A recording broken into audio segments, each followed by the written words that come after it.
Stephen King once wrote that nightmares exist outside of logic, and there's little fun to be had in explanations. They're antithetical to the poetry of fear.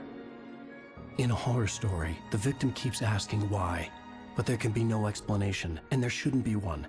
The unanswered mystery is what stays with us the longest, and it's what we'll remember in the end. My name is Alan Wake. I'm a writer.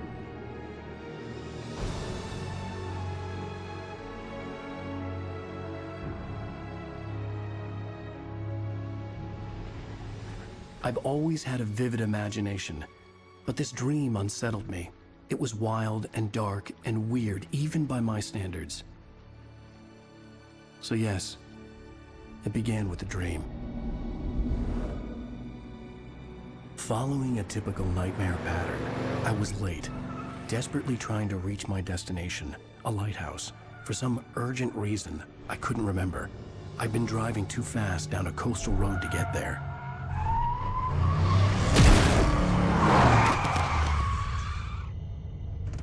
I'd seen the hitchhiker too late.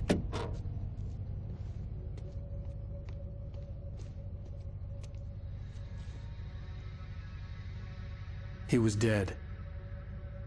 I was convinced they'd put me in jail and I would never see Alice again.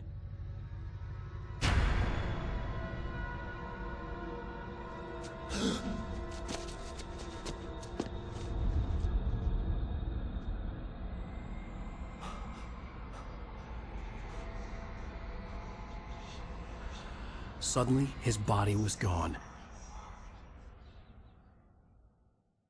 I was in shock from the crash. I could hardly stay on my feet.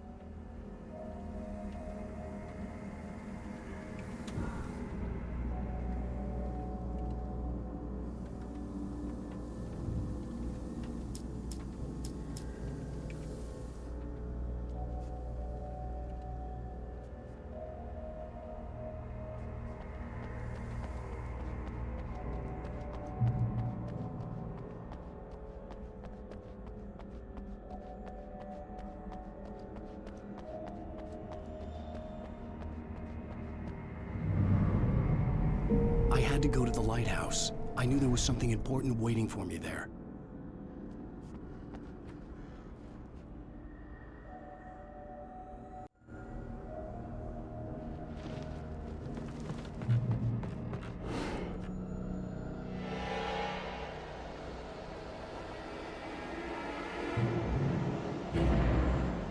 You don't even recognize me, do you, Ryder? You think you're God? You think you can just make up stuff? Play with people's lives and kill them? You think it adds to the drama? You're in this story now, and I'll make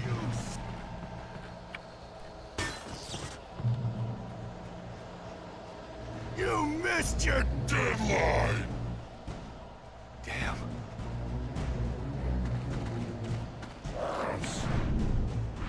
You can't stop me!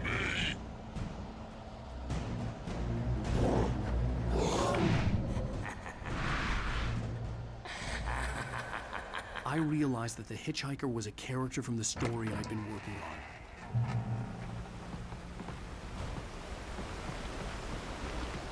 How does it feel to die by the hands of your own creation?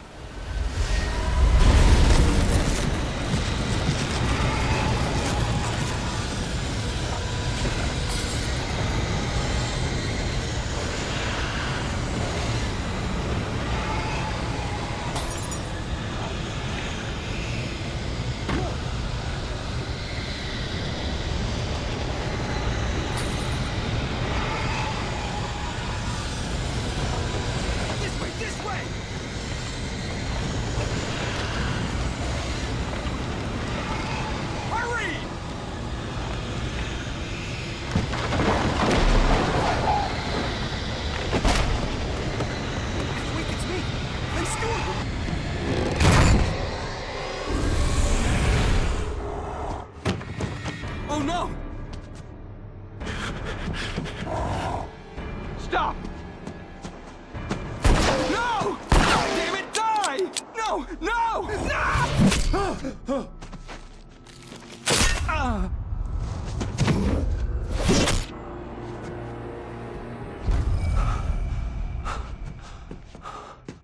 I was trapped. There was no way out.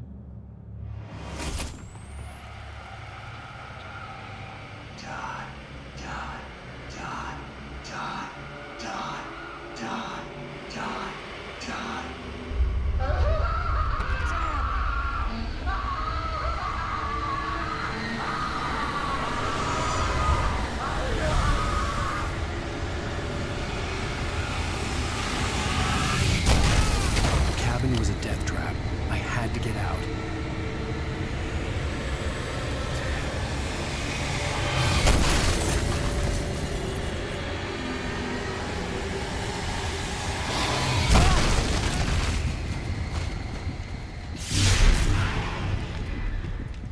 Follow the light.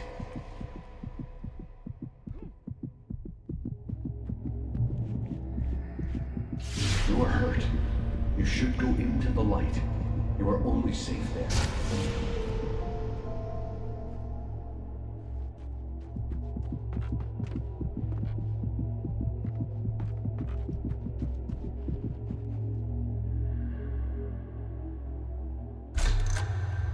Well done. I have something important to tell you. It goes like this. For he did not know that beyond the lake he called home lies a deeper, darker ocean green, where waves are both wilder and more serene. To its ports I've been. To its ports I've been. Do you understand? No. Follow my light.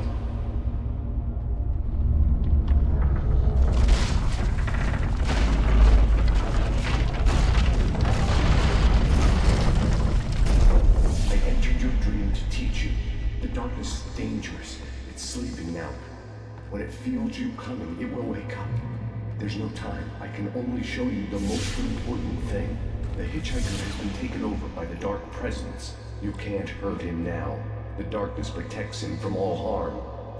Only light can drive the darkness away and make him vulnerable again. Here, take the light. Turn your flashlight toward him and burn the darkness away.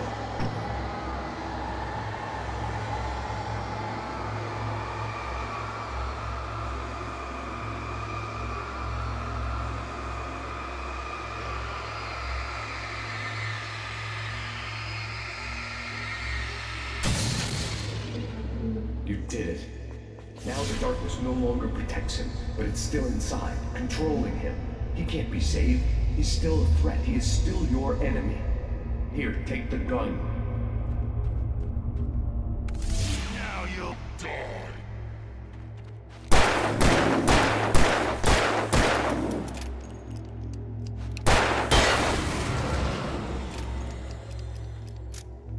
Good. You've done well. Remember what I've taught you. That is all. I will give you back your dream now. In the nightmare, a terrible darkness was taking over the world. The lighthouse was the last safe place on Earth.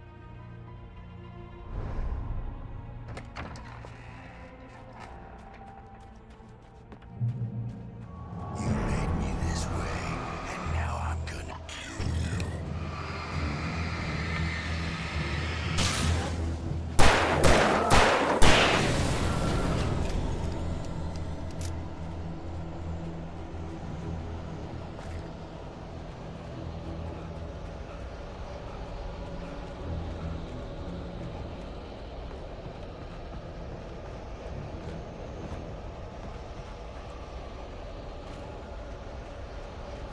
This isn't weak.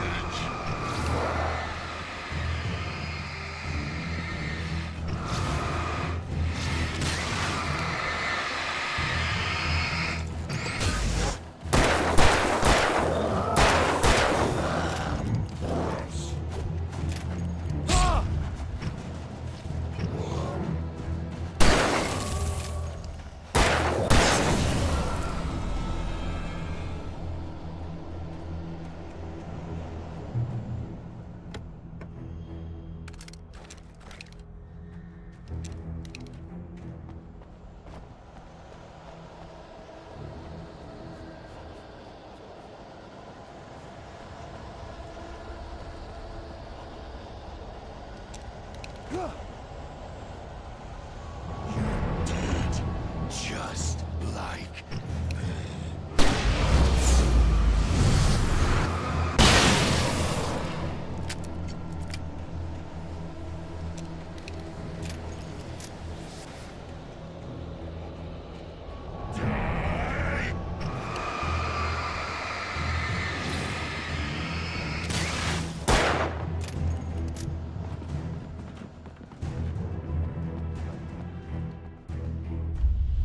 I can keep this up forever!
Shh, baby. Just another nightmare.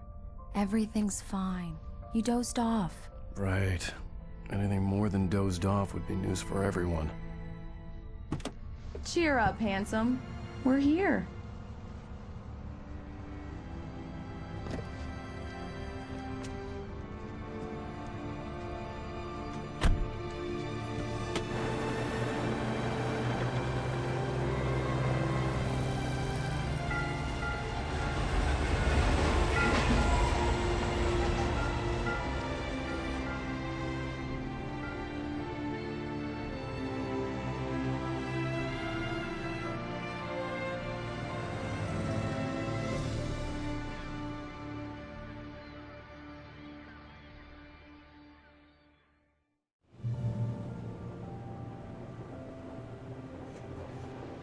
Let's act like we're on vacation. Go stand next to that old gentleman there. I want a shot of you with the town in the background. Sure. I'll even give you a title for the shot. A city boy, moments before he got eaten by a bear. Damn yuppies.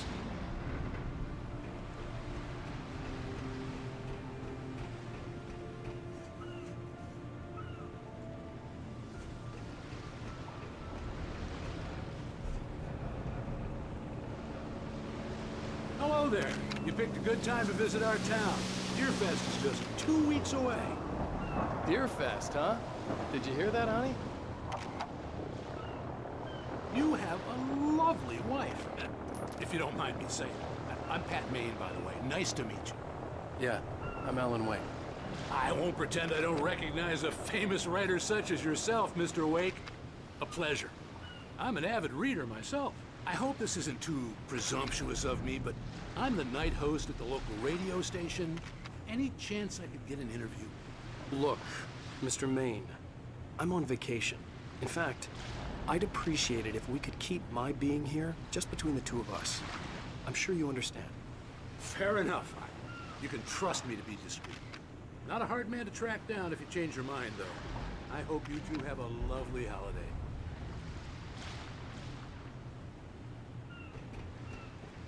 Very nice. I got a couple of really good ones. And I see you made a friend. That's cute. Right.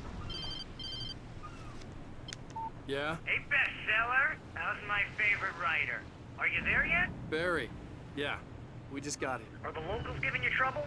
Just say the word, and I'll hop on a plane and come make sure that you're left alone, Al. No, Barry, we're fine. Great, great. Just want to make sure you can relax and recharge. So, How is the place? Has it gotten your creative juices flowing? Barry, we're just settling in. Okay, Al. I'll call back later to make sure you're doing okay. And you call me if there's a problem, okay? Okay. I'm just looking out for you, buddy. Talk to you later. I love you too, Barry. You know he's going to be calling you every 5 minutes. Barry is Barry. I can always turn off the phone. What did I tell you? Text message from Barry. He says hi to you too. Alan, we're here. Come on, let's get back to the car.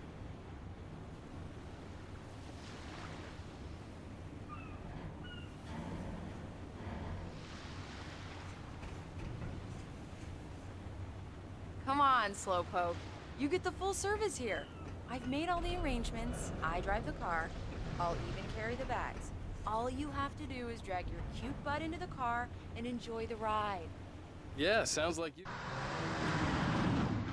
We need to stop at the local diner to get the cabin key from the landlord, a Mr. Carl Stuckey. He's waiting for us. I'll go fill her up while you get the key. I'll pick you up here in, say, 15 minutes? Sure.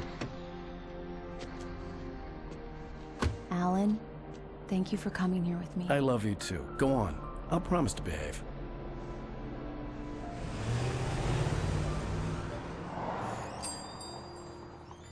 I'd forgotten there were still places like this. Towns where everybody knew everybody. Welcome to the Oh Dear Diner. Hi, I was wondering if you could help me. I'm looking for... Mr. Wake. Alan Wake. Oh, God! I am your biggest fan. I know people say that all the time, but I really am. I'm glad to hear that. Rose. Rose, I'm looking for Mr. Stuckey. Carl Stuckey? Carl? Oh, of course, Mr. Wake. He must have gone to visit the restroom. He'll be back in a moment. I can't believe it. I've got all your books. I got the cutout from the bookstore when they took it out of the window. And you keep it here. Well, okay. Good for you.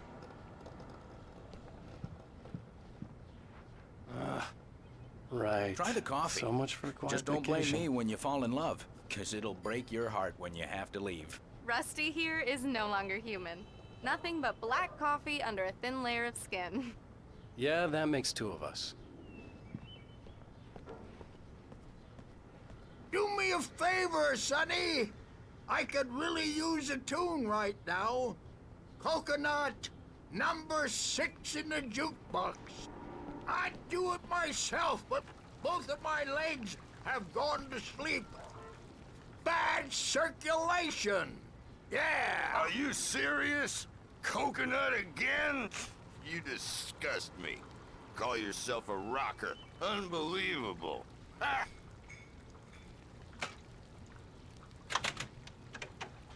You put the lime in the coconut. Drink them both up.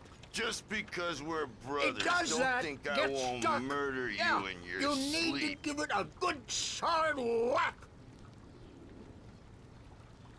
Yes, that's my favorite tune. Coconut. Now that's what I'm talking about. Yes. This is it. I've died and gone to hell. Don't go in there, young man. You can hurt yourself in the dark. I think I can handle it, ma'am. I didn't want to wait. I wanted to find Stuckey, to get the key and get out as soon as possible. The waitress was giving me a headache. Overeager fans always did. Hello? Mr. Stuckey? Carl couldn't make it. Unfortunately, he was taken ill. But I have the key for you and instructions on how to get to the lake. Okay. I wish you a good stay in my cabin. I'll come by later to check how you've settled in. And to meet your wife. I insist. Thanks.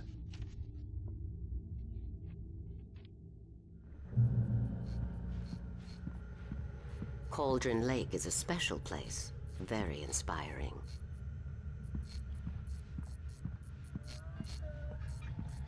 You got lucky this time, young man. You can hurt yourself in the dark. This really ought to be fixed. Even that sounds better than your singing. Are you all right? The Andersons, they're, local musicians.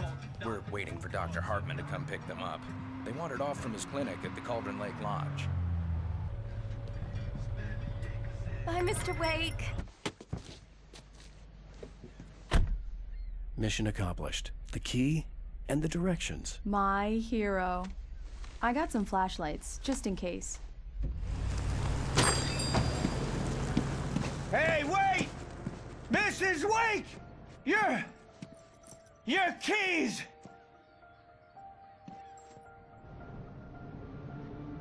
That diner was a real nut house.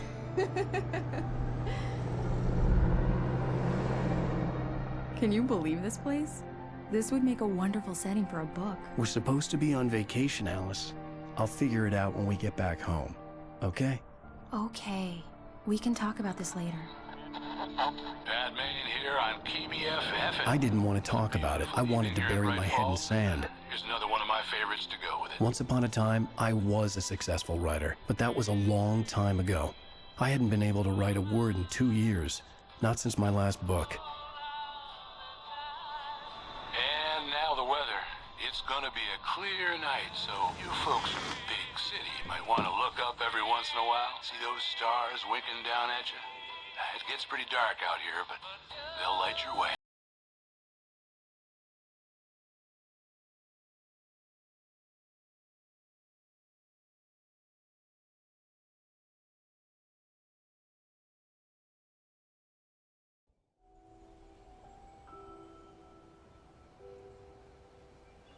Wow. It's gorgeous, Alan. It's something, all right. Don't worry, honey. I'll get you inside safe and sound before it gets dark. And I've got the flashlight. I know. I'm okay. Alice had a phobia. The fear of darkness. I wanted to make sure we were inside with the lights on before sunset.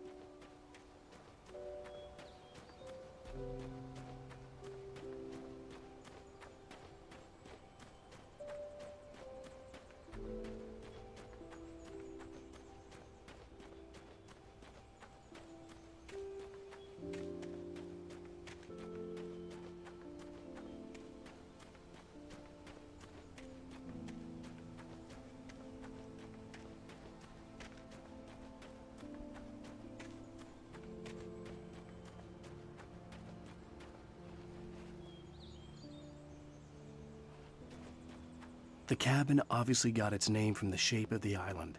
It looked like a giant bird leg. Alice had mentioned that the lake was a caldera. There was a dormant volcano under it.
The island had once been the site for a love story.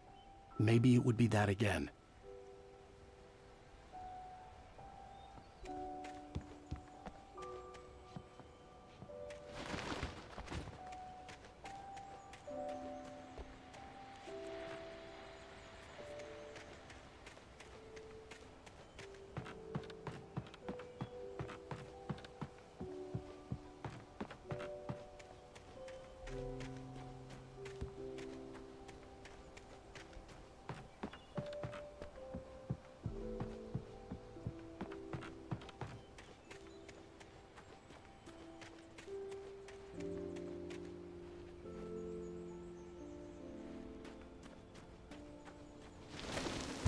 An old generator had been connected to the power cable.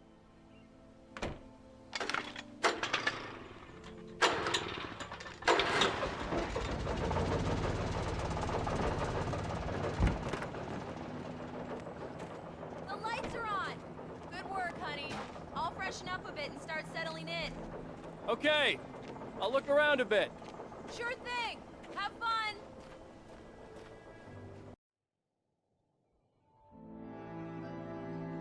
It was a beautiful place. I told myself I could rest here, sleep here, and forget about my work. I thought we could be happy here.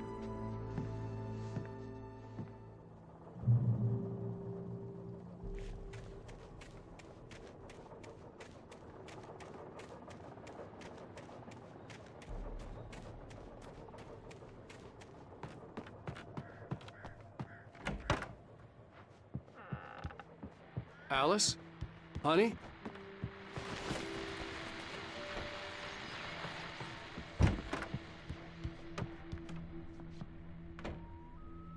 Alan, I'm upstairs. I have a surprise for you. Well, hello there. I'm not the surprise. It's in the study. Go take a look. Okay.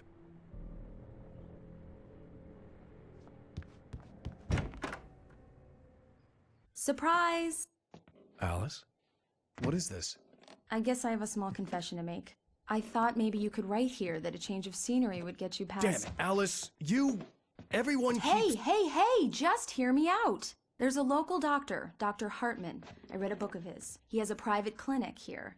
He specializes in helping artists. Maybe... So now you want to get me committed? No! It's not like that. That's not... Alan? Alan? Just don't! I don't want to hear it! God damn it, Alice! God damn it! I knew she wouldn't follow me in the dark. I needed some time alone to think things through.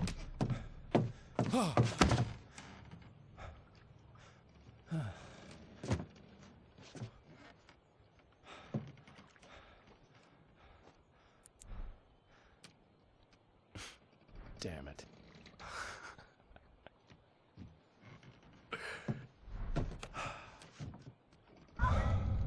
Alice? Alice?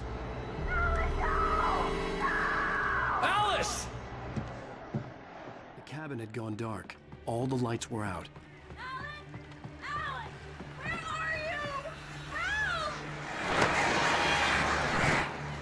Alice, I'm coming! It's all right, I'm coming! What the hell?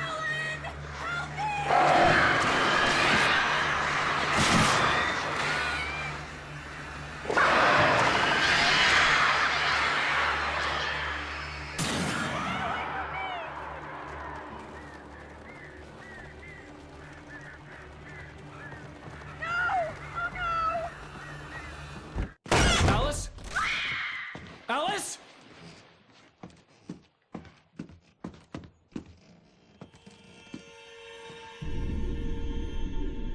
Oh no!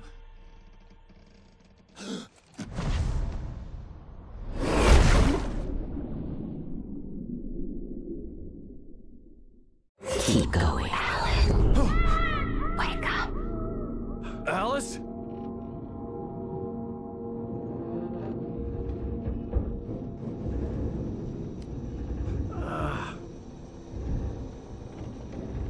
Waking up in the crashed car felt like I had woken from one nightmare and entered another. I couldn't remember how I got there. All I knew was that something terrible had happened to Alice. The phone was dead. I'd have to find help on foot.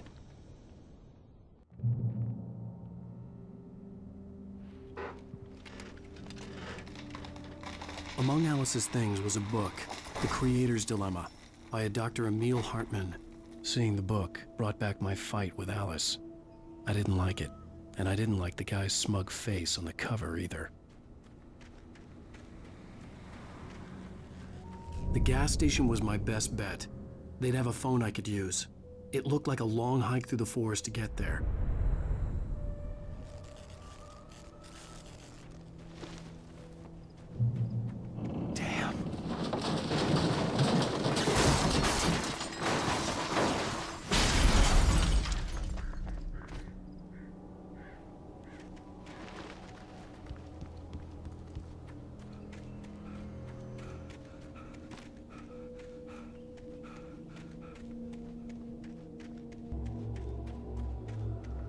Hello?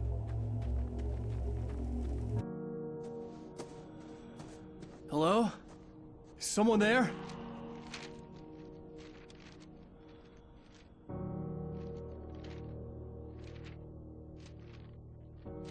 The loose sheets of paper were pages from a manuscript entitled Departure. That was the name I planned to use for the next novel I had never gotten started. I was named the author. I hadn't written it. I couldn't remember writing it. In the scene on the page, the hero was attacked by an axe murderer in the woods at night.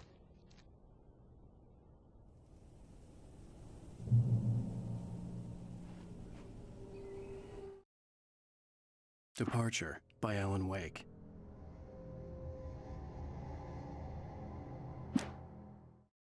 The man turned to face me. His face was covered in shadows. It was hard to make him out in the darkness of the forest that surrounded us, but the axe he lifted was plain to see. It glistened with the blood of his victim. He grinned madly. The shadows were alive, distorting his features. It was a scene from a nightmare, but I was awake.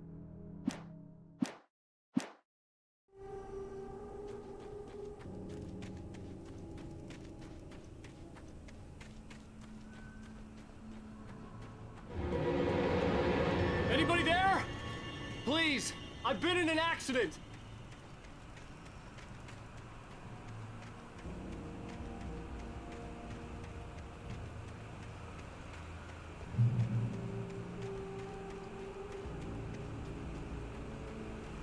The lights up ahead were a good sign. Maybe I wouldn't have to hike all the way down to the gas station to find a phone.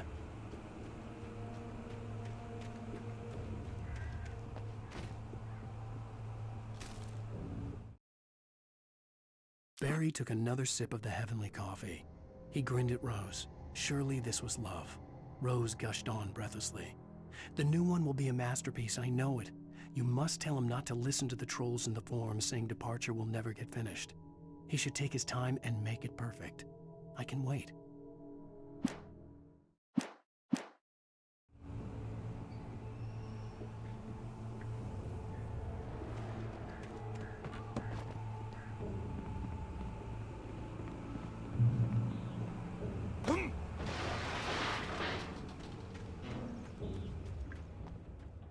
Hey! Hey, you! Phil! There's been an accident. I need help. Listen, I need to... Premium cabins for rent in... Nightfall! Oh, hell. Carl Stuckey. Pleased to meet you. Non-refundable reservation deposit required. Fair and square. Fair and square.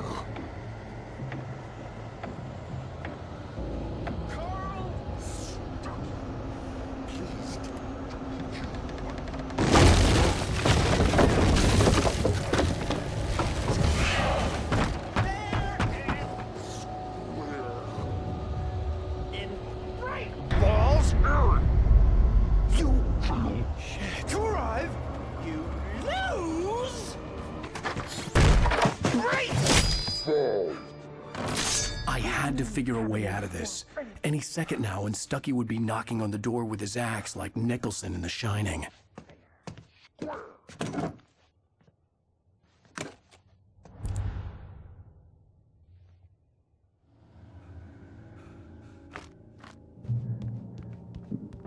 During your trying walking. Yes. It's the latest. Bright Falls Sheriff Station. Hello? Hello? Roman! Help. Let you kill. This is bad.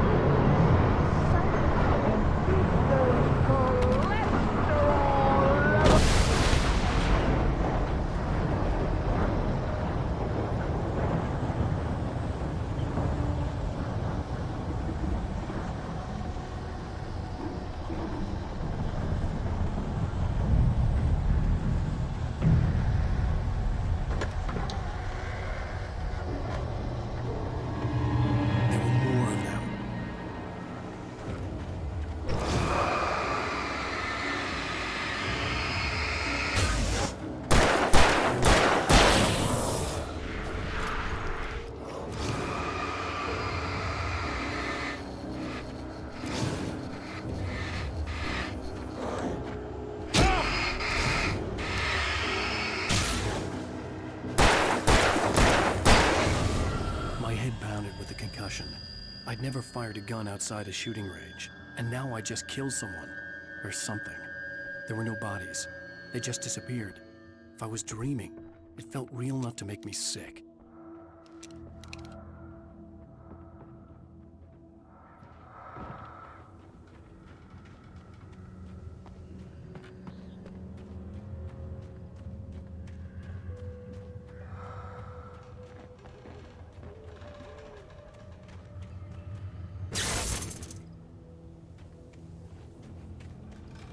The dark forest was the last place I wanted to go, but I had no choice. I had to get to the gas station. It's rabbit season!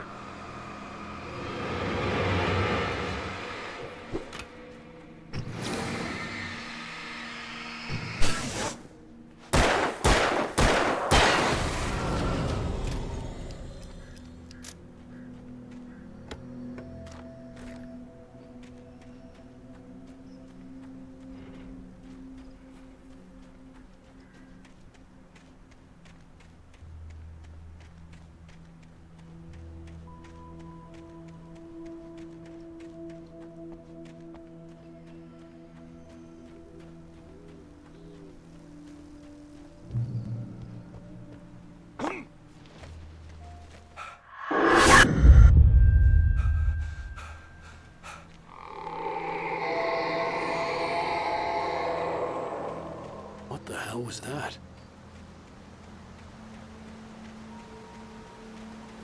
When I saw the river below, something uncoiled itself inside my head. I realized that I'd have to find a way across. I didn't even want to look at the water.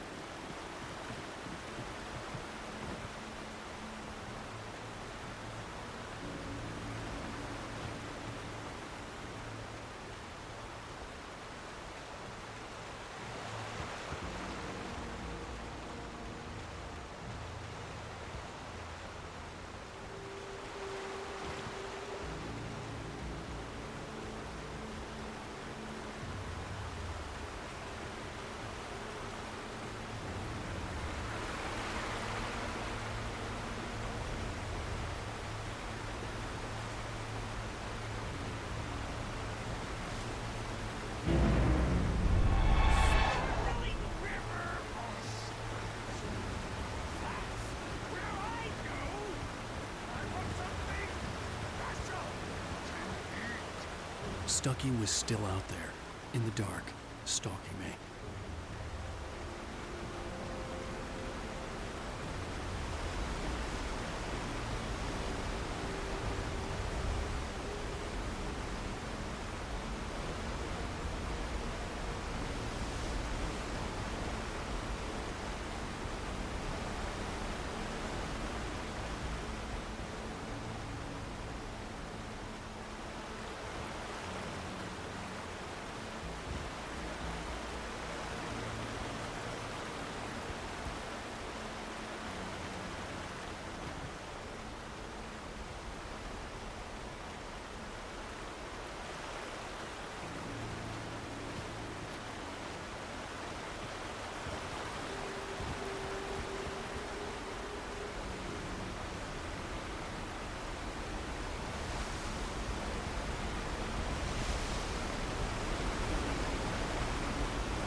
taken. They're taken.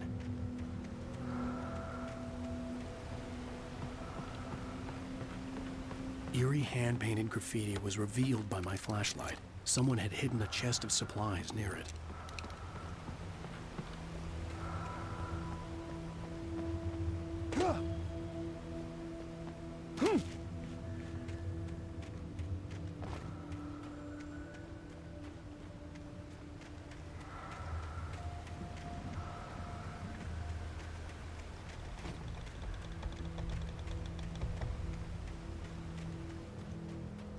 The staircase was broken.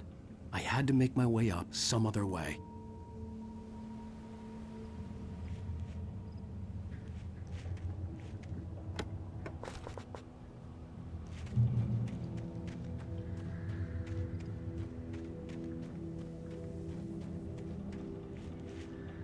There was no power. There was bound to be a generator somewhere at the logging site.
Well, I was just outside for a breath of fresh air, and what a night. I know most of you are probably in your beds by now, but if you're still up and around, take a moment. Step outside for a spell and breathe in deep. The weather is absolutely still. The sky is crystal clear. It's like the forest is quietly breathing along with you. You listeners know I'm a night owl, and it's on nights like this I wish I wasn't cooped up in the studio. It makes an old man like me.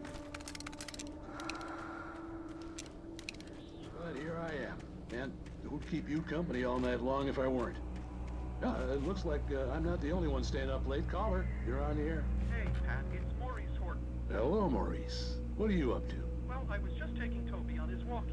Oh, isn't it beautiful out there? Sure, but Pat, the reason I called is that Toby heard something rustling in the undergrowth and took off after it, and I couldn't find it. Probably a rabbit. Sure. Toby loves rabbits.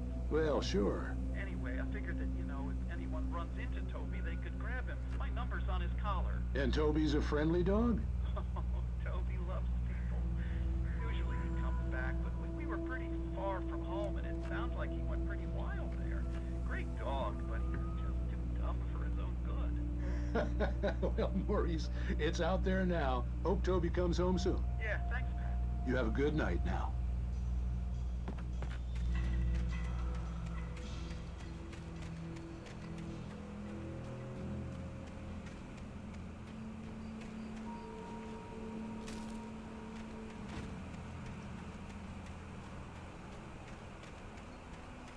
The gas station was closer now, its light welcoming in the darkness.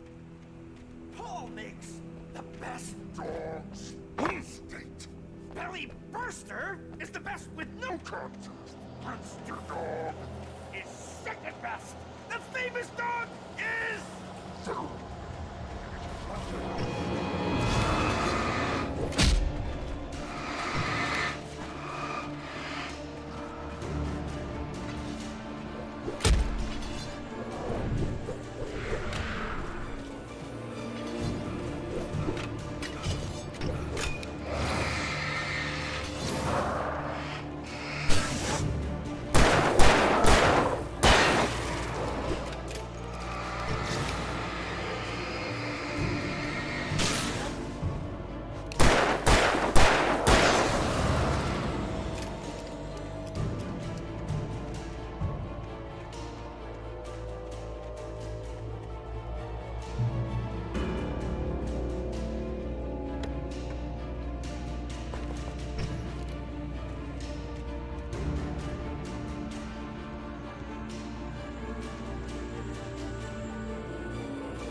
For the day!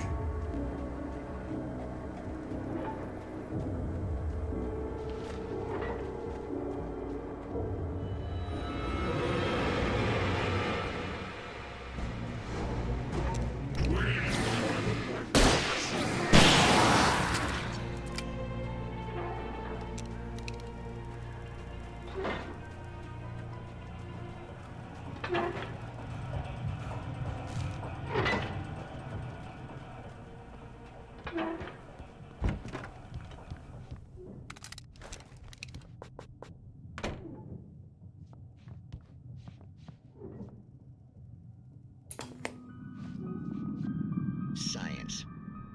It bestows immortality on those who advance it to elevate all of mankind. Newton, Einstein, Sagan, princes among men. But the price for such a legacy is steep indeed. In Night Springs. Tonight's episode, a quantum suicide. If our lives are already written, it would take a courageous man to change the script. Having called a press conference, Dr. Barclay Colvin is about to demonstrate that very courage. Ladies and gentlemen of the press, I am Dr. Barclay Colvin, and I'm glad so many of you could join me here at the Moorcock Institute. Tonight, I'm going to give a practical demonstration of the many worlds interpretation. As you can see, this is a loaded 9mm pistol. It shall be part of a thought experiment. And now, a real experiment, known as a quantum suicide. Did he say suicide? Is that a real gun? He's kidding, right? Please, stay calm. There is no risk. Observe what occurs when I place the weapon against my own forehead. Now, you might think this round is merely a dud. Not so. Observe the flower pot. And yet, I myself cannot be harmed with this gun. With each pull of the trigger, 2 new realities branch off. One in which the weapon didn't fire, and one where it did. With my machine here, I have ensured that this reality is always the former. I have bestowed upon myself quantum immortality. Under no circumstances can this gun kill me. So wait. What you're saying is that every time you pull the trigger, in another reality, you die? Yes, of course, but that's completely trivial. There's an infinite number of things that could happen at any moment, and they always do happen somewhere. The point is, this one thing did not happen here. You're insane, Colvin. Insane? Insane? Hey, was this thing supposed to be plugged in? I stumbled on it. You fools! Gaze upon quantum immortality.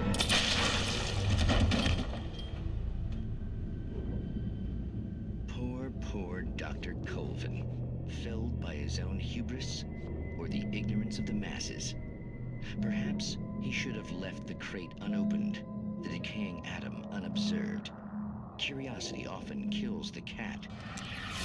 Night Springs.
Stucky's body vanished, leaving behind only a lifetime of nightmares to come, assuming I'd reach the lights of the gas station alive.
I recognized the parade float I had seen in Bright Falls when I first arrived with Alice.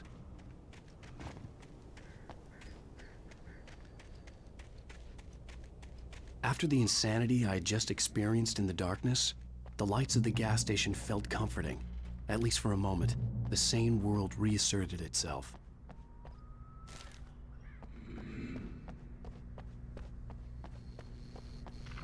The garage was a mess. It looked like someone had trashed the place, or that there'd been some kind of fight. All right. I'll keep writing. Outside, there's only darkness. Outside the cabin, outside the story, there's only darkness. I can feel her presence in the dark. Just now, I could smell her perfume in the room. I'll reach her. I'll fix it up. I'll bring her back. The story will come true. If I stop, she's lost. I don't believe this. It'd been me on the TV. Talking crazy. Was I losing my mind?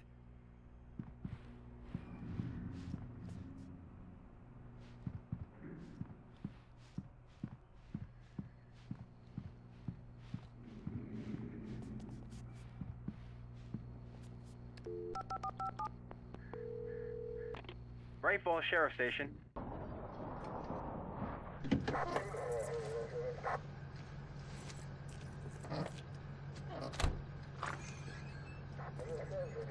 Oh, thank God, Sheriff. Sheriff Sarah Breaker.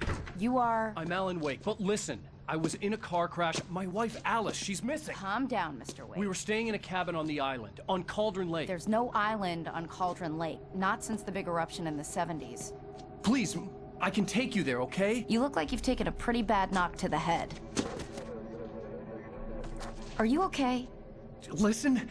We'll figure this out. Please get in the car. We'll swing by the lake and then we'll go to the station, okay?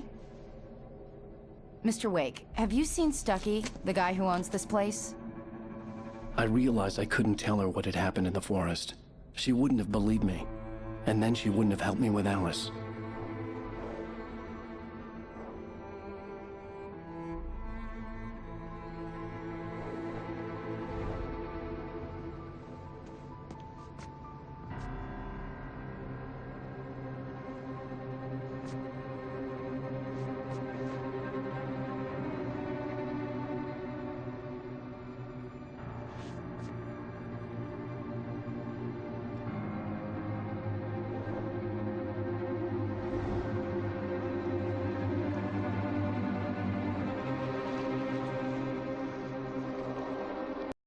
Previously on Alan Wake.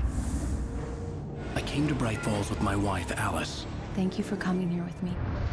I thought maybe you could write here. I don't want to hear it! God damn it, Alice! Now, she's missing. Alice? Alice? I woke up behind the wheel of a crashed car. I'm missing a week. I was attacked by shadowy men straight from a nightmare. The sheriff took me to the lake Alice and I had stayed at. But the cabin had disappeared.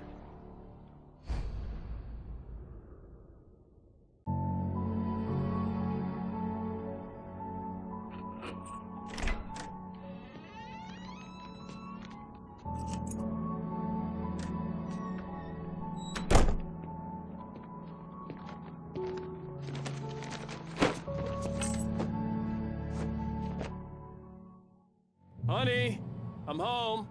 Back here, sweetie. How was it? Worst weather I've ever seen. You should put some coffee on. It'll warm you up.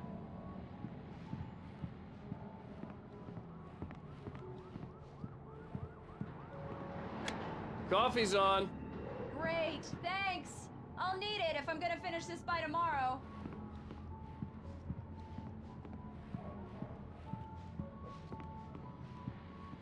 Oh, hey, I just finished those cover mock-ups. They're on your desk. Tell me what you think. No kidding. I didn't think you'd get them done this quickly. On occasion, I can perform all sorts of miracles, my dear. Oh, really? Well, you seemed to think so last night.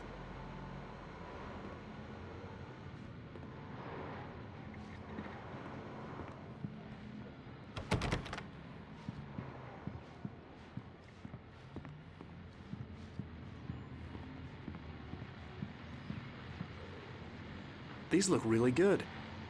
Oh, sure, until Barry gets his hands on them. Which, by the way, will happen over my dead body. The last time was the last time. Oh, and speaking of Barry, he called. Alan!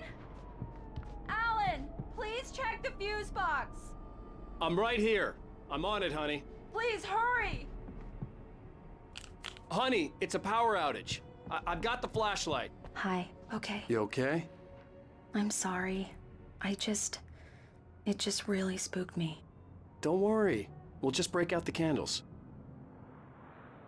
I know it's stupid, but it's just... especially when I'm not prepared for it, you know? It gets to me. I love you.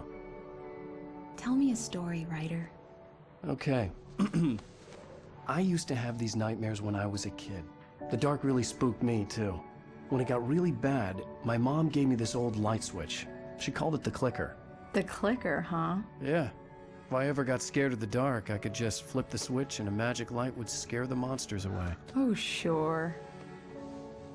Here it is. Alan. Maybe it'll help you, too. Yeah, nice story, writer boy. You made that up right now, didn't you? No. Seriously. I love you, even if you are a liar. Thanks for this.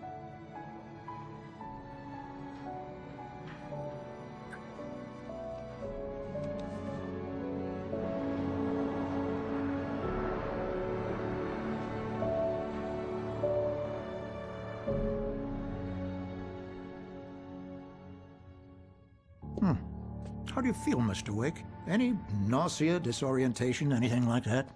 Mr. Wake, how are you feeling? I'm okay. My head's fine. I had to lie about my headache and memory loss. He'd send me to a hospital for tests. I couldn't leave without Alice. Very well. I don't think you have a concussion, but you've obviously been through quite a shock.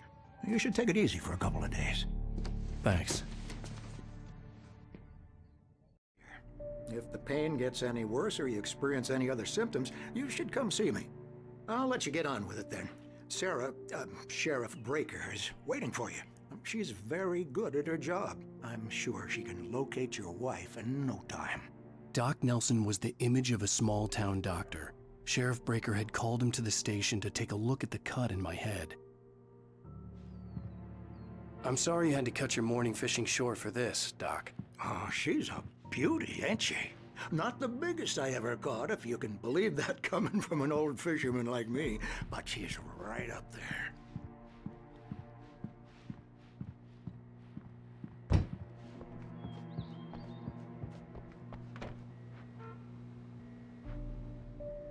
Thank you for testing the lights, Miss Weaver. Everything seems to be fine. Come in, Mr. Wake. Your phone's on the desk. The battery was dead. It's charged now. I'll be sure to take care of it, Miss Weaver. Have a nice day now. Very good. I'll come back later on to remind you, just in case. Mr. Wake, the sheriff is waiting for you in her office down the corridor.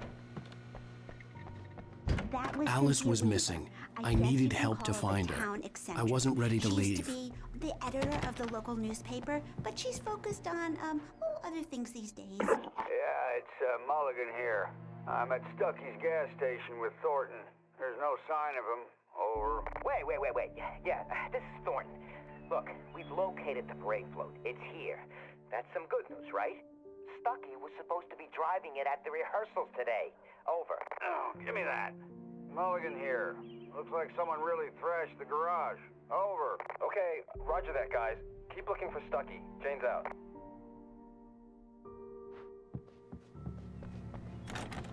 The sheriff wants to see you in her office, Mr. Wake.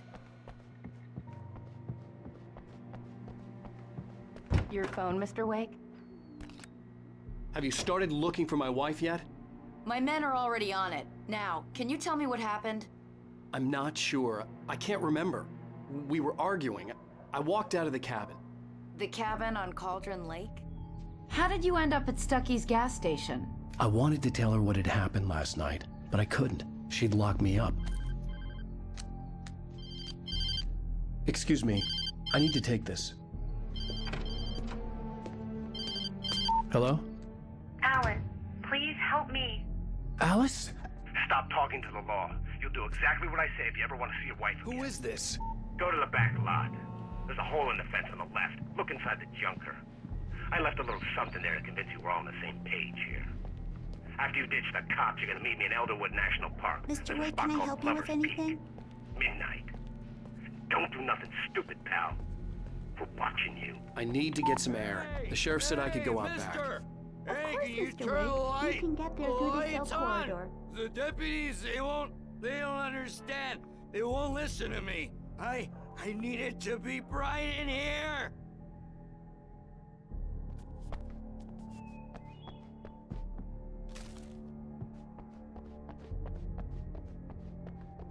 Hey! Thank you, man, thank you. Hey, you're all right. You're a good guy. Don't let anybody tell you different. You know, I shouldn't even be in here. The cops, they got it all wrong. See, sure, I beat him up, but I wasn't drunk. I mean, I wasn't drunk at the time. I only got drunk afterward. Okay, listen. You gotta listen carefully now. Here's the kicker. That wasn't Danny. No, sir. It only looked like him. You wanna know who it really was? I'll tell you who it really was. It was a goddamn space alien! I know it sounds like something a drunk would say, but believe me, I wasn't drunk then.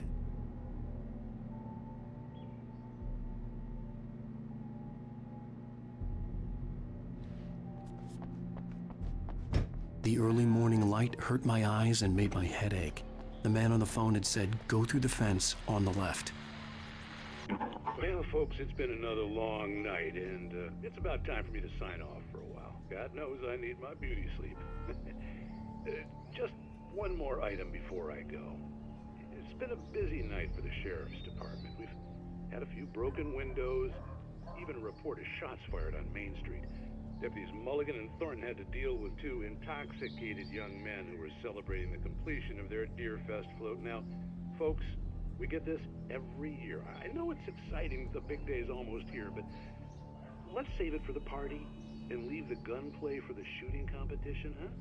There's no point in getting all worked up yet.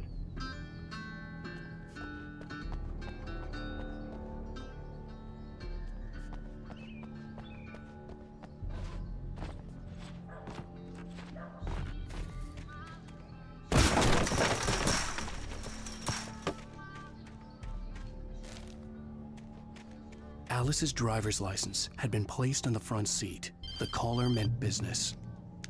Barry? Ow! Ow! Thank God! Where the hell have you been? I've been trying to reach you for a week, you and Alice. I've been worried sick. I flew out yesterday. I'm here in Bright Falls. Barry, listen to me. I'm at the sheriff's station. Come and get me. I can't talk now. Al, what the hell is going on? I had to get the sheriff to let me go. I needed to get to Elderwood National Park to meet Alice's kidnappers.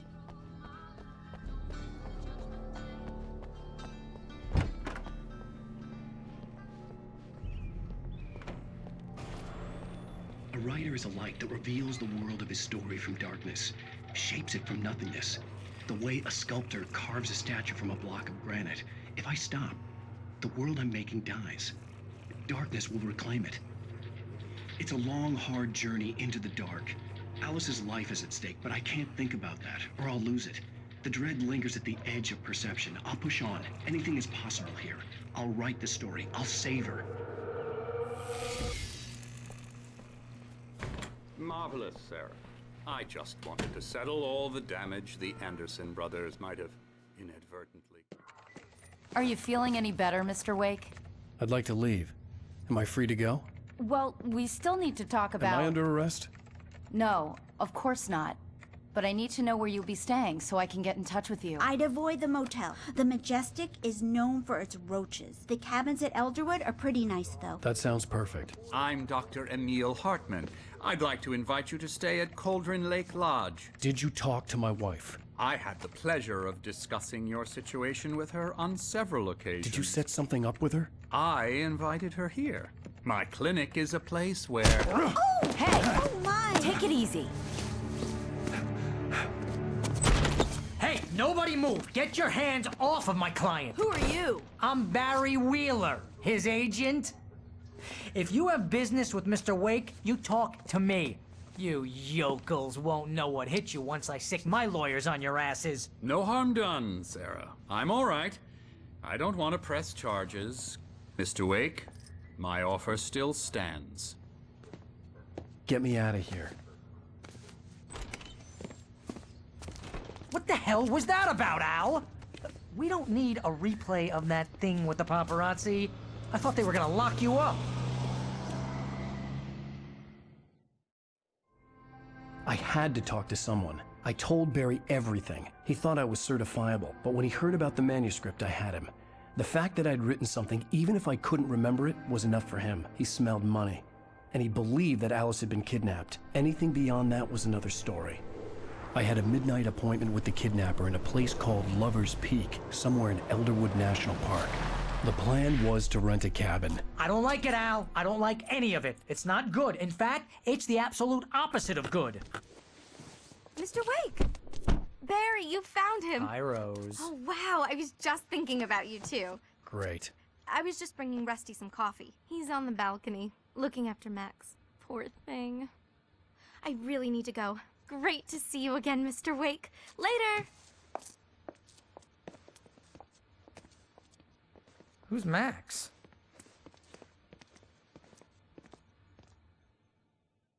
What an airhead. Jeez, Mr. Takes a swing at everybody. This is not her fault. She's a very nice girl and, more importantly, a fan.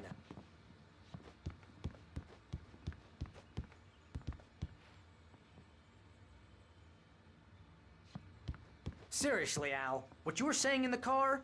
Just listen to yourself. What, you shot a guy and his body just disappeared? When was the last time you slept? What, are you high? Have you been drinking? No! Look, Barry, I'm missing a week, and someone's got Alice. Do you and everything's understand what it sounds like when you say stuff like that? Don't get me wrong, it's a good story, could be a bestseller. But when you start confusing fiction with reality, you're buying yourself a ticket to the funny farm. Wait here.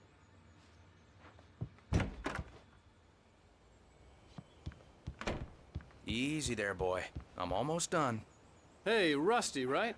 You rent cabins. Oh, Mr. Wake. I'd shake your hand, but mine are kind of full here. Actually, I'm sorry about this. Would you mind grabbing the registration form from the desk? It's just across from Bucktooth Charlie. Okay, sure. What happened?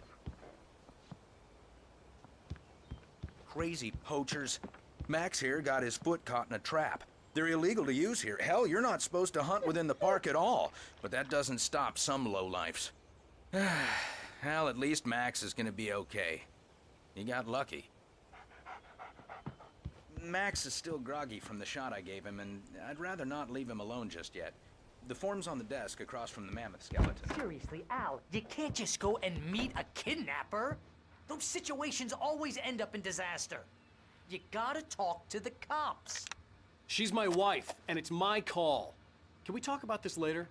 No, this whole thing, listen, you hit your head. I mean, geez, Al, come on. You gotta understand how crazy all this sounds. If you're trying to pull a joke on me, freak me out, it's working. Ha ha, let's have a laugh on Barry. Well, you had me going there real funny, Al. You can quit it now.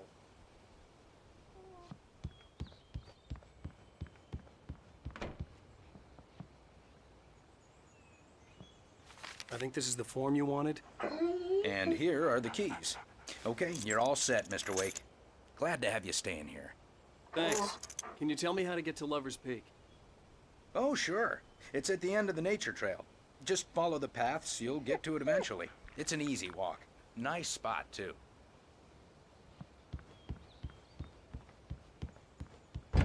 Look, Al, you're asking me to believe that you shot a dude who went poof into thin air, a guy who was bulletproof until you pointed a flashlight at him.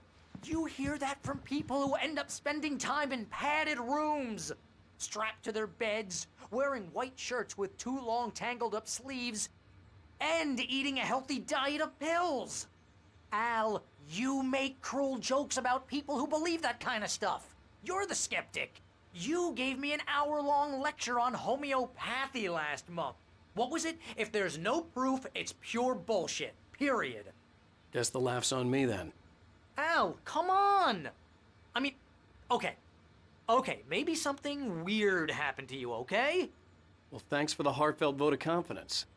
All I'm saying is you gotta throw me a bone here, bestseller. What would you think if it was me?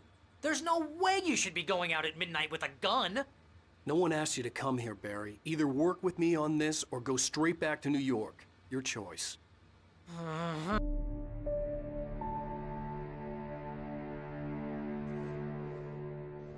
That's just crazy talk, Al.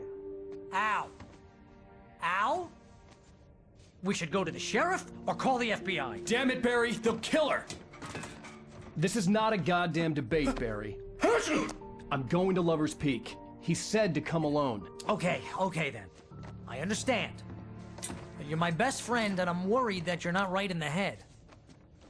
Tell me what to do to help, and I'll do it. You stay here, and if I'm not back by morning, call the cavalry. Achoo! Achoo! Just be careful with the natives, Al. These yokels are dangerous. Everybody hates a tourist, or it'll be Deliverance all over again. Achoo!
Here, Al. I'll hold down the fort. I'll be with you in spirit every step of the way, Al. Locking the door now.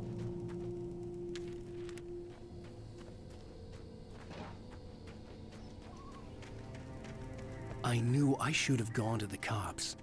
This wasn't the smartest thing I'd ever done, but I was still angry with Barry for trying to talk me out of it. These people had called me right in the sheriff's station. The cops wouldn't scare them, and they had Alice.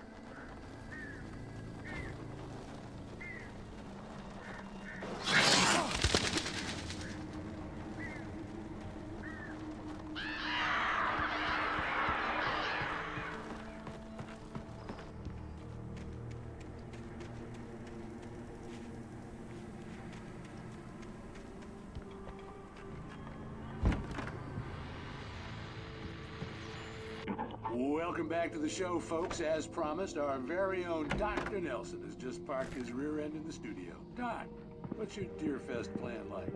My plan? You make it sound a lot more organized than I ever seem to manage.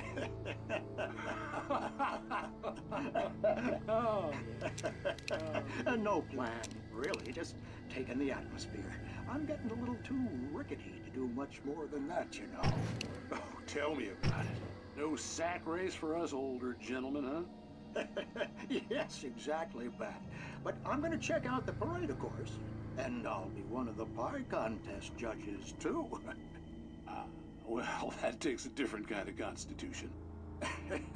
Oh, yeah. It's my kind of exercise. Now, Doc, seriously, you're in pretty good shape, though. You're the outdoors type. I know for a fact you're an avid fisherman. That's right. Matter of fact, just caught a heck of a largemouth only this morning.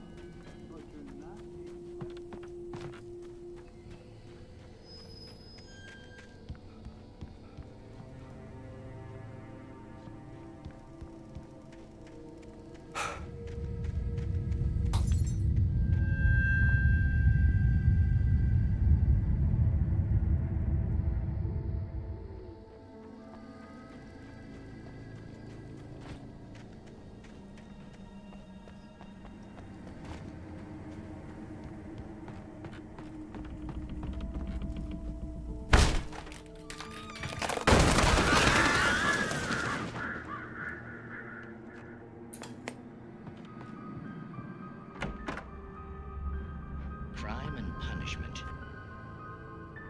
The cancer and cure of civilization.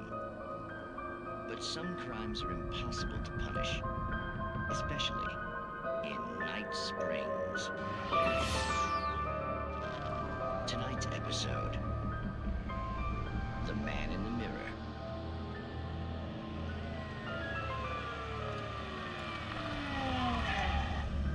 He's inside, Agent. He's a weird one. So, you're confessing to killing that guy, huh? Why? Had it coming? Yeah, but why would you do that? I mean, you're a nice guy. Normal. Took your kid to a soccer game. So how come at the game, you pick a guy and, quoting from the arresting officer's report here, assault the victim's head area repeatedly with the weapon of choice being a pair of bare fists?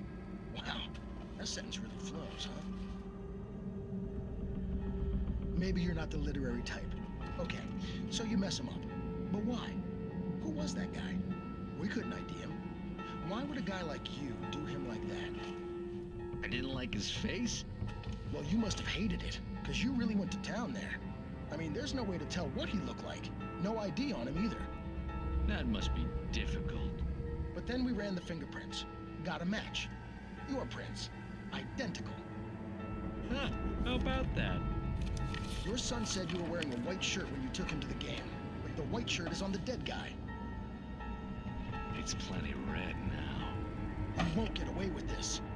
Do you really think that's in any way relevant to me? I had plenty of time to talk to my boy before the cops arrived, you know?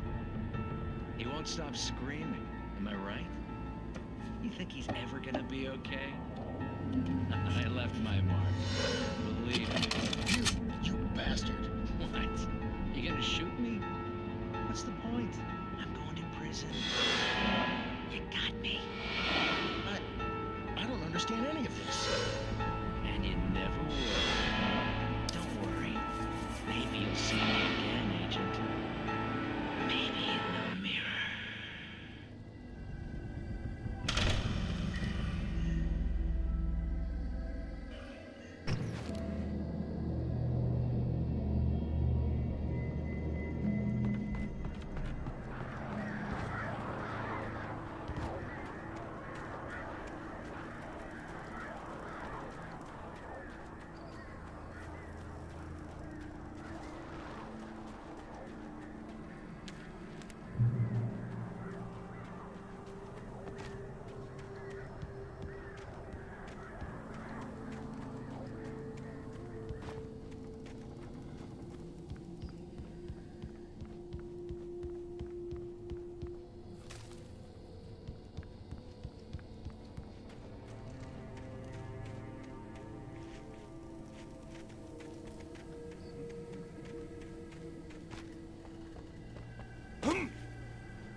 Vision left me weak. This was no head injury.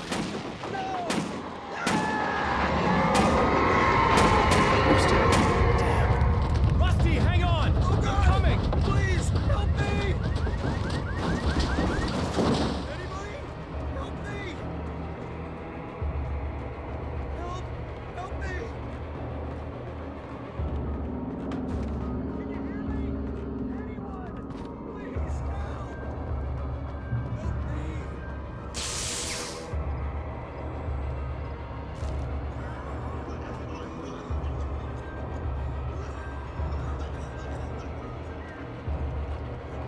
The ranger's office was locked. I'd need a key to get in.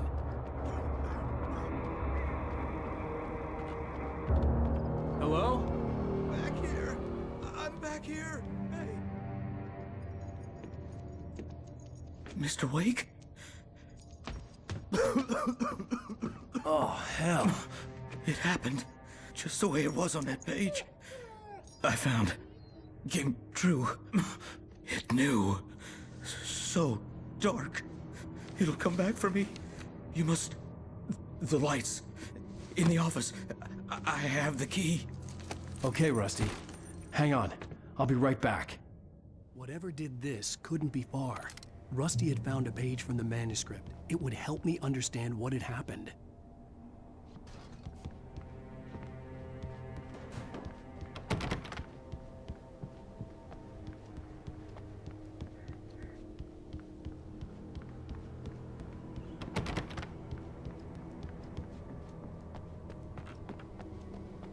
The only way to make sure that Rusty was safe was to get the power running and the lights back on.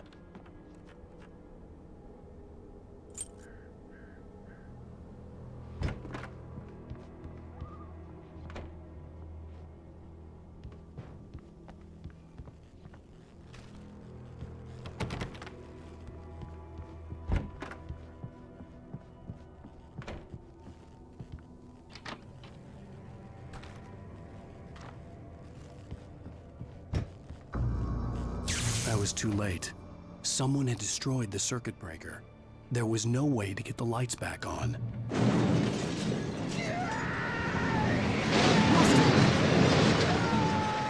Rusty!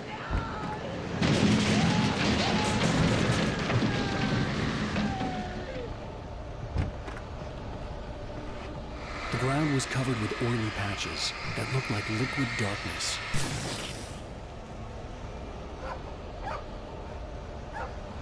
I just need my deeper senses.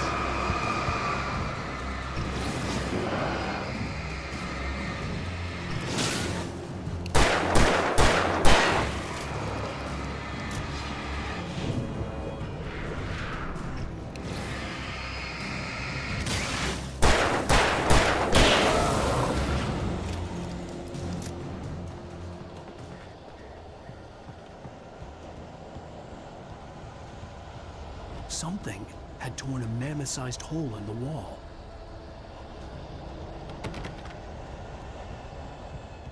Please don't feed the animals.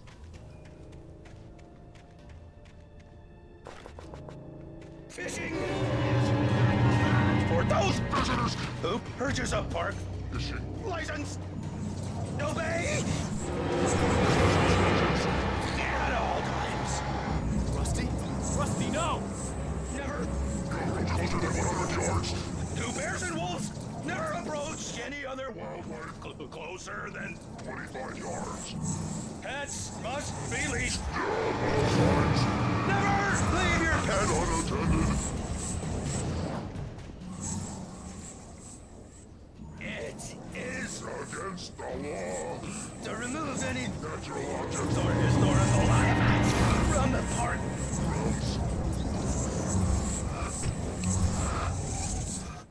This includes even you may find along the river or even civil berries.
What the hell was that?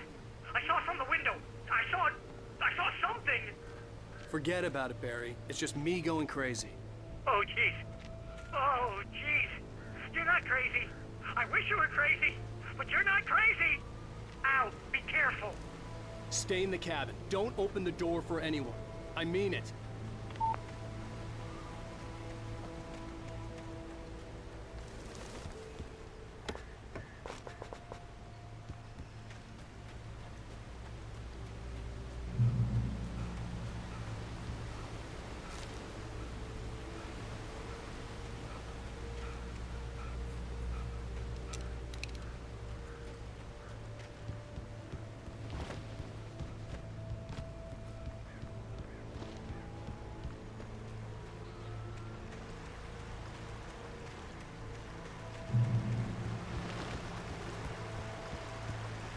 Lover's Peak was at the far end of the nature trail.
Come on, we gotta get moving. More of them coming. That flashlight's kid stuff. The flares will keep the bastards away.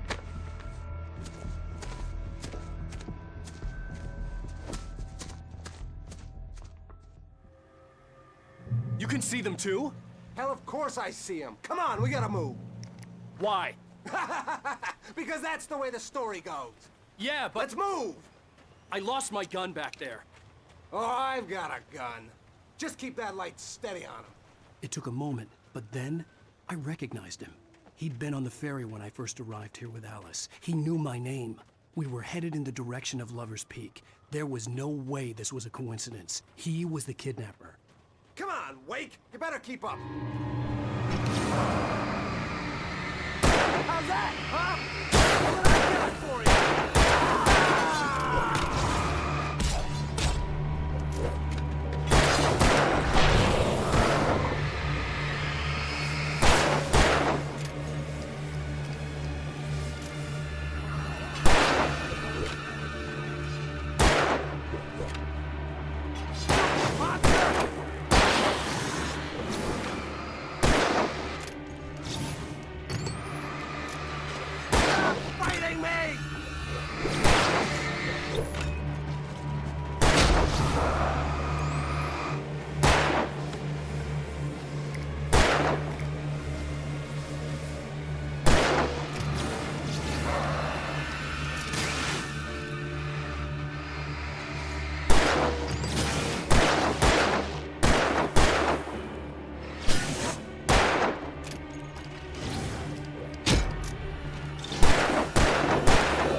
Lover's Peak. Right up these stairs, Wake. Use the flares from the emergency box to hold them off while I get these boards off. Give me the gun. Yeah, no can do, Wake. Are you kidding? Give me the gun! No time for back talk. Hold them off, damn it.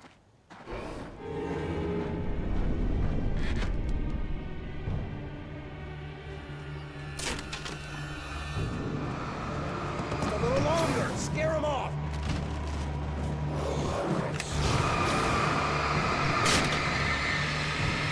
Get some light on those bastards. That'll keep them off us.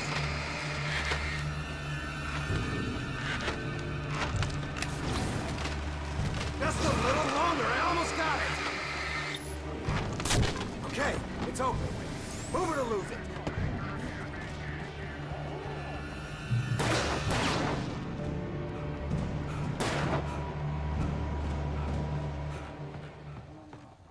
Better get ready. They'll be on us soon. Come on! Only sissies are afraid of the dark.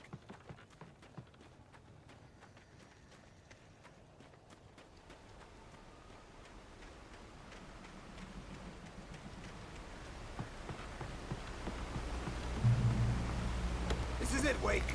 The last stand. There's more flares here. Get ready. We fight them as long as they keep coming. Give me the goddamn gun! They're coming! That's not how this goes. Get with the program, Wake.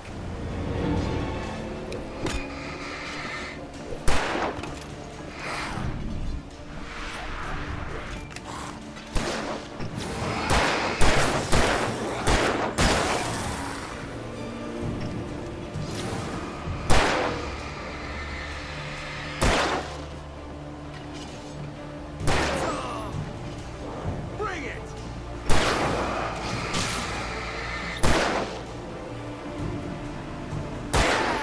That's right!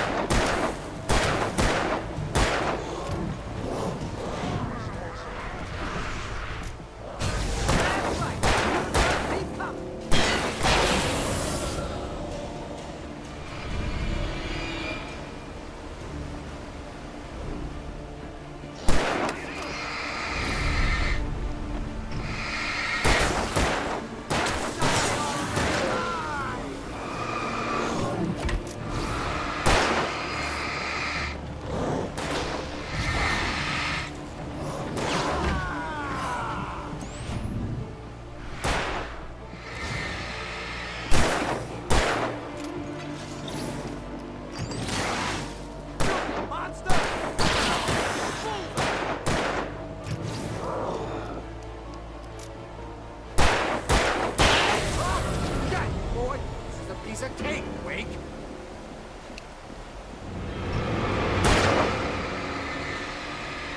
Like that, boy! Ah!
Let's cut the act now.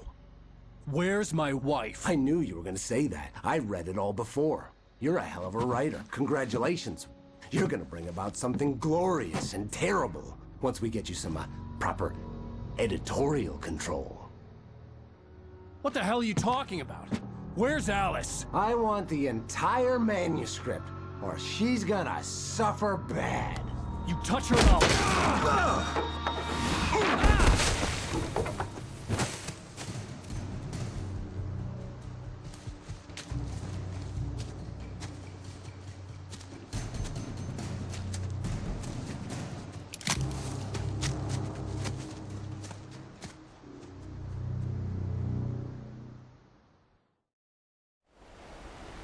You're gonna give me the manuscript or you'll be sorry! No! Come back here! I swear I'll kill you if you hurt Alice!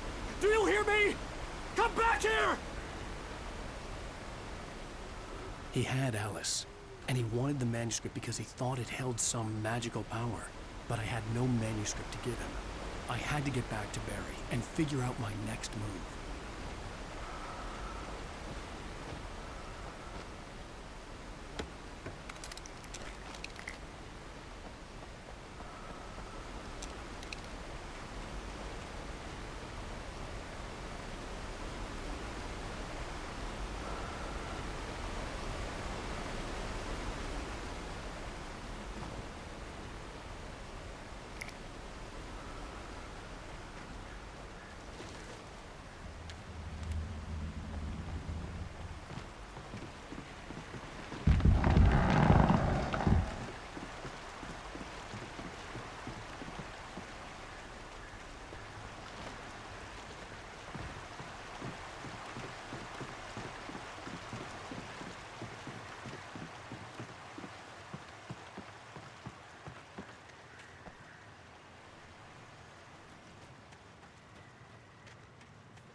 What the hell? Rusty warned me about these traps. It hurt like hell. I was stuck.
I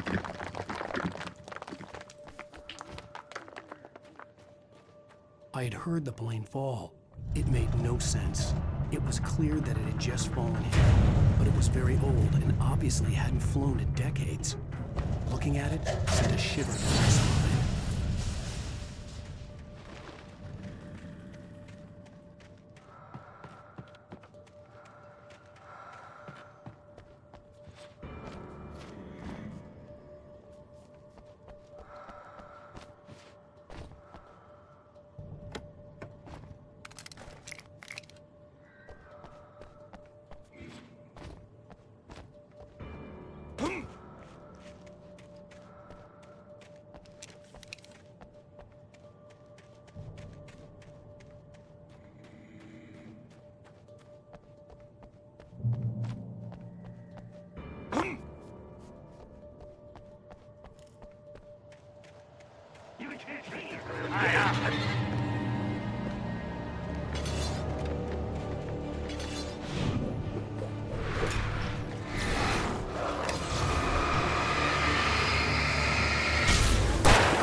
Beware of Widowmakers!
Hazardous occupation.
Stay out of sight. I'm on my way. Don't open the door. What, am I crazy? Stay hidden. I'll be there soon. Just make sure you keep the lights on.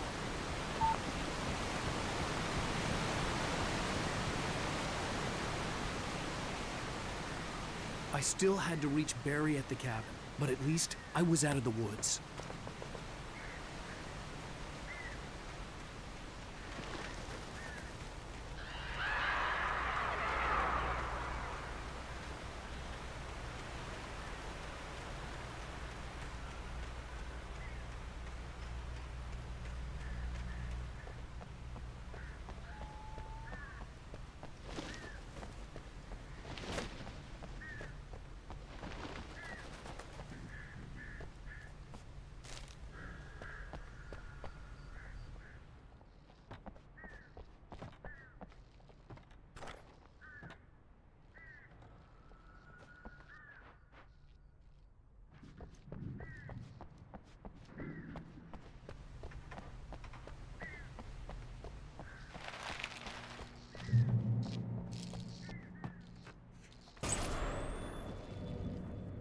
A story is not a machine that does what you tell it. A story is a beast with a life of its own.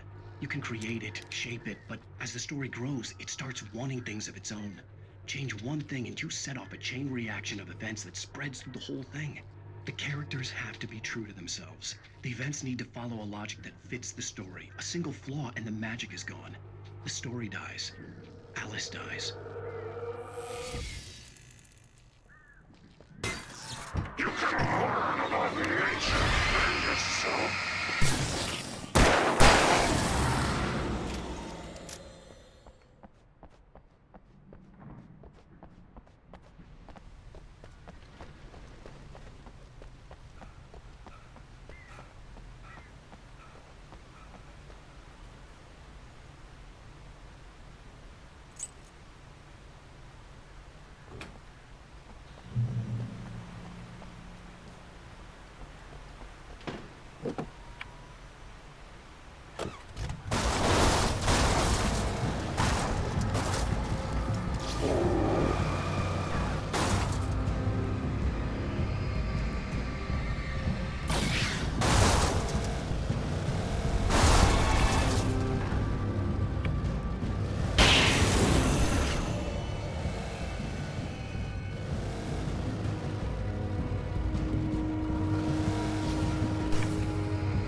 The flare gun was probably the best weapon I could imagine against the dark things I was facing.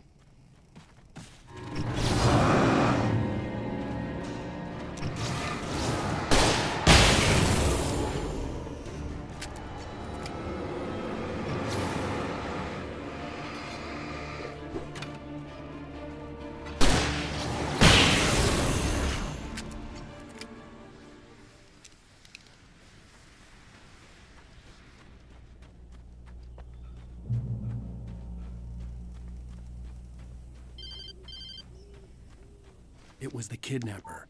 You son of a bitch! Where's my wife? Enough horseplay, Wake. You deliver the manuscript, and you can have your woman back. Simple as that. I don't... Listen. I'm gonna need time to finish it. I still need to write the ending. I need... a week. It's not done? I need a week. 2 days. The old Bright Falls coal mine is nearby. You can find it easy, city boy. The main building, there at noon. You bring the manuscript, you'll get your wife. If not, well, get me? Yes, I get you.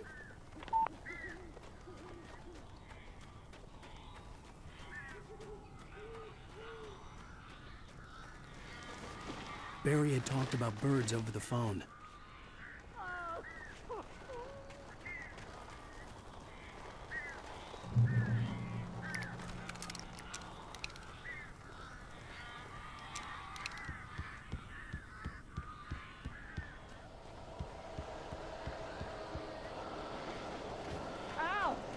I am so glad you're here. A couple of them got in here before I blocked the chimney. This isn't normal. These birds are weird.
Open the door now.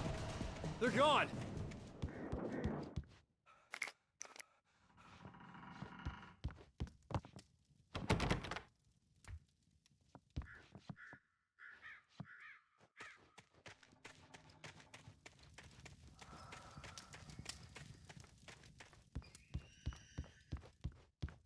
Hey, Al. I'm sorry for thinking you were having a psychotic episode, man. I sent Barry to the town to ask around about a man fitting the kidnapper's description. He'd go through the archives of the local paper. Perhaps he could learn something. Anything about the island and the cabin that had disappeared. The man wanted a manuscript. I had to try to write him one to get Alice back.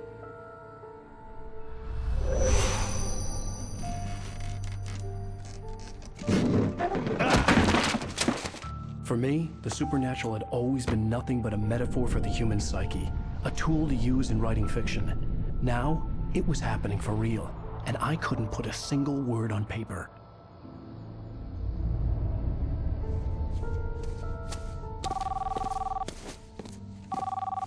Barry Wheeler speaking. This is Rose. Rose? I found Mr. Wake's pages. Oh, you sweet, brilliant girl. Could you and Mr. Wake come get them? I live in the trailer park outside the town. We'll be there in less than an hour. I know. See you soon. Have a great day. Hope you come back soon. Welcome to the Oh Dear Diner. Good girl.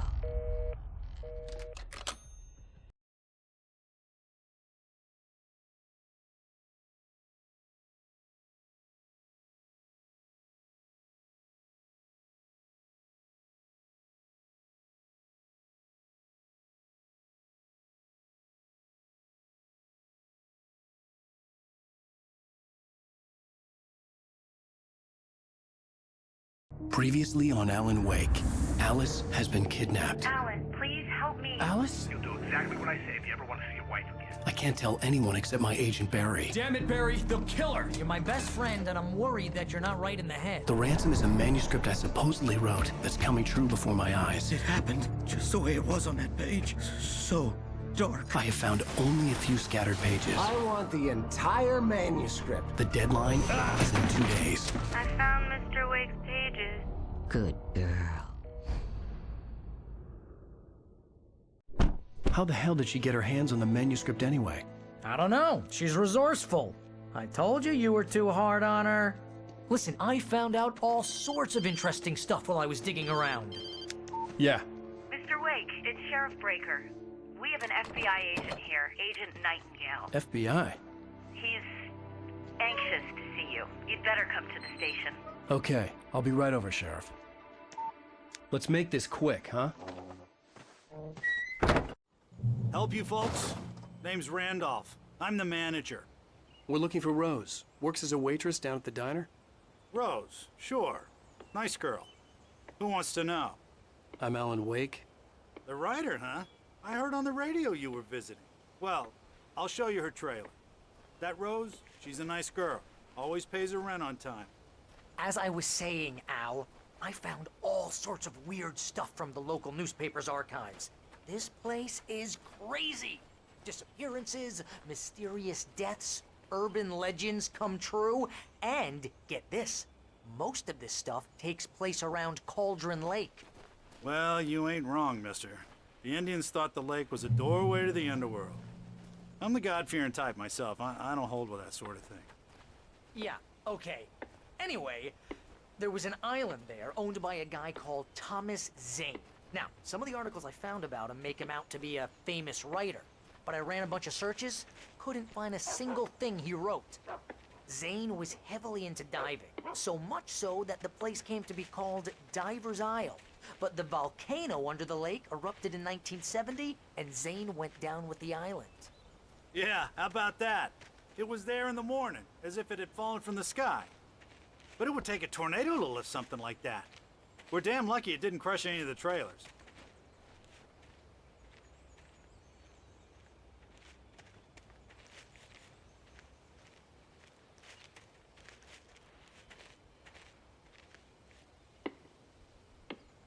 It gets better. A local girl, Barbara Jagger, drowned in Cauldron Lake just a week earlier. They were lovers. Sure, Jagger's a local spook story. The Scratching Hag comes for you in the dark. Childish stuff like that. Anyway, Al, I'm just getting to the best part. All of the articles about this stuff were written by Cynthia Weaver. I asked around, and she's that crazy bag lady you met. What, the lamp lady? She can be a little loopy, but she's not homeless or anything. Yeah, anyway, she knew both Jagger and Zane before they both died, and she had some kind of a breakdown.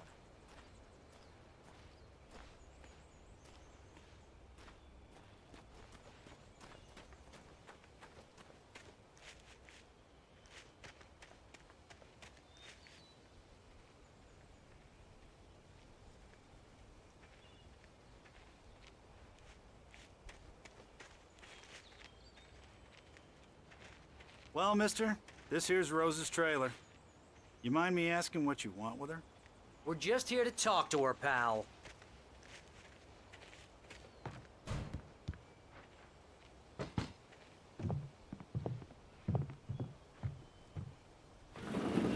Welcome to... Oh dear, Mr. Wake. I'm so glad you're here. Rose, you have my manuscript? Oh. Oh, yes. Yes. Please, come in. Hey, this is really good. Rose, Yes, my manuscript. I really need it. I understand. I know what you need. A muse to inspire you. Oh, for Barry? She doesn't have anything. Yeah, hey, Al? Al, what's... Oh... Barry! What? What?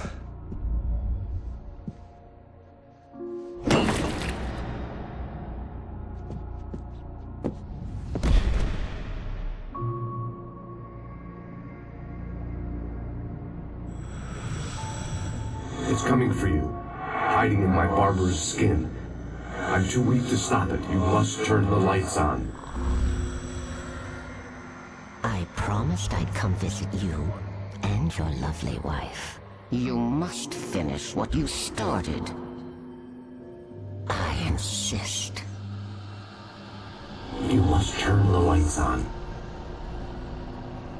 Turn the light on. Back to work, boy.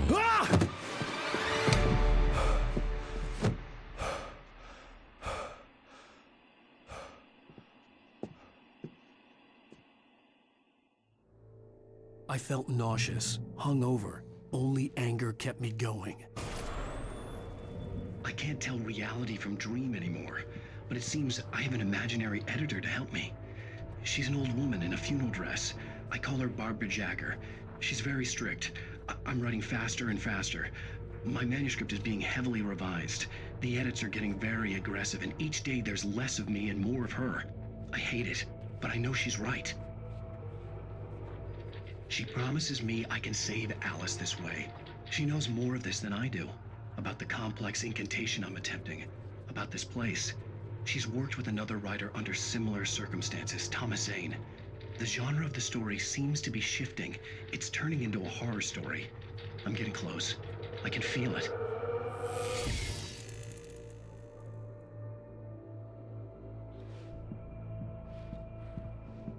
Rose took a day from me. I had less than 12 hours left to meet the kidnapper.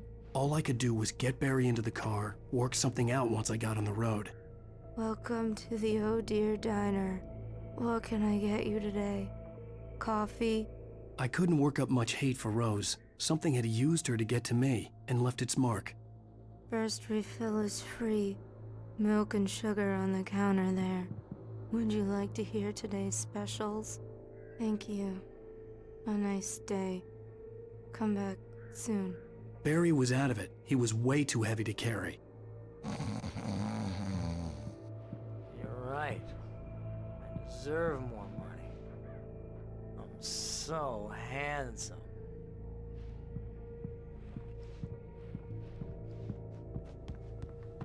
My gun and flashlight were gone. I'd have to find a way to get Barry into the car as quickly as possible. There was no time to waste.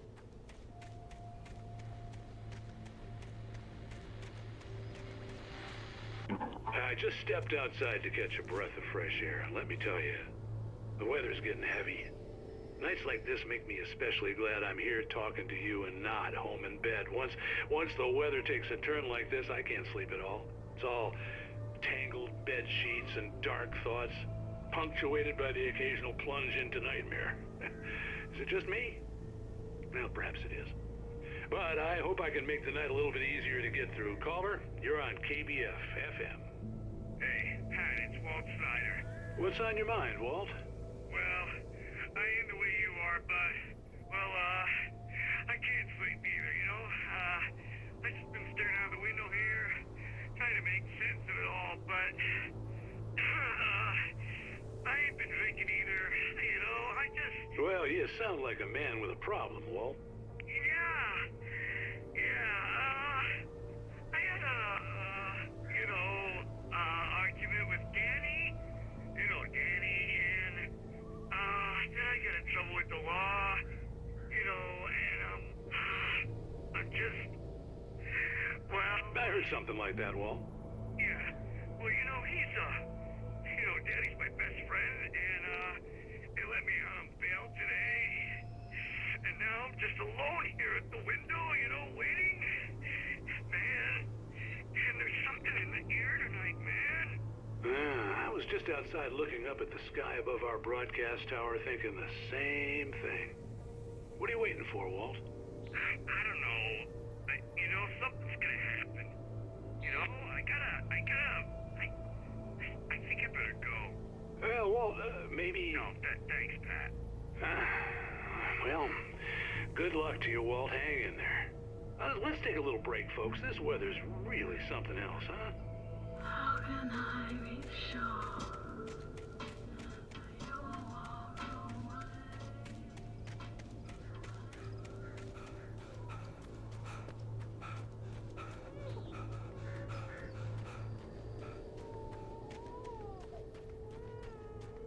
Oh, you're gonna get it now.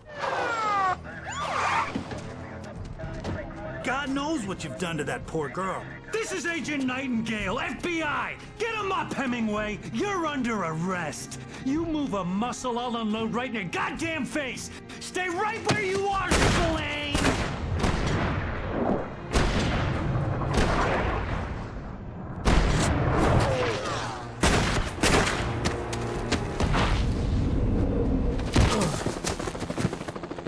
What are? I'm standing right here, you goddamn maniac!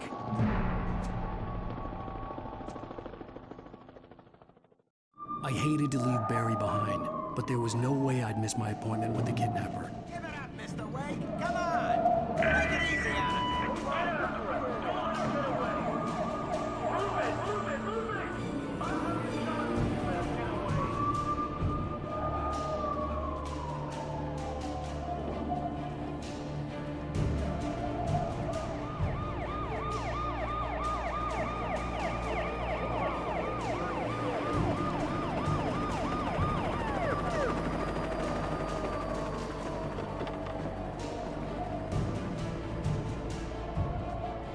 There he is! Free! Okay, men. Keep your eyes peeled. He's gonna try to make it through here.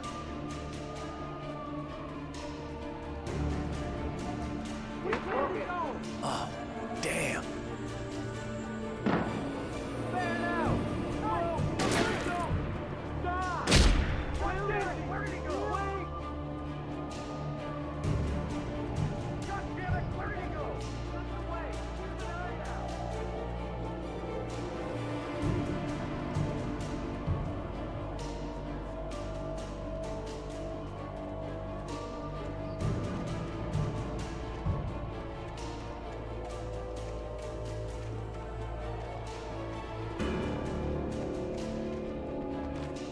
He's gone!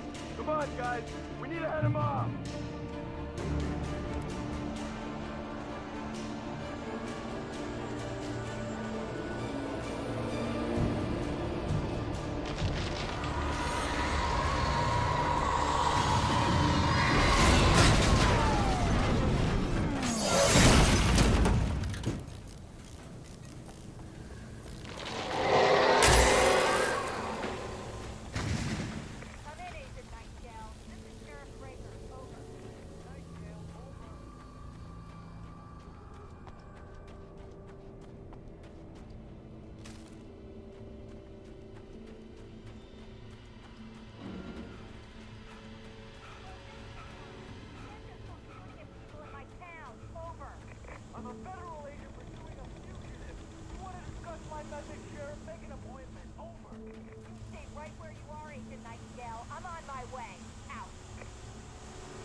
area.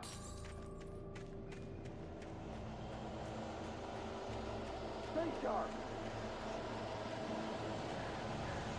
This way. Over here.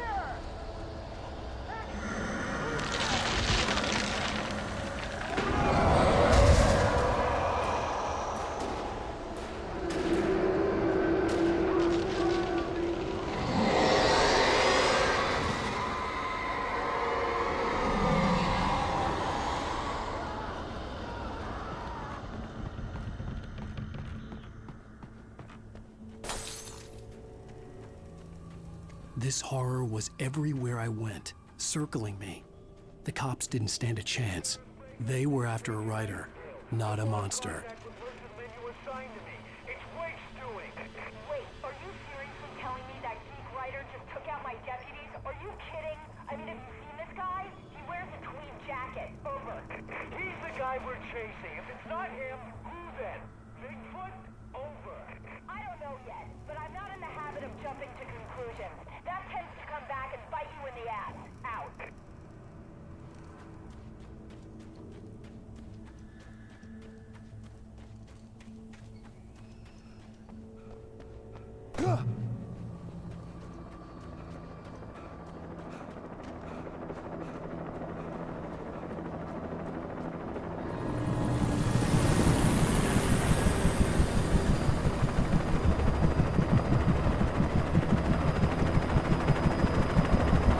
You on the ground. Hold it right there. There's nowhere to run. Freeze!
This is James. Mulligan, Thornton, come in. Over.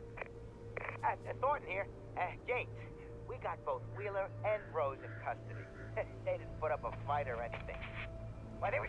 Hey, Mulligan, what are you doing? Come on! Sit down and give me that. Jane, Mulligan here. Over. Go ahead, Mulligan. Over. We got Wheeler and Rose here. Wheeler's drunk or hopped up on something. Speaking of which, that Fed had a pretty distinctive whiff of Otis Scotch about him, if you know what I mean.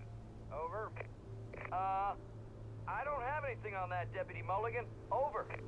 Well, whatever. Anyway, Rose is just being plain weird here. You better get Doc in to take a look at both.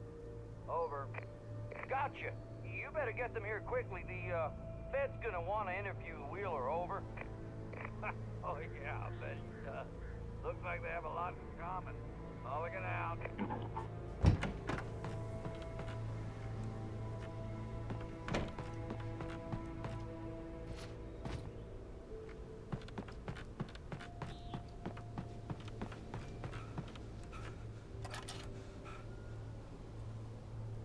I could see the lights of the radio station in the distance.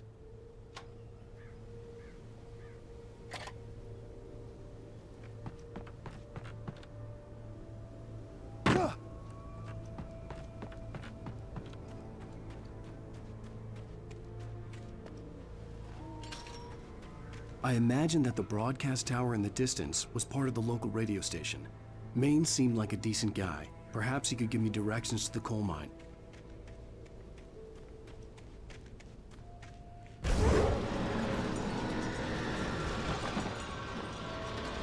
Unnatural shadows clung to the gate.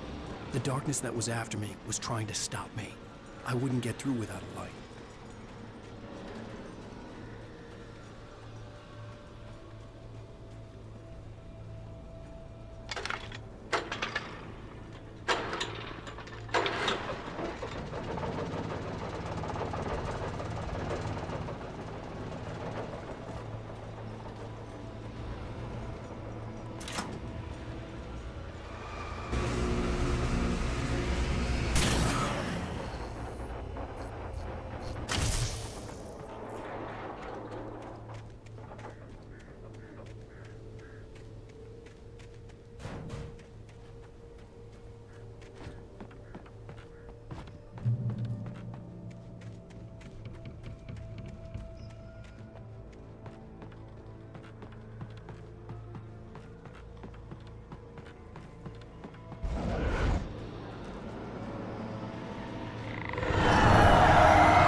It took me a moment to recognize the flashbang grenades.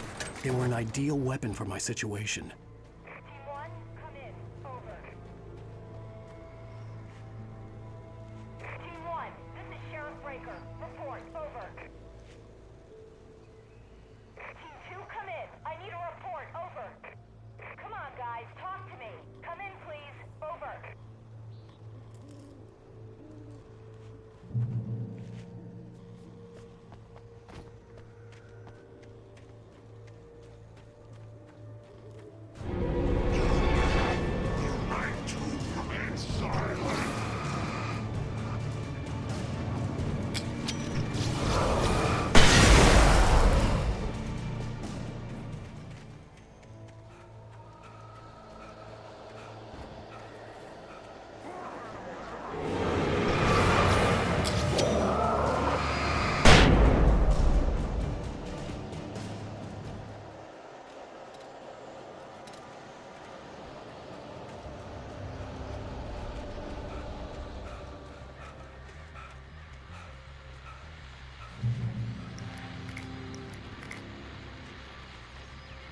And here's another call.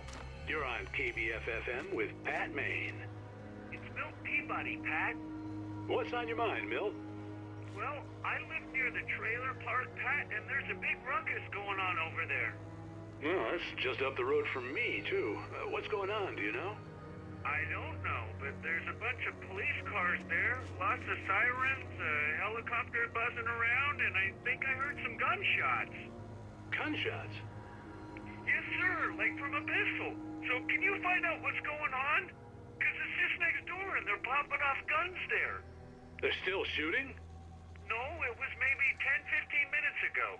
It sounds serious, Pat. I'm telling you, it don't sound like no party. I'm certainly going to give the station a call, Milt. Okay. You'll hear it here as soon as I hear from them.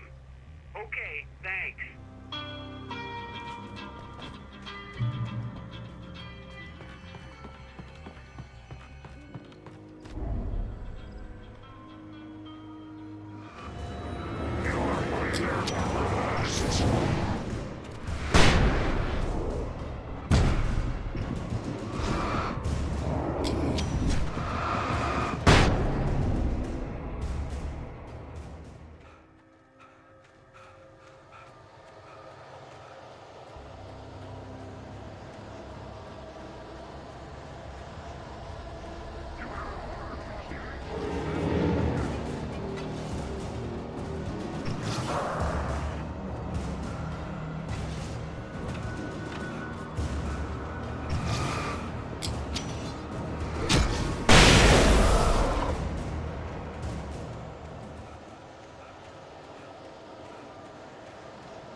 I hope Maine could lend me a car to get to the coal mine.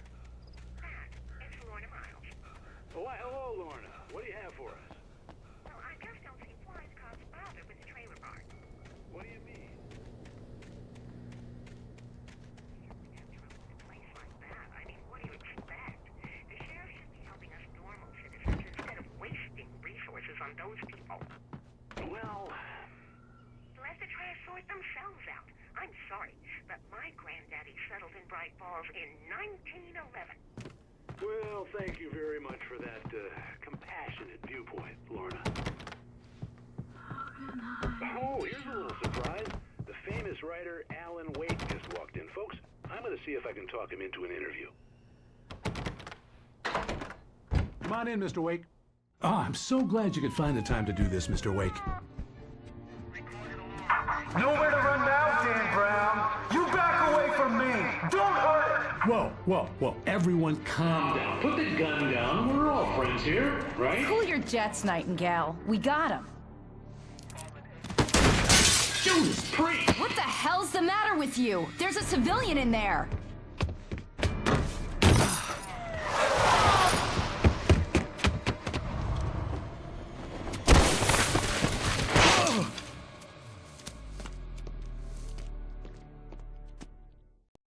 I'll get you yet, even if it kills me. You hear me? You hear me, H.P. Lovecraft? I had fallen off so many cliffs it was ridiculous. That's what you get for naming a book The Sudden Stop. It was probably good I hadn't had the chance to tell Maine where I was going. I'd have to lose the cops and find my own way to the mine.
There was no sensible reason for the power company work lights to be here.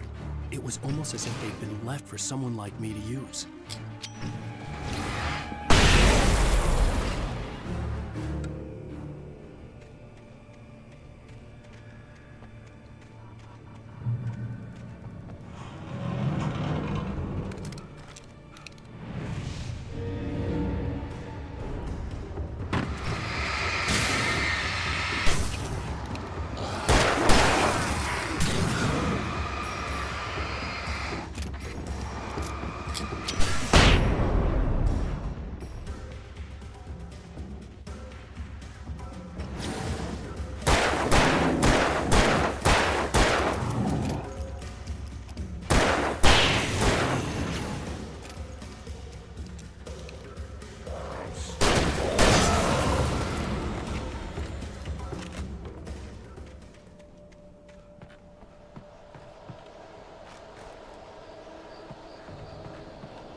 Hello? The most stubborn man I've ever met. Alice? Alice? Alan. Alan. I'm so afraid. Keeps me in the dark. Please help me. I look at you, Alan, and it's not you. Something else. Looking out from behind your eyes. Alice, I'm here. I'm so alone here. It's all gonna go to hell. You need to be careful. Cooperate. The connection had been terrible, but that wasn't the only thing that hadn't been right with the call. She sounded wrong somehow, but she had called me.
I could see a railway bridge up ahead, and a warehouse of some sort on the opposite shore. I hoped I could find a car from there.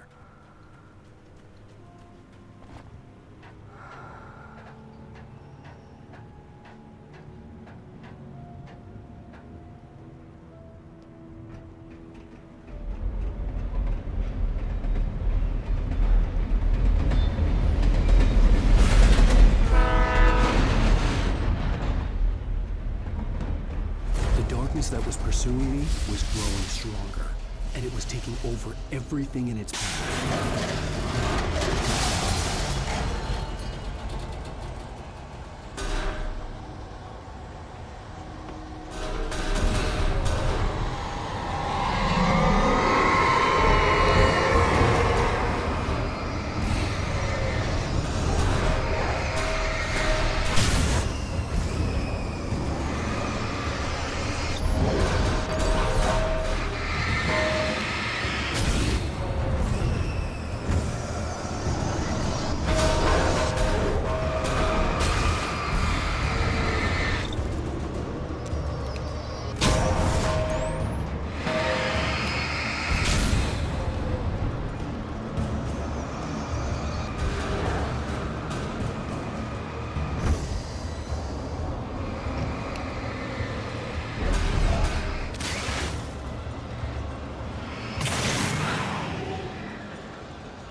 As a teenager, just starting to get interested in writing, Stephen King had been a source of inspiration to me. I thought about all the inanimate objects that had come to life in his books. No one is safe in a good horror story. Certainly not the protagonist. That's what makes them fun. This was anything but. The darkness could possess anything, and it was getting closer.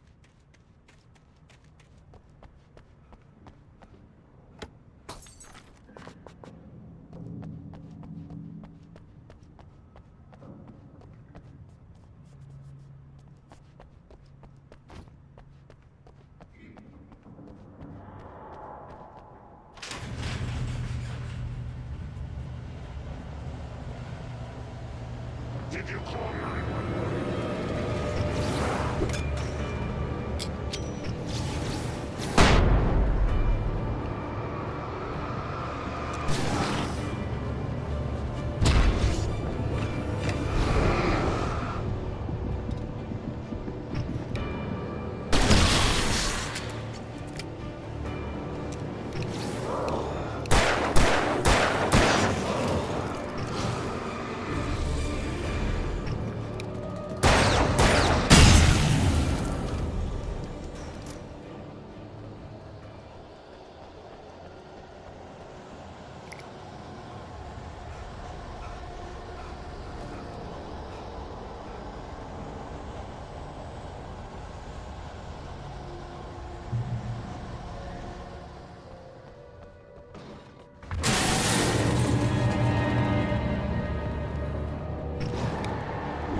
never been this glad to see the sunrise.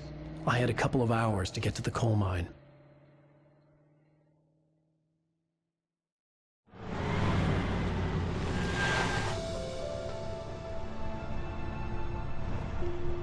The coal mine wasn't far now.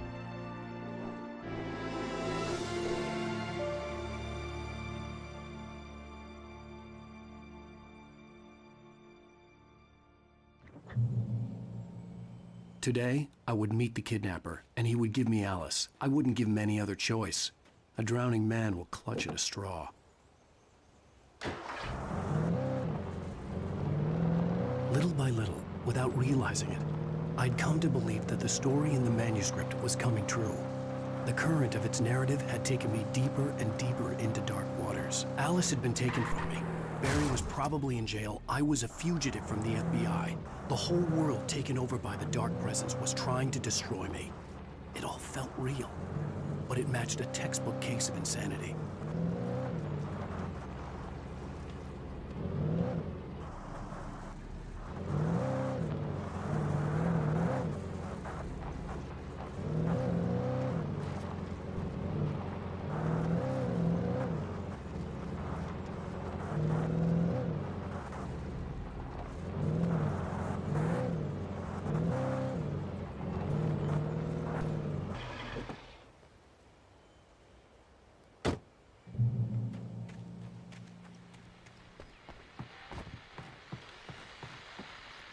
This is Pat Maine, and you're listening to KBF-FM. Folks, I want to apologize for kind of abandoning you to that looping music track last night, but I was detained.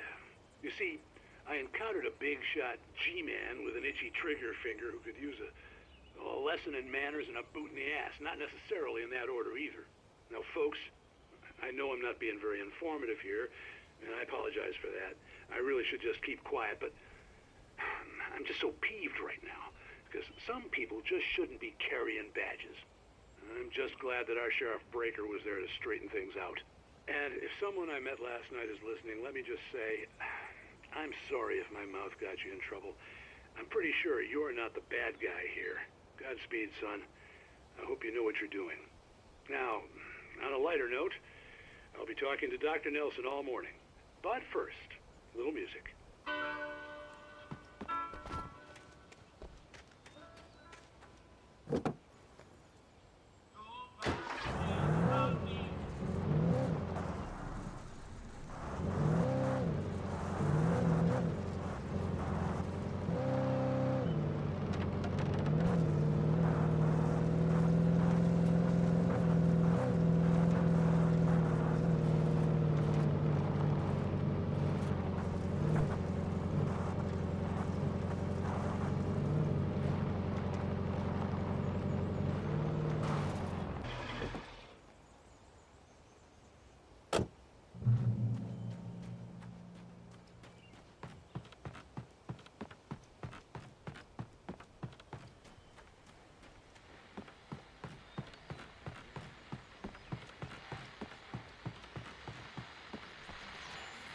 Welcome back to KBF-FM. Hope you enjoyed that tune.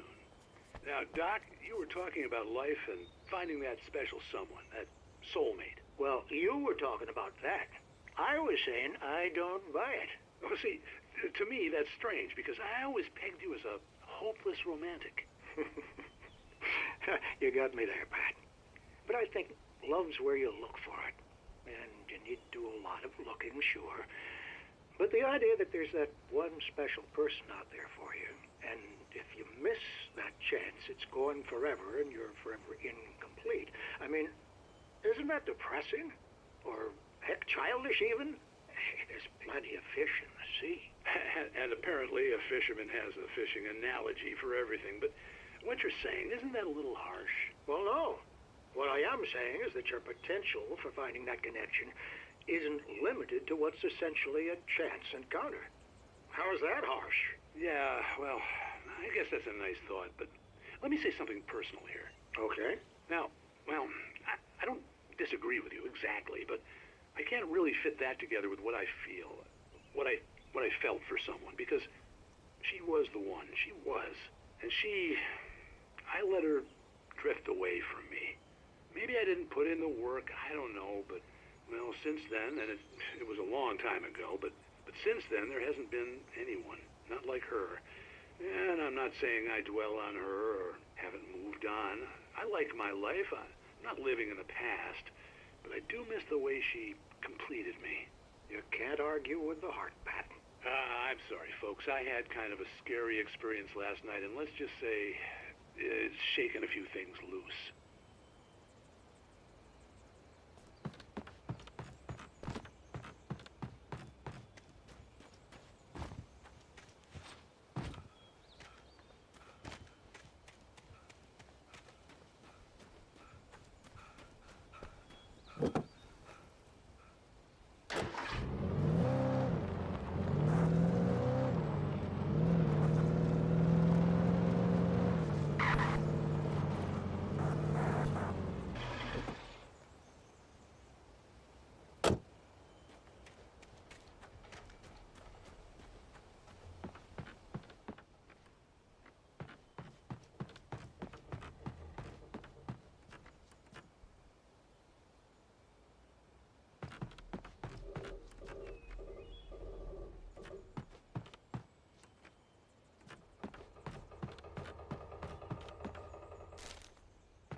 I was early. I was supposed to meet the kidnapper at noon in the main building. The coal mine was quiet. It was a museum now.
I didn't want to go outside.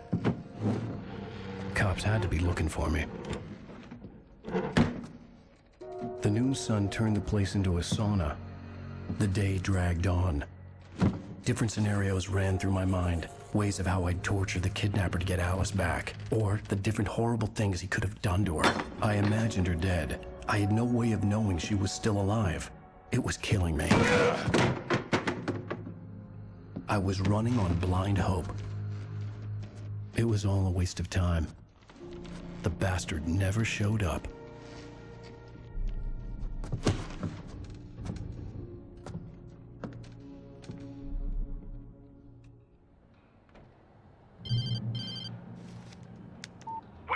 Where the hell are you? Change of plans. You know where Mirror Peak is? It's a big mountain north of where you are. You follow the path from the mine, you can't miss it. There's a lookout point there. I'll be waiting. I'm through being jerked around by You want you. to see your wife alive? Because if you do, you better watch what you say to me. Do we understand each other? I want to talk to Alice. Yeah, and I want the manuscript. Don't keep me waiting, Wake. Hello? Hello? Ah! I'm gonna kill him. I had to get to Mirror Peak.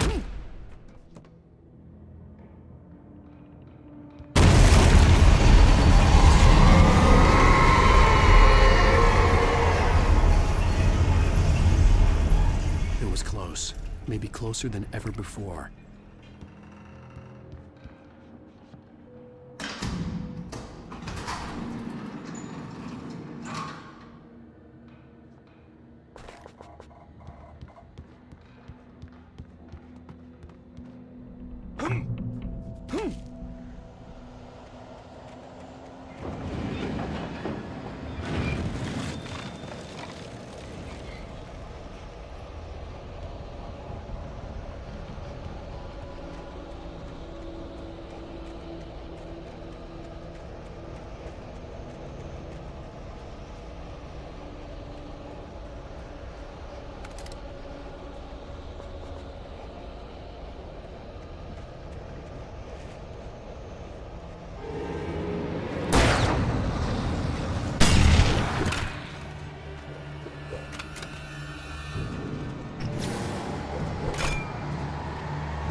The only way to reach the hillside ahead was to go through the building. I had to find a way to avoid electrocution.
There was no way the flashbang grenades were standard power company equipment.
I had no real plan.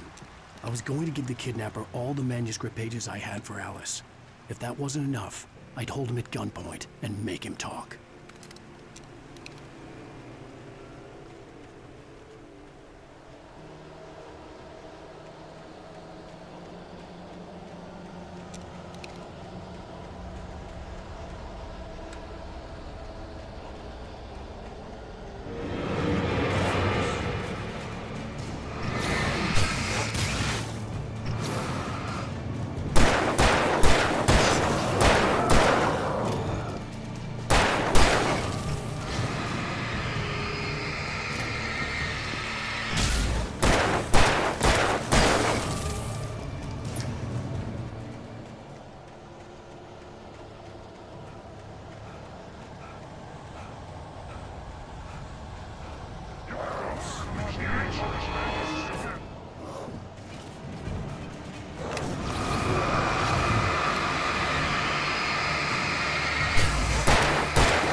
The dark presence was moving ahead of me in the same direction I was going. A cold feeling settled itself in the pit of my stomach. Was it going for Alice? The graveyard shift may cause cancer.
The place was dead, a ghost town.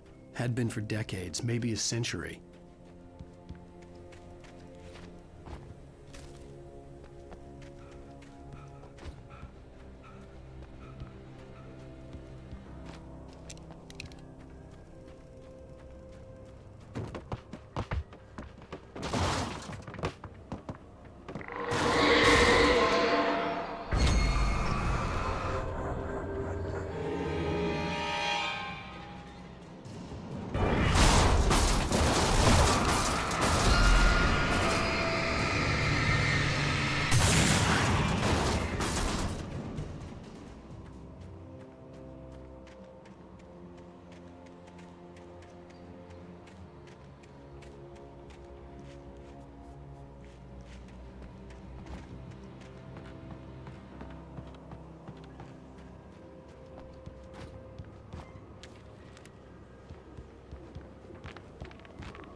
Anything outside of writing is a struggle. I feel ill. I managed to make my way downstairs. There's a shoebox filled with books and papers by Thomas Zane. It's very hard to focus, but I managed to read some of it. He's a poet, and a good one. He writes of muses and creators summoning fabulous things from a magic lake, using his powers to shape the world of a realm of gods and dreams and demons, dark things that wait for a chance to slip through, wearing the flesh of men as disguise. Zane writes about himself, his girlfriend being taken over by a dark presence, about growing scared of the lake. Zane believes it's a mirror to the gaping void of darkness above, where some Lovecraftian presence lurks. I crawl back upstairs. I'll borrow these things for my story. They ring true. They fit.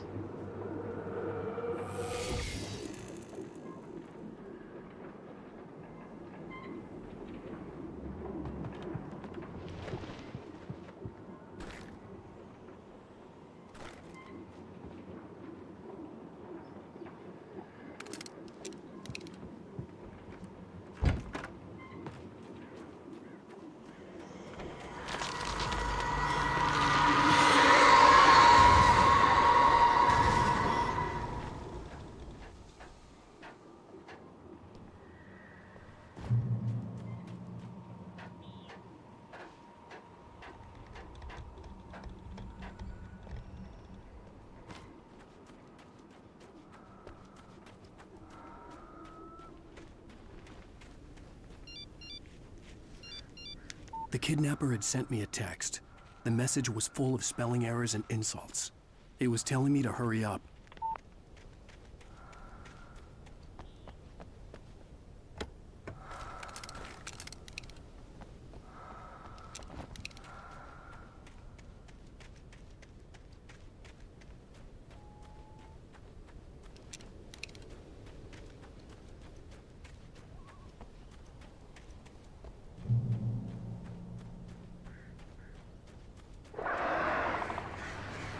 Birds.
Without warning, the headache stabbed at my brain.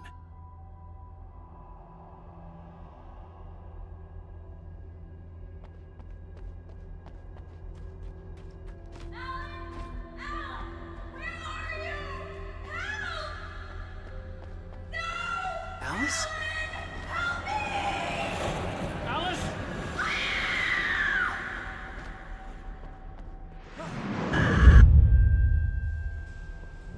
I'm losing it. I gotta get out of here.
I'd have to make my way up this mine shaft in order to go on.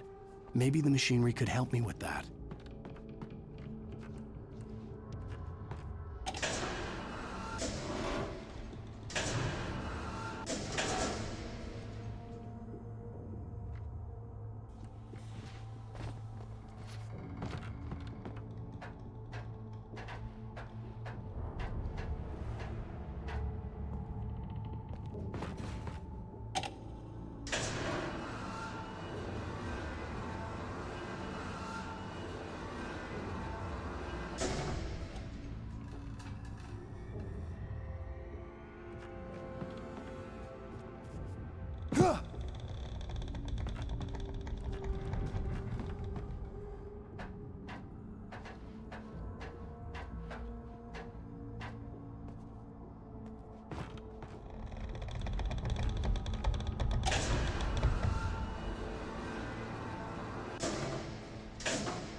I could see Cauldron Lake. I thought I could make out the spot where the island and the cabin had been.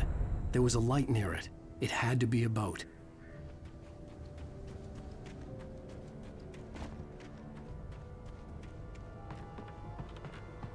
I was close now. I had to get there fast. I dreaded what I would find. Wait! That you? Wait! Hey, I'm here! I'm coming! No! Get away! I'm sorry. Please, lady. The boss didn't know who he was messing with. I didn't know. I swear, I didn't know. We don't have his wife. We don't know where she is. She's probably drowned. We just said we had her to make him play ball. You see? To get him writing for us. Please. Please. Oh.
Previously on Alan Wake, I'm hunted by the law. Sheriff, Wake's running.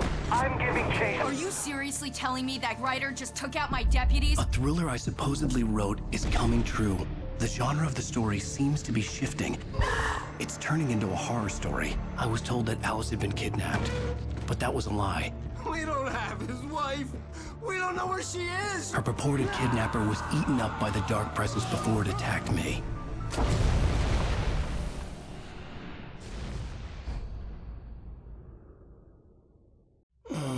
Alan, shh, baby. It was just a nightmare. Alice. There you go, Alan.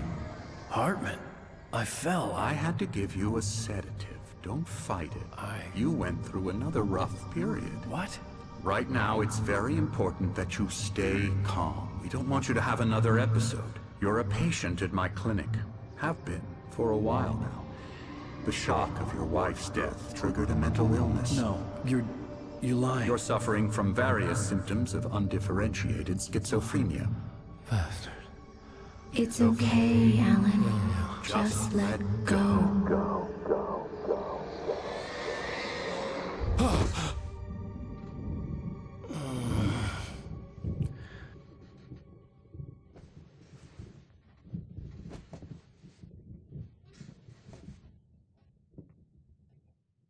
I felt groggy. Whatever Hartman had bumped in me was making me numb. I felt like this was happening to someone else. Someone I was watching on television. I couldn't think. Couldn't focus. The door was locked. I was a prisoner here.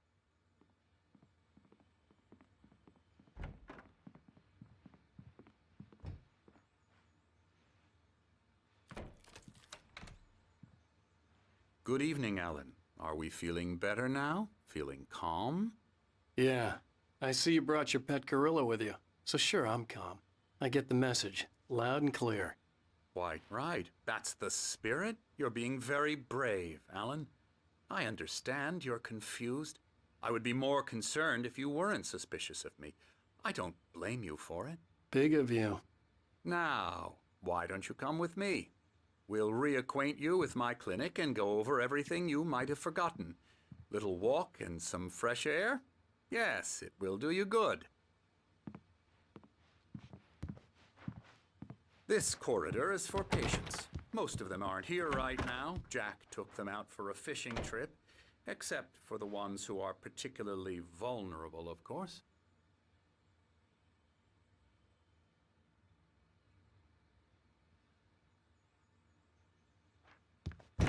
I encourage creativity as a part of the recovery process here at Cauldron Lake Lodge. I specialize in treating artists. I bet you do. Splendid, Alan. I honestly believe we can get this thing under control if we work together. This way, Alan.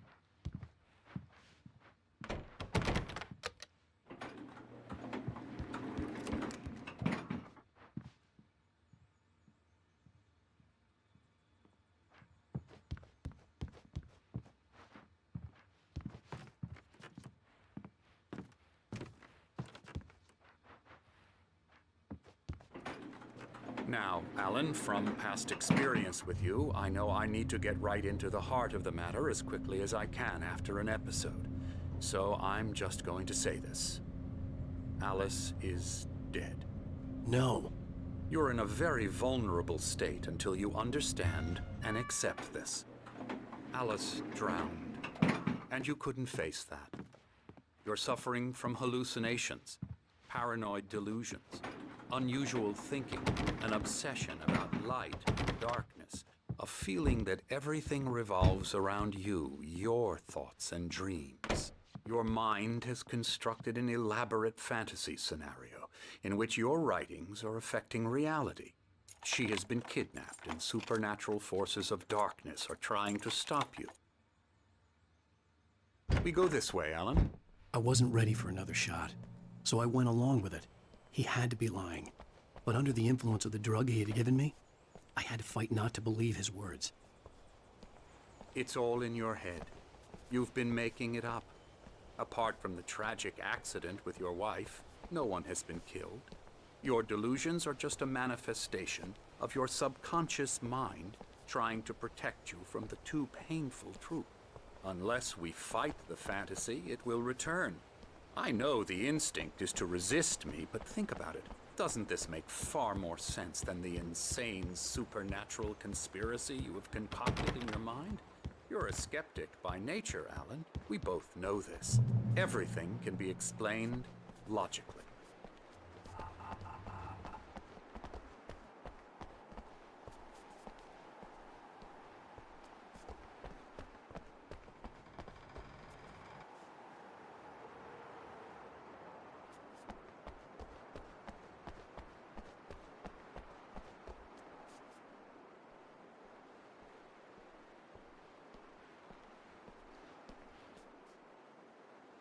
I never get tired of this view.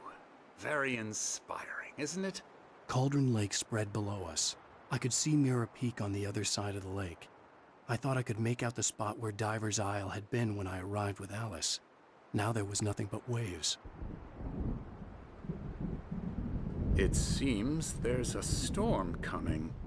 Funny, I don't recall there being a mention of that in the weather forecast. Well, no matter. This way. Follow me. Alan, what I'm telling you is good news. Right now, we're in control. Every time you have a relapse, it gets more and more difficult to resurface from the dark depths of your imagination. Not surprising, considering your profession. Imagination is what you work with. After all your nightmares, this should come as an immense relief to you. If it doesn't, why is that? Because I'm lying? Or because you don't want to admit that you're not well? It's very natural for you to think of me as your enemy. It's part of the illness. I let him talk. After all, Hartman obviously loved his own voice. His words echoed madly inside my head. But I dug my nails into the palms of my hands to stay focused. You need to work with me. Once you accept that, we can begin the journey towards your recovery.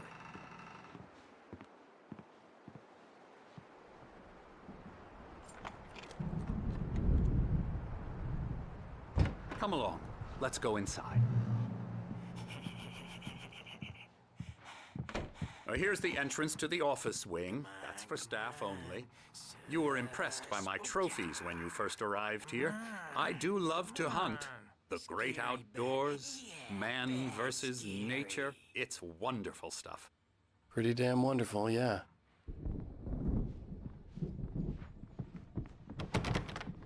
Scary, scary, scary.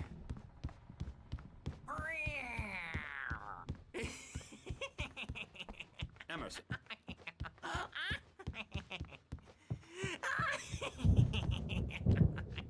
I'm a real bad dream, mister. You should be afraid of me. Don't want to run into me in the night, that's for sure.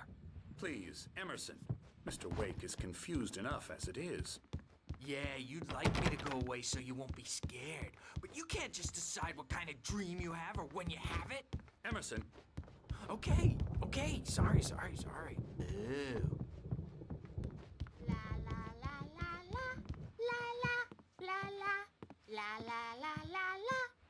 Elbow strike. Ooh, yeah. I'll get him to the head.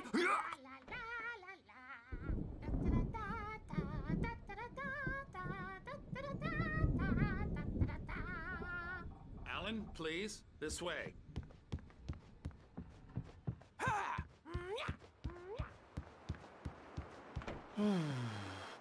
Oh, hello. I've painted you. Okay. I was just struck by inspiration a couple of days ago. Dr. Hartman wanted me to paint landscapes, and that's what I was doing. But now I've been doing these things, a lot of them. The images just keep coming. Dr. Hartman likes them. He has them in his office. Yeah? He's very proud of me.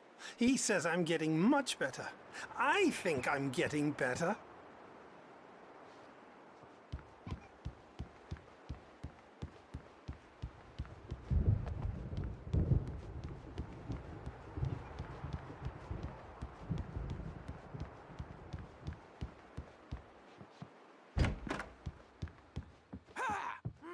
Now, you might have noticed the typewriter in your room. You've been writing as a part of the therapy. As soon as you feel up to it, you should continue.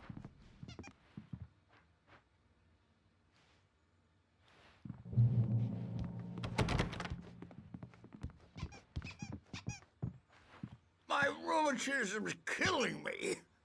There's a storm coming. Oh, what a storm. I hope it wipes this place off the face of the earth. And these two are the Anderson brothers, Odin and Tor. They had how should I put this? A heavy metal band in the 70s and 80s called Old Gods of Asgard. They even adopted new first names to complete the image of Viking gods. After the band broke up, they lived on a farm nearby. They are, well, in advanced stages of dementia. They're well cared for, TLC and all that. There's nothing more that can be done. I'm afraid that the rock and roll lifestyle has left its mark. Oh, that won't do. I'm so sorry to cut this short for now, Alan. The power has been acting up. I'd better go check on it. We'll continue this soon. Meanwhile, when you feel up to it, return to your room and try to write. It really is for the best. Don't you think? I'd like to bash his head in with a hammer. Oh, he'd love to fish out our secrets, but he has no clue. He's not crazy enough. Not crazy like us, Sonny. Yeah! Being crazy's a requirement, Sonny. Who else could understand the world when it's like this? It takes crazy to know crazy. That's the sanest thing I've heard in a while. Zane! You're all right, Tom. Hey, we like him, don't we, bro? He's got to go to the farm. The Anderson farm. Valhalla! We wrote it all down, lest we'd forget. A crash course. All you need to know to get your head right. You need to find the message. Here, Sonny, here's something for you. Gave me a rash, but I kept it safe from these bastards. My head was clearing up, or according to Hartman, I was sinking back into the fantasy. I was convinced he was lying to me about everything. Crazy or not, the Andersons made more sense. Tom, you got any booze on you? Yeah, no. Sorry, we have guys. a stash of the special stuff at the farm. Our own formula. Local ingredients. Medicine clears your head right up. Makes you remember like Moonbeams on the brain. Oh, I just noticed! Leather patches on the elbows? That's not very rock and roll. Tom just lost is all. Baba Yaga got to him too, the damn witch. She used us all.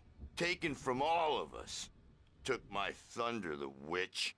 And my ravens, what were they? Memory and thought, the hag. She took something from you too, didn't she? That's what she does. We're better off. This place, the lake, it gives you power. If you're a creator, an artist, haga. Nightmares shifted in their sleep in the darkness of the lake. Yeah, that's the one. She makes sure it comes out twisted and wrong. Just ask the lamp lady. She knows what happened to that other writer. She's been using you, boy, and you let her. You went and opened the door for her, didn't you? Now, it was already open a crack. And whose fault is that? We're morally corrupt, disease-ridden, old and stupid. Doesn't mean he had to open it all the way, goddammit.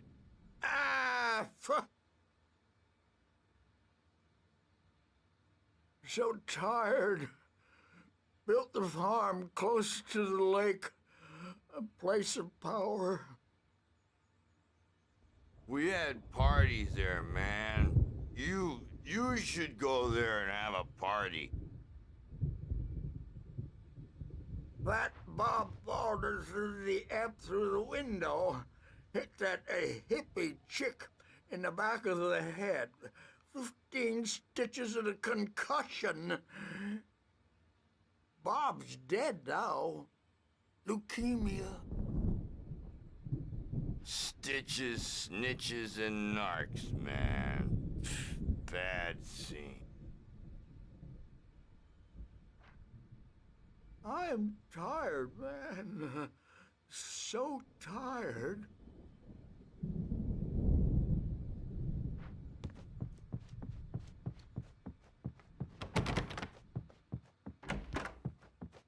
I'm a bad dream, and you can't wake up.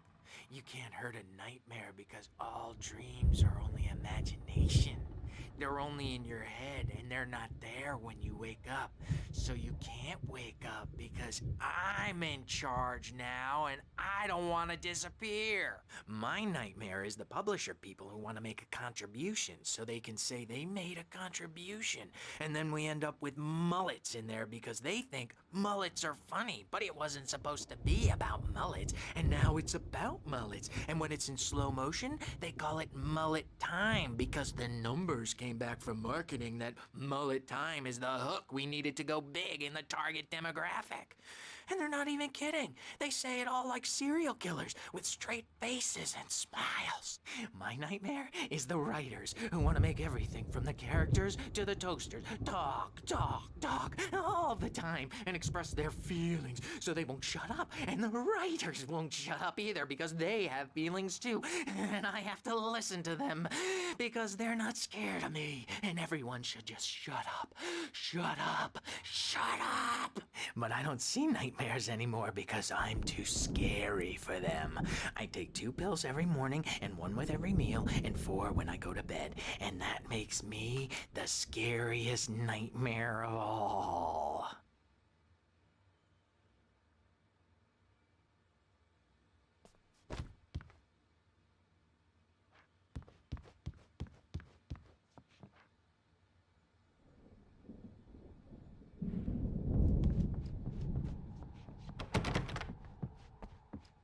Hey, Wake. The doors were locked. Hartman and the nurses would have keys, but there was no way to get my hands on them. You can get to your room by those stairs, Wake.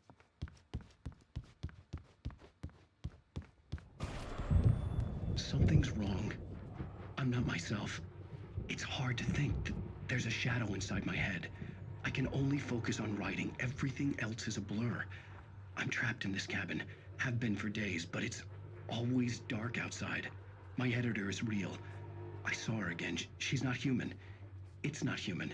A dark presence is wearing the old woman's face. She was covered in clinging shadows. There's a hole in her chest where her heart should be. I think I've made a horrible mistake. I don't think I'm any closer to saving Alice. It's been lying to me, using me to get the story it wants, and the story will come true.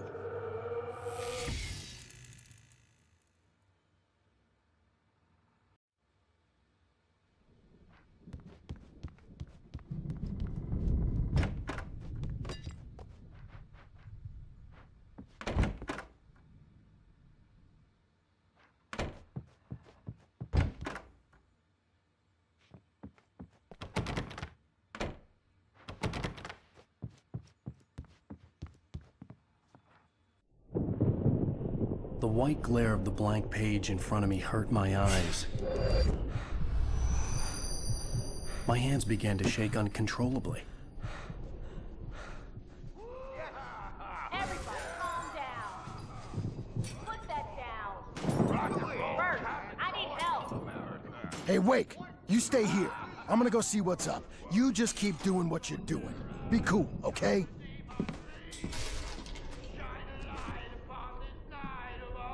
I didn't know what the chaos was all about, but it could be my only chance of getting out of here. Where the hell did he get a damn hand?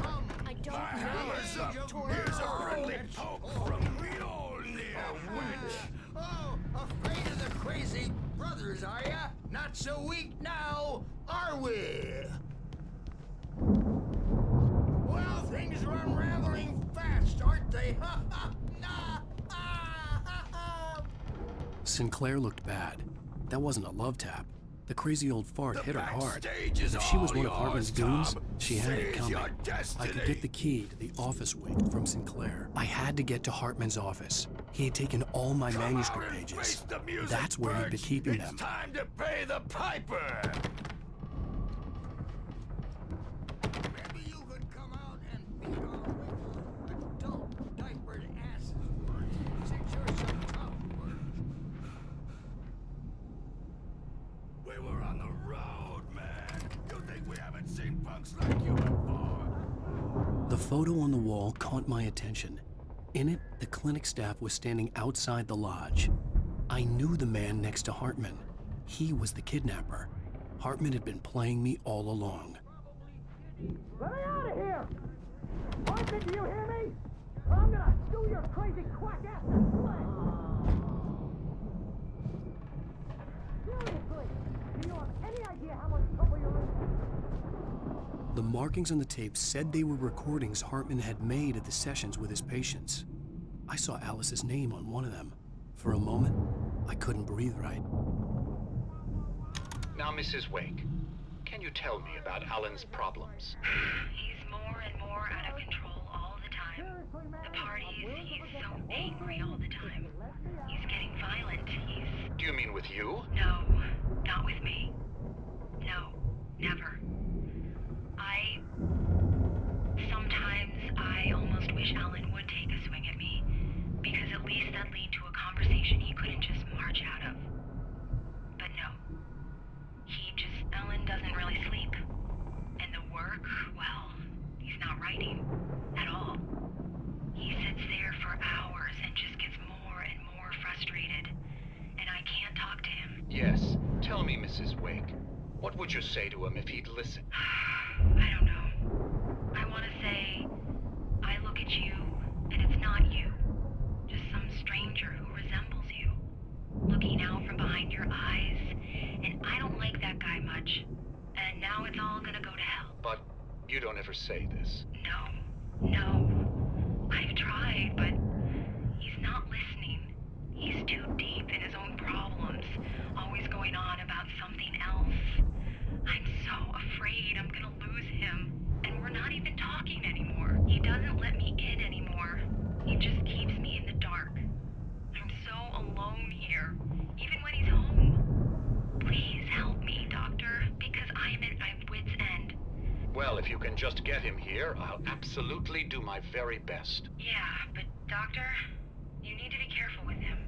He's not just going to listen to you and cooperate. He's the most stubborn man I've ever met. Well, I'll be sure to bear that in mind. Hearing her voice, what she was saying made me happy and sick and guilty all at once. Worst of all, I recognized the words. The phone call from her. It had been a cut-up of this. Just a recording.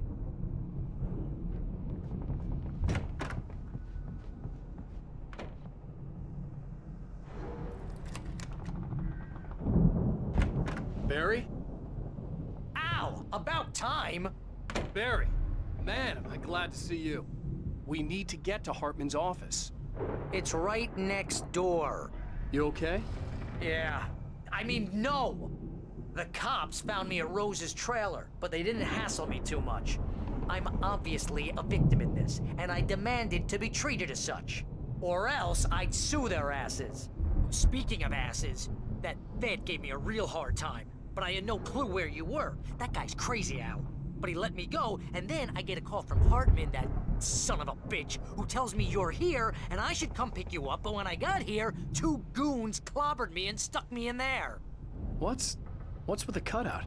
I stole it from the diner to piss off Rose after what she did to us. That'll teach her. Yeah, that's a harsh punishment. Come on, pal, we gotta get going.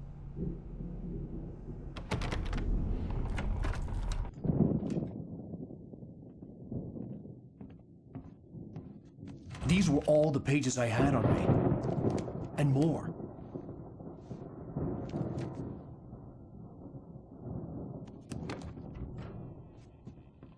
Alan, please. You're sliding back into the... Tell me one more lie and I'll shoot you in the face. Ah, well, it was worth a shot. Really, Wake, come on. Let's work together on this. You have no idea... Hartman, shut up! Barry, get out of here. I'll catch up with you. Get a car. Oh, Al, let's just... Go! Wake, listen to me. This is a mistake. Don't you see? Together we can create something absolutely wonderful. With your ability and mine.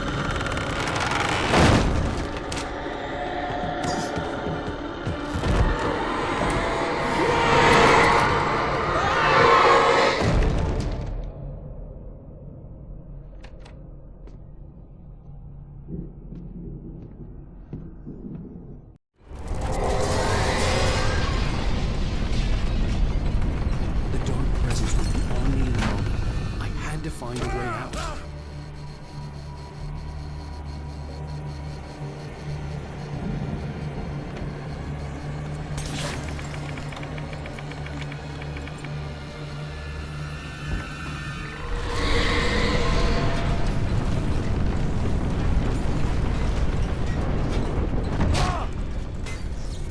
I needed light to get the possessed bookshelves out of my way.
car, but the gate's locked. You're gonna have to go through the hedge maze over there. Barry, I don't have a light. Take this, Al! Oh, God! Look at the house, Al! Look out!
Jeez, Al!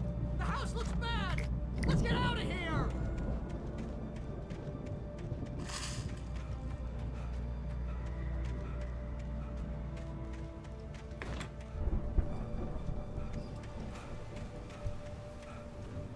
Al, hurry up! I can hear those evil guys moving around!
Then you'll be nice and calm all day long.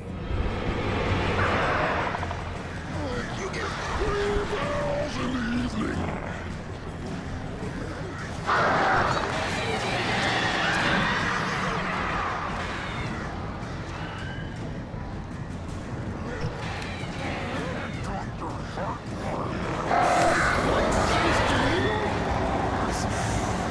That way we don't get into trouble. And I don't have to punish anybody.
alive! Let's get out of here. Can you open this gate? Maybe. Barry. Well, I slammed it shut when the nasty showed up, and the key fits kind of loose in the lock, so, Barry, I'll find it. Don't worry about it.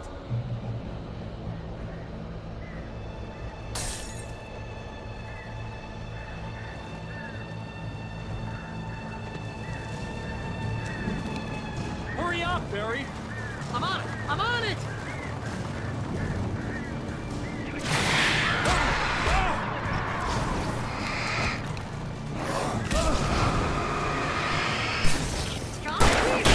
Just hang on, Al!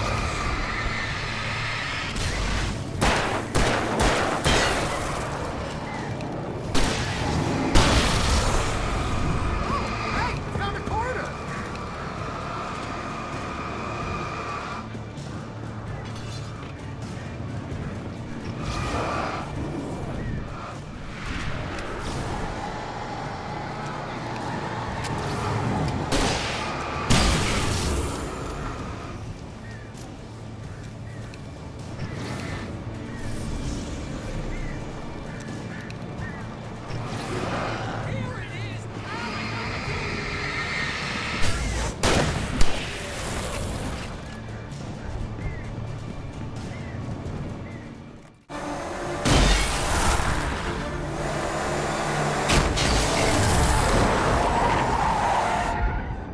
Al, please tell me we're headed for the nearest "You're now leaving Bright Falls. Come back soon" sign. We're going to the Anderson farm. I knew you were gonna say something like that. You know what? You owe me big time for this. When this is through, if we make it, I don't care what anybody says, I'm done with darkness. You're gonna buy me a tanning bed as a gift, and I'm gonna live in it.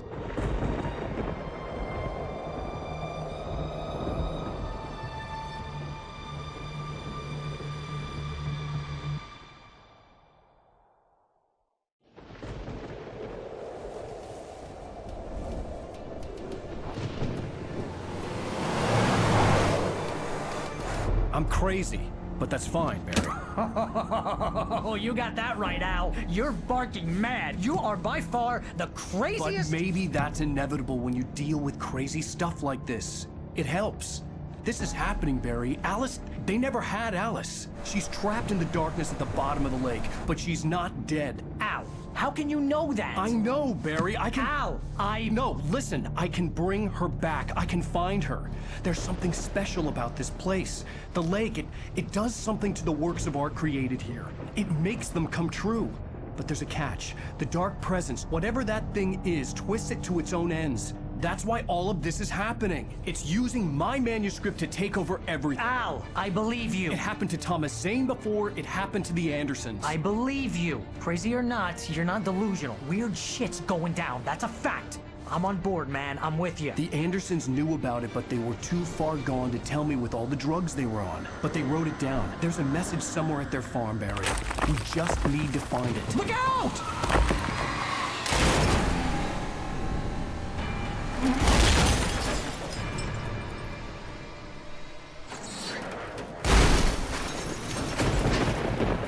Ow! God damn it, Al, talk to me!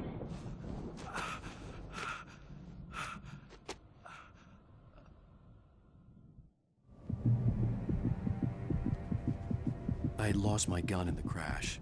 Barry was nowhere to be seen. Barry! Barry! Oh, man, you're okay! Jeez, it's good to hear your voice! I was trying to get out of the car, but the ground gave way! Man, what a drop! Don't worry, your cutout is fine. Forget that! Are you okay? I hit some bushes, didn't get a scratch. There's no way you can climb down, though. It's like a sheer wall. Ah! Al! There's something moving down here! Barry, it's a taken! Use a flare, Barry! Oh! Yeah! Barry, are you alright? I'm good, Al! I'm great! Guess you never messed with anyone from New York City before, huh? You're gonna have to find your way around to the farm, Al! I'll be waiting! Barry, just wait for me, okay? Al! I'm not staying here! It's suicide! I'm going to the farm! I'm gonna go ahead and secure the area. You can catch up. Don't worry about it. I'm on the case. Now he's Rambo. This would turn into a disaster if I didn't catch up with Barry.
To destroy them to get through.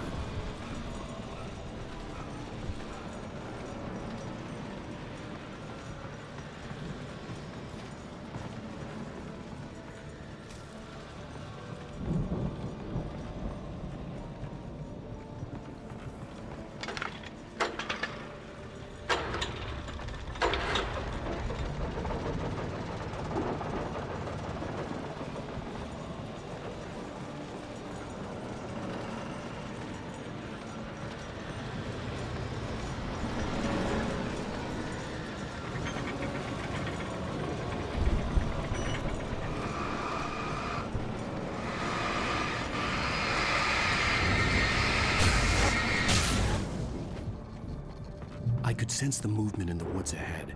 Facing the enemy without a weapon was dangerous, but I had no choice.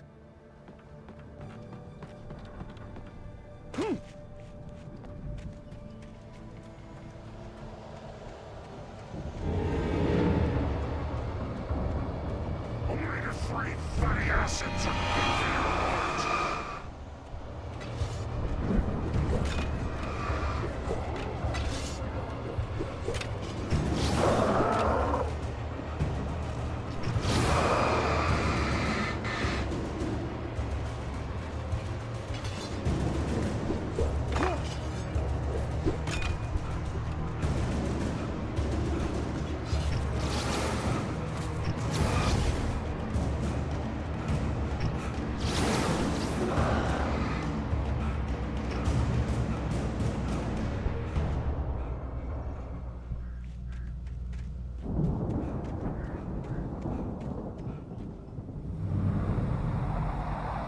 A car was driving away from the farm, headed in the same general direction as I was. For all I knew, it was Barry, caught in the consequences of leaping before looking.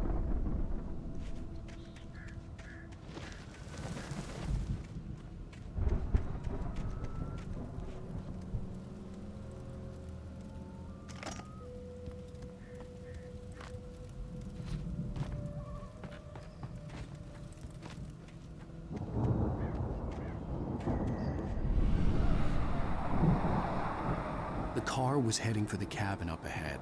It wasn't far. If it was Barry, I would see the damage soon.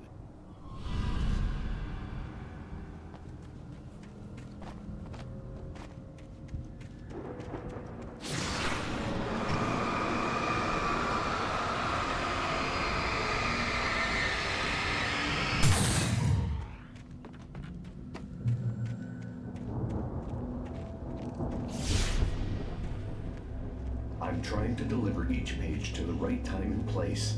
I'm trying to show you how the story goes. I had seen glimpses of the light before. I had seen it in my dream. It was a strange spaceman or a diver in a bulky suit. He was the one who'd been placing the pages on my path.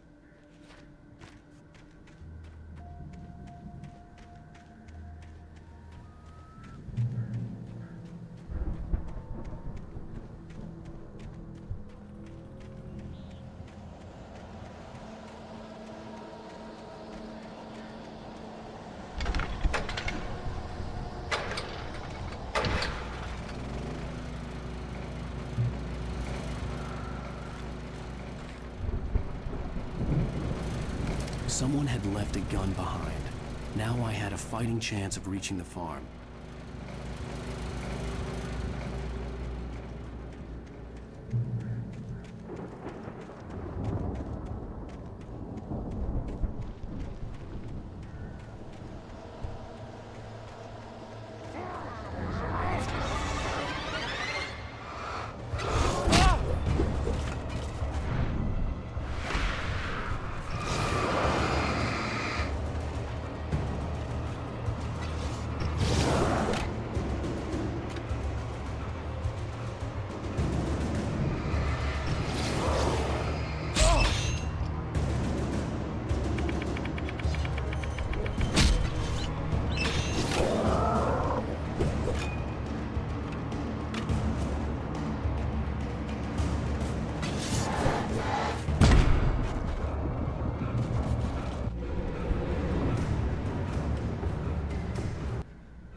Hello?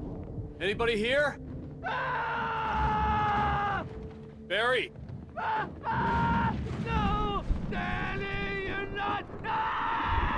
Please! What are you? No! Don't! I'm sorry!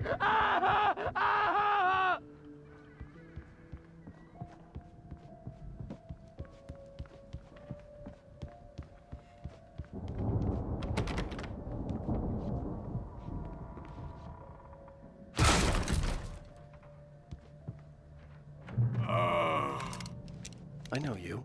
You were in jail the other day. I went to the farm again for the moonshine, you know? It makes you see. They're not gonna miss it. They're in the loony bin. But my buddy, Danny, I lost him. Something's gone wrong with him. It's not him. Like a real bad follow-up to a real good movie. The best friend's suddenly the bad guy who wrote this crap anyway.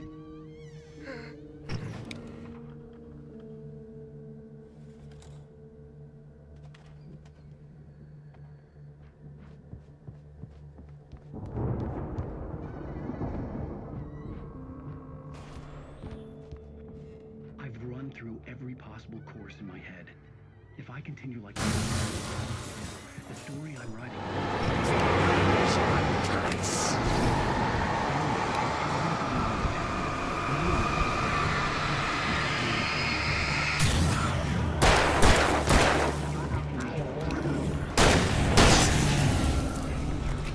Let me guess.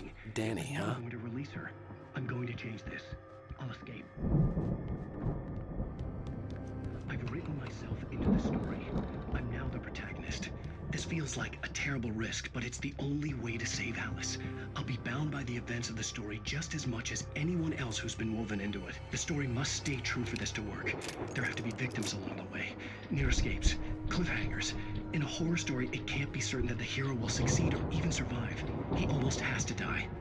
I'll write my own escape into the story next. I need help. Zane's going to be the one who will help me. I'll make it happen.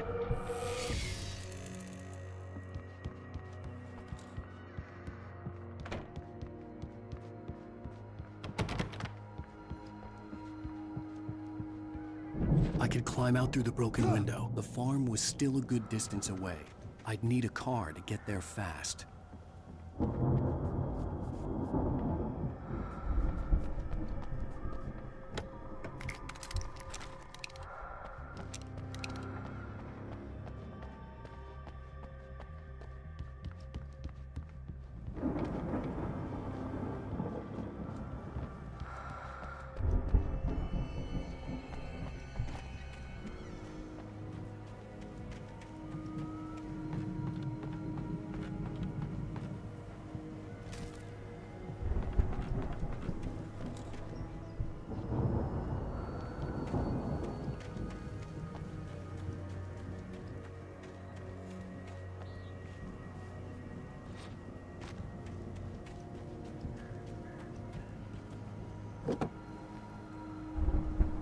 If Barry wasn't up here, he was probably in trouble down at the farm.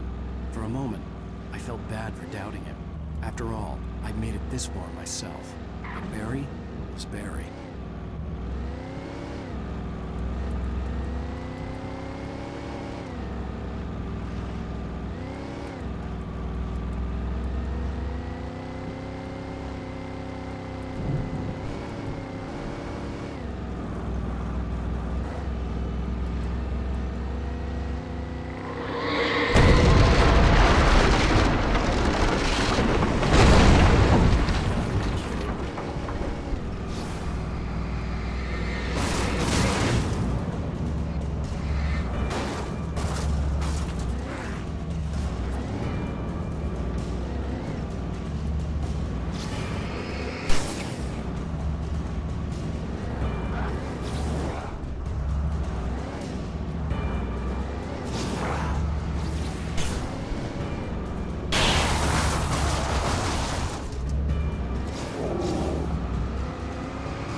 I'd known the brothers used to be some kind of rock stars, but it hadn't really sunk in until I saw the stage.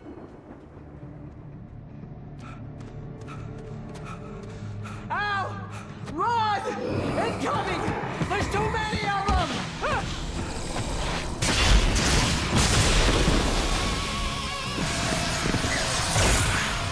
God damn!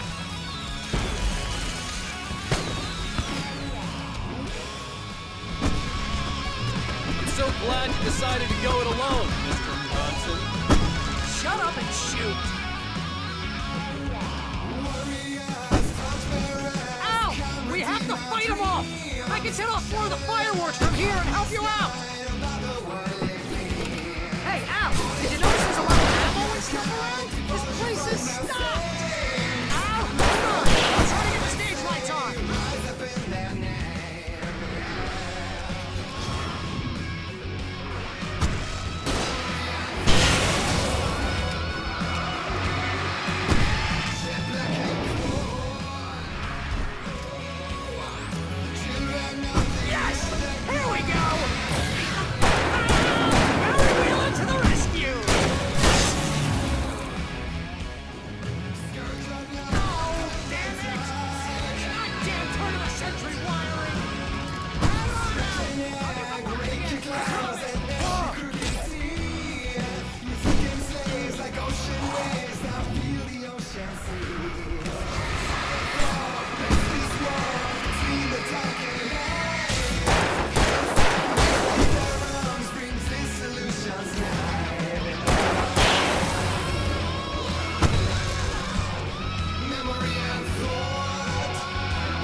Barry, please, please, please!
Bright Falls, rock and roll capital of America.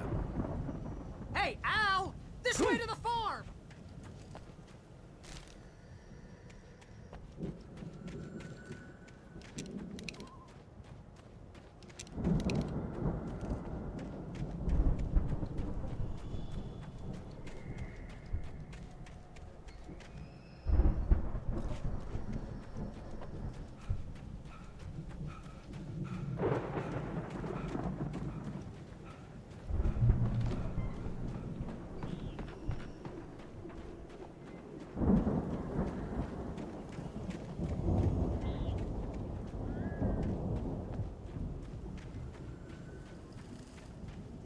See, bestseller? No reason to worry. Your cutout's good as new, right where I left it.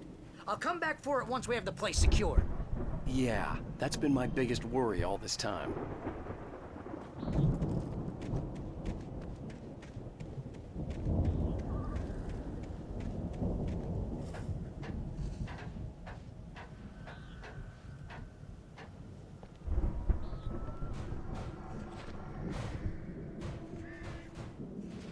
Hey, I think Alan Wake here has something to say.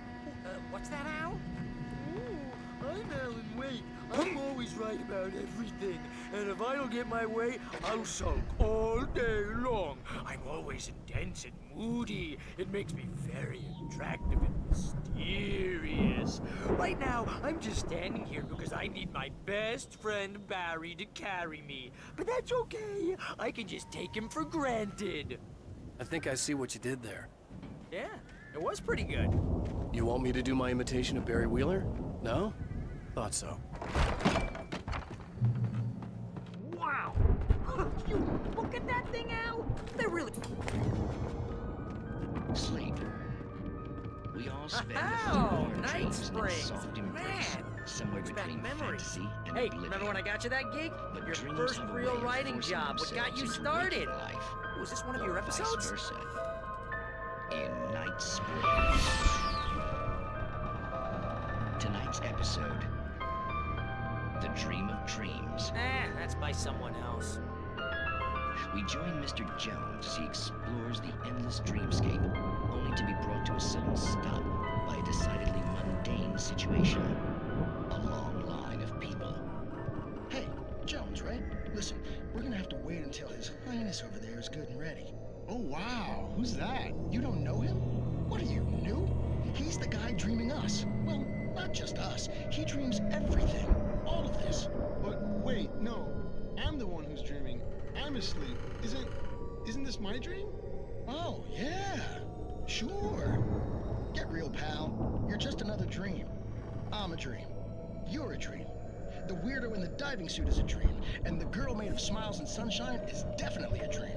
But I'm pretty sure I'm dreaming this. Well, maybe you're a really confused dream. What am I, a shrink?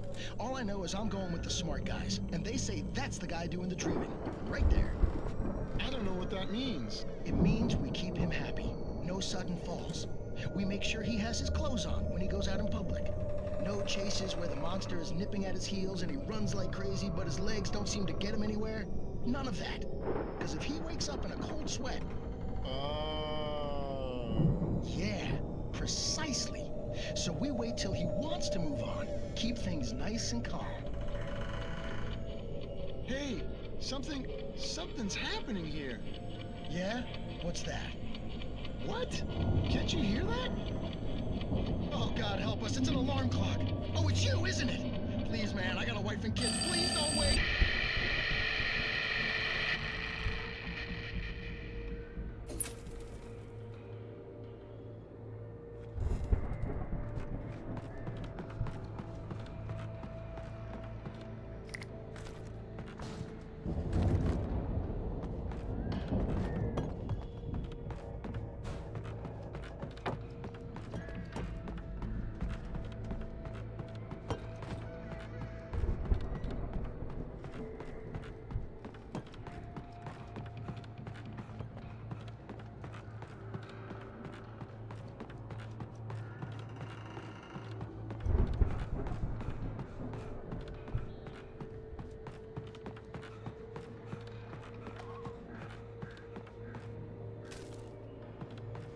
The Viking boat looked imposing, almost like a battering ram.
Crops is hard work.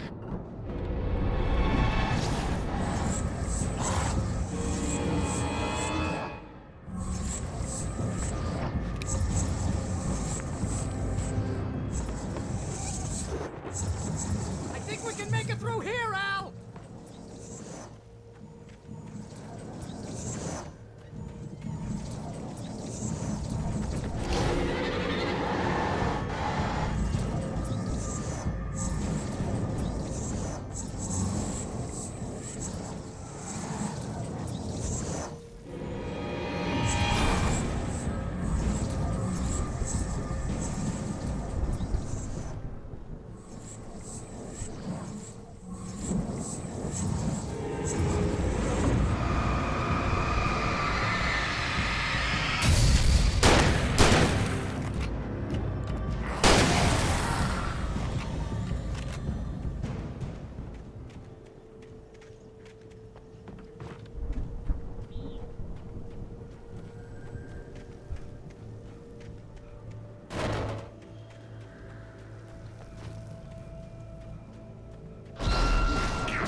Those geezers had quite a production going on.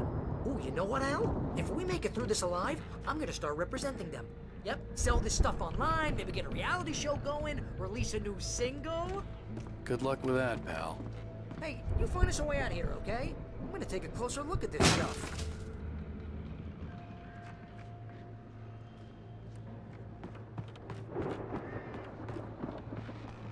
Be careful, Al!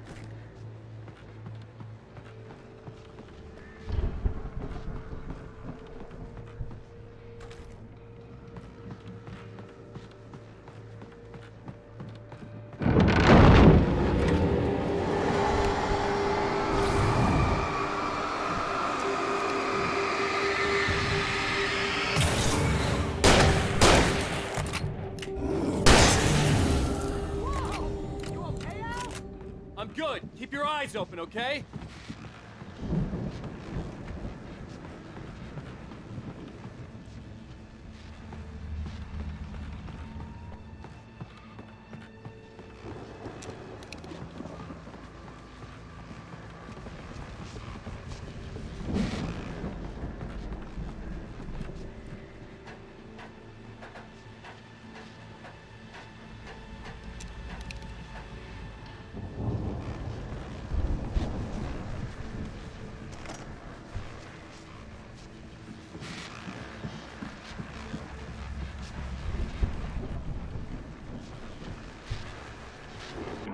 As you regular listeners know, I tend to work through the night, but I'm not the only one. Deputies Mulligan and Thornton are taking a couple of moments off their busy schedule to join me here in the studio. Boys, how busy are you now? Deerfest is almost here, isn't it? I bet that keeps you in business. Pretty busy, yeah. Actually, Pat, we've been real busy with other stuff, which concerns an ongoing investigation. We can't talk about that, Thornton. I wasn't gonna say anything. I was just saying we got, you know, other irons to fry. And how would you compare your workload to last year's? Things have seemed relatively peaceful to me, but people do tend to get a little wild this time of year. Oh, it's wild, Pat. It's pretty wild. There's been all sorts of trouble this year. Vandalism, fighting, public disturbances. A lot of people gone missing, too. Yeah, it's pretty much the usual stuff, Pat. Just, you know, a lot more of it. Now, is it just me, or does Deerfest get wilder every year? People seem to be more drunk, at least, or they start earlier and younger. Oh, it's definitely not just you, Pat, but... Definitely, Pat. Hey, I'm talking here, Thornton. Oh, shoot, I lost my train of thought. Not just me. Oh, yeah, it's wilder, Pat, but actually most of the trouble seems to be coming from grown men. People who ought to know better, you know? Kids are doing fine this year. Well, that's nice to hear at least. Boys, I want to thank you for stopping by. I'll let you get back to your patrol. Sure thing, Pat. Yeah, sure thing, Pat.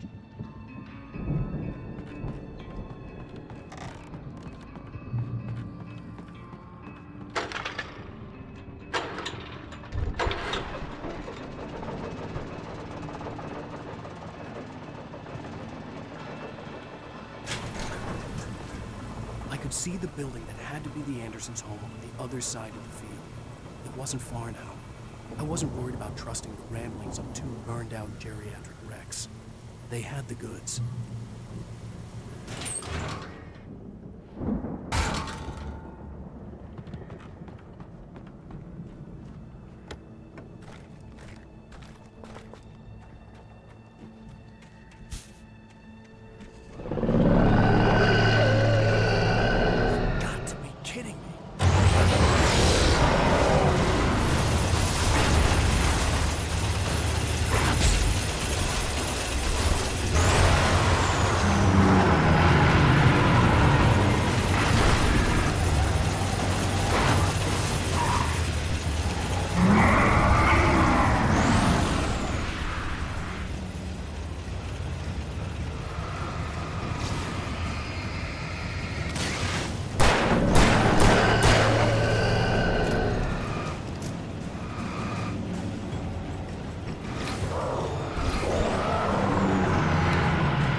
that you out there, buddy? Yeah, it's me. Hey, let's go, man.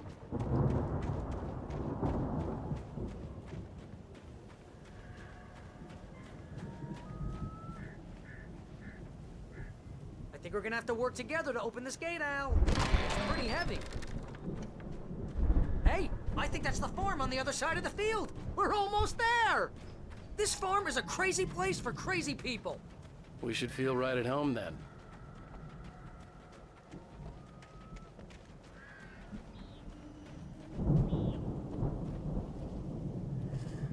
Come on, one more gate. Let's do this thing.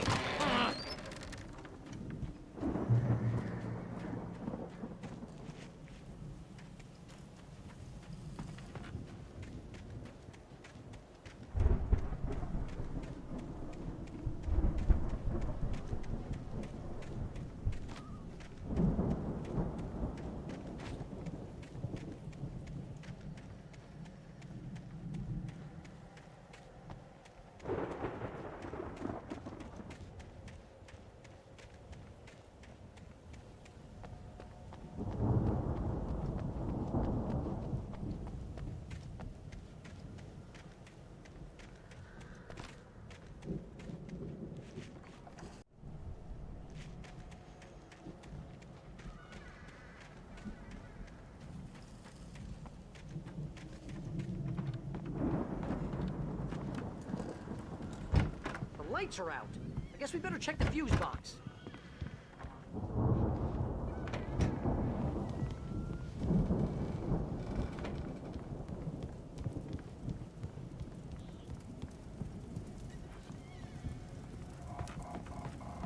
The power downstairs was out, but I was sure I could fix that at the fuse box.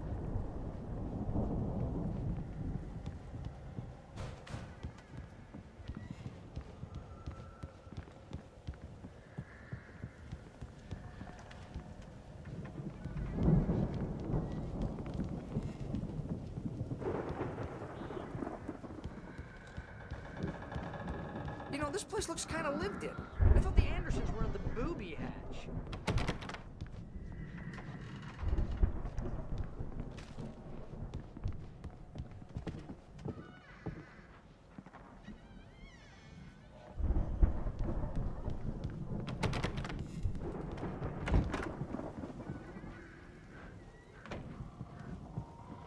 Come on, Al.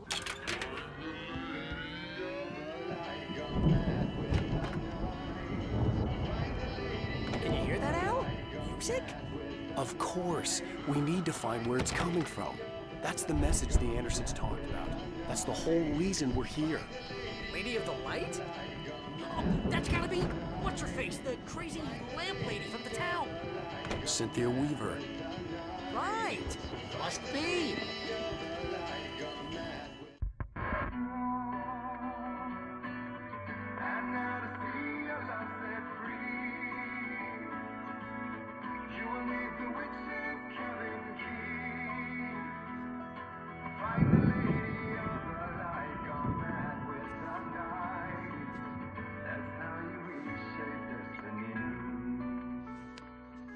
Okay. We need to find Cynthia Weaver. We'll stay here for the night and head back to town as soon as it gets light.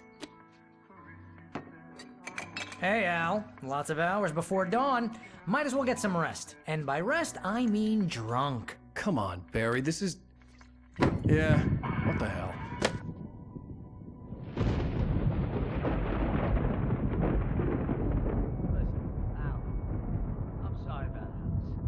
Seriously, because I know we don't get along, but we're gonna find her, right? And even though you're a crazy bastard, I'm gonna stick by you, no matter what, ever, Al. Sure, like a brother. I'm a writer, goddammit. Correct. If I just wanted to, I could write 10 books a year. And they'd be the best books that year. No, you couldn't. That's right, I couldn't. But I could, because I'm a writer. What? What do they put in this stuff? I feel like my brain is coming out of my nose. I'm gonna get the recipe off those coots and be a booze millionaire. I just miss her, Barry.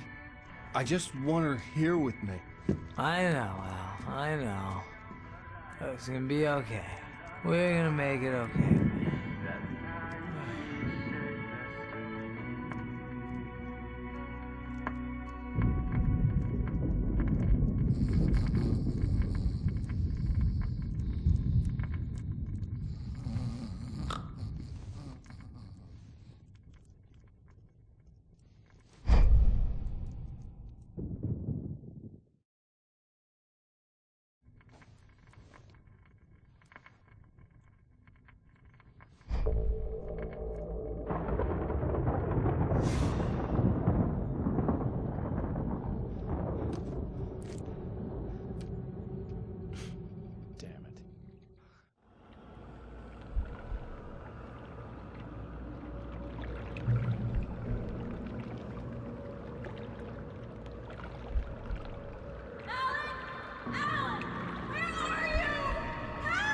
Alice, I'm coming. It's all right. I'm coming. It was a crazy, drunken dream, and yet it was more than that. It was the truth, a suppressed memory unearthed by the Andersons' moonshine. I was there, an out-of-body observer. This was the night Alice and I had arrived at Bright Falls, the night Alice had disappeared. I had a chance to find out what had happened. I remembered being surprised to see the cabin dark. Alice would have never turned the lights off.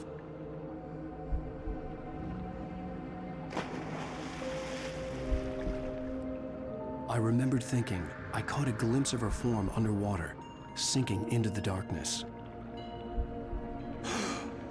Diving after her was the last vague memory I had of that night. After that, the next thing I could remember was waking up behind the wheel of the crashed car and finding the first pages of the manuscript.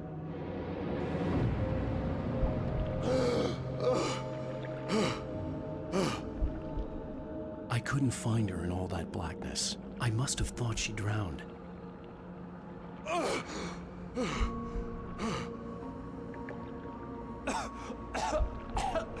Alice! Jagger had Alice, and so she had me. Alice!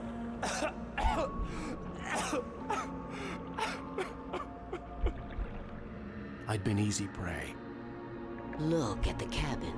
Is there someone in the window? Alice? Maybe she didn't drown after all. Maybe she's inside. Alice! Yes.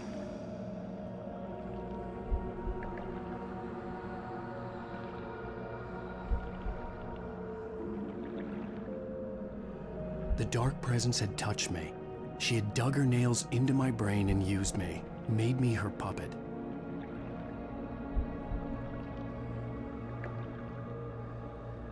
She must be here somewhere. Maybe upstairs in the study. Alice! Yes, that's where she is. You can apologize. Alice! You'll laugh at the whole thing together and put it behind you. Alice? She's not here.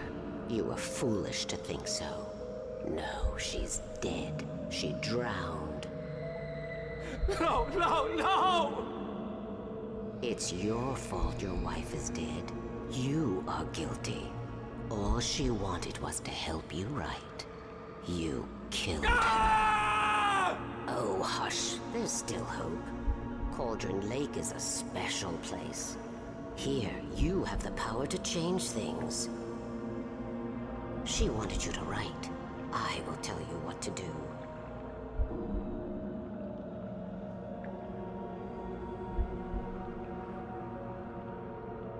You can write her back. The story will come true, and all will be well again. She had Alice, and the manuscript was the ransom for her.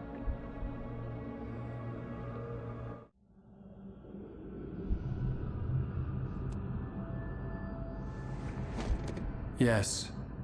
All right. I'll fix it. I'll bring her back.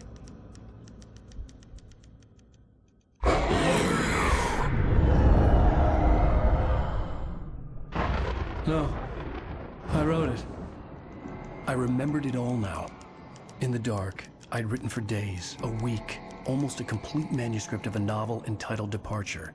Jagger had been my editor, whispering in my ear, making sure that the unfolding story would make her more and more powerful. I thought I was saving Alice. Even with the cobweb she put in my head, some part of me had been aware enough to write my escape into the story, to bring a light into the cabin to release me before I could finish, to interrupt the horror story before the ending, where darkness consumed everything and everyone. Zane was weak and far away, but I had written him into the story, and his light had been enough to set me free. It isn't here now. I'm here because it was written. I brought the light to set you free. You must hurry. It will know I'm here. It will be back soon. It stole the skin of my Barbara a long time ago. She looks so old.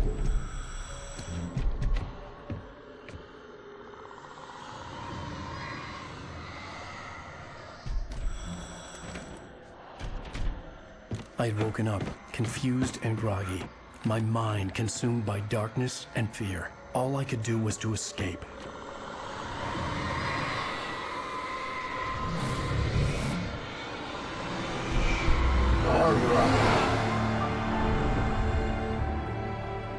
The week spent in the cabin had taken its toll. I was barely conscious, and fading fast. It had to have cost Zane terribly, thrown him even deeper into whatever dark place he now haunted. But he had managed to weaken the dark presence, kept me safe that night.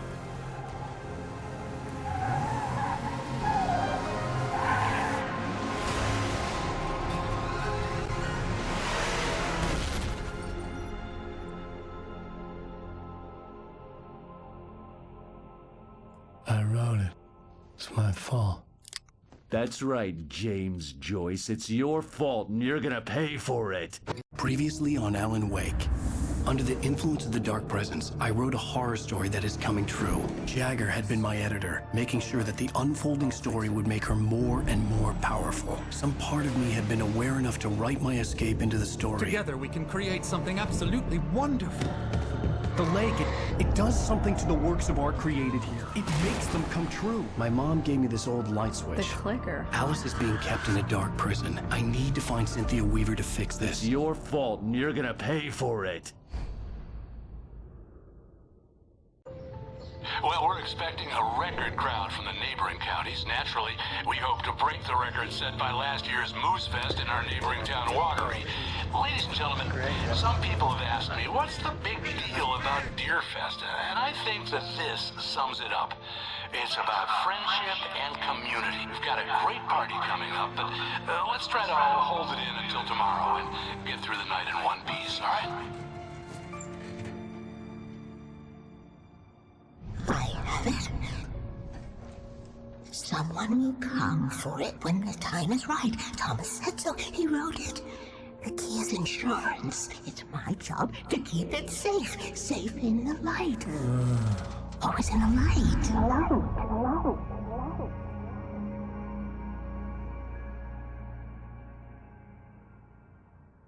All the manuscript pages were gone. The FBI agent had taken them.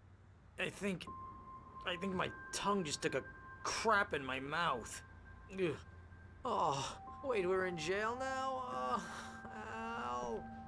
Al, this is not good. That about sums it up.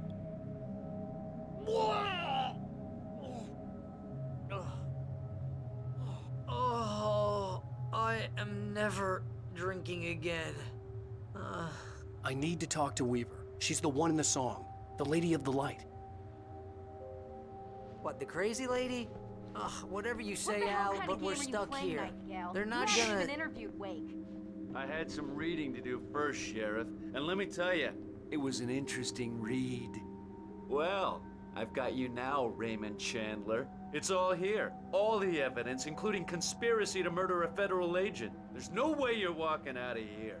You hear me in there, Bret Easton Ellis? Huh? Agent Nightingale, I want to talk to your superior. Well, we all want things, Sheriff. I wanted my... Look, that's not possible right now. Agent Nightingale, I insist.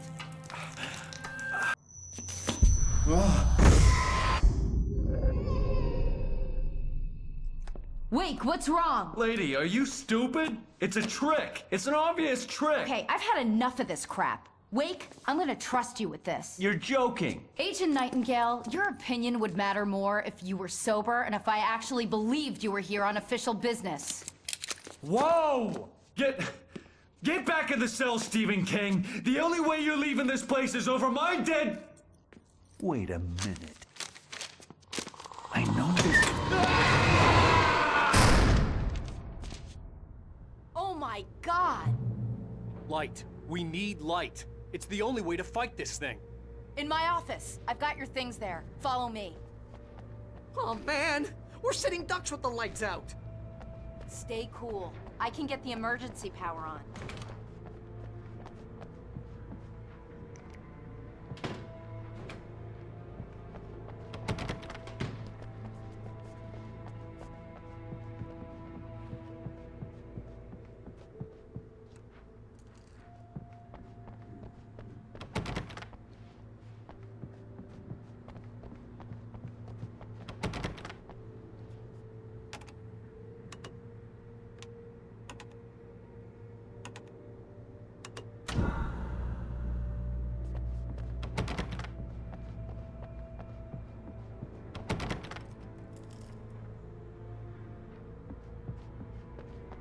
Here are your things. Wake, what do I need to know? What do you need from me?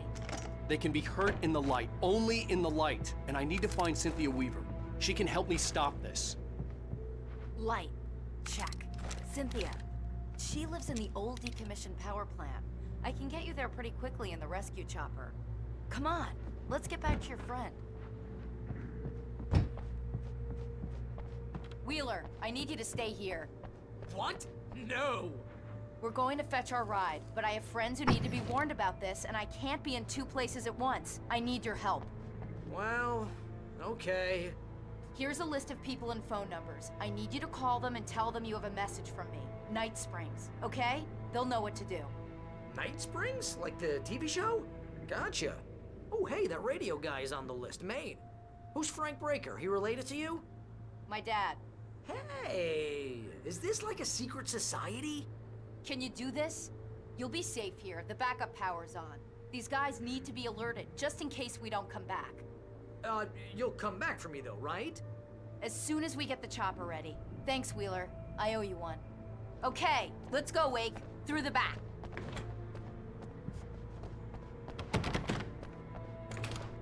Hello, Mr. Breaker? This is Barry Wheeler. Yeah, I know it's late, but listen, the sheriff, Sarah, asked me to tell you something. She says Night Springs, okay? So I guess she... Yes, sir. Okay, No, she's okay. She's just busy, so she asked me to... Oh, no. Actually, I'm a literary agent, sir. I'm just helping her out because she's busy right now.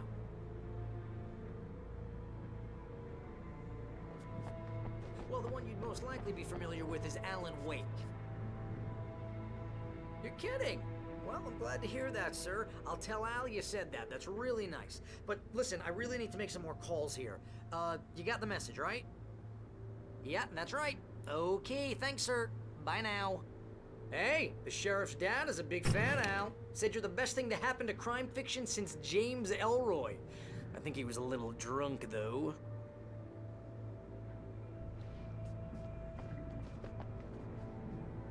Hello? This is Barry Wheeler. I'm calling on behalf of the sheriff. Sarah says Night Springs. Okay?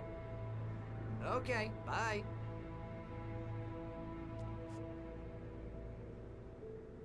Hello? Hi, Barry Wheeler. I have a message from Sarah. Night Springs. Okay? Bye now.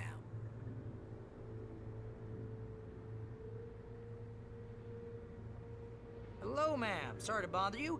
Barry Wheeler calling for Sheriff Breaker. She asked me to tell you... Wheeler? Ma'am, she asked me to... No, I'm... Yes, but the sheriff asked me to...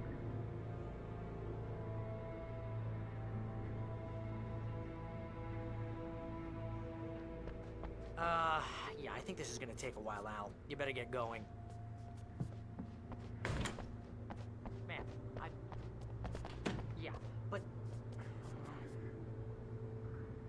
No, wait. Ma'am, please, But the sheriff...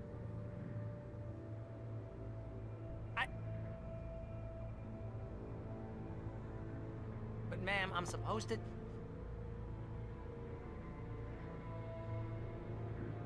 Ma'am, just hear me. But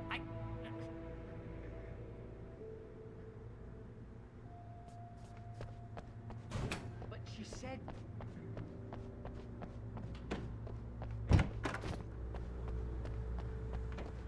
Oh, hell. Whatever took Nightingale must have broken the gate controls. We can't reach the gate's control box from here. We need to get to the other side over the rooftop. I'll go. I'll open the gate for you once I'm across. You stay here in the light and cover me, Sheriff, okay?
Hey, Sheriff!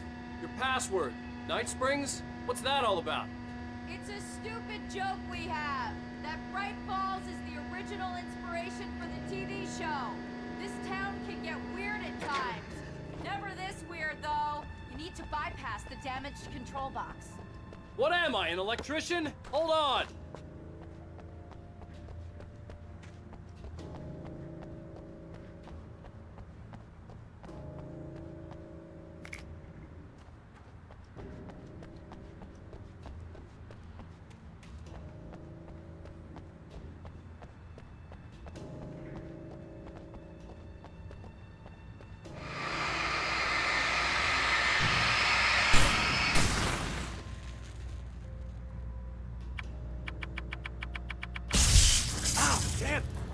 Smart.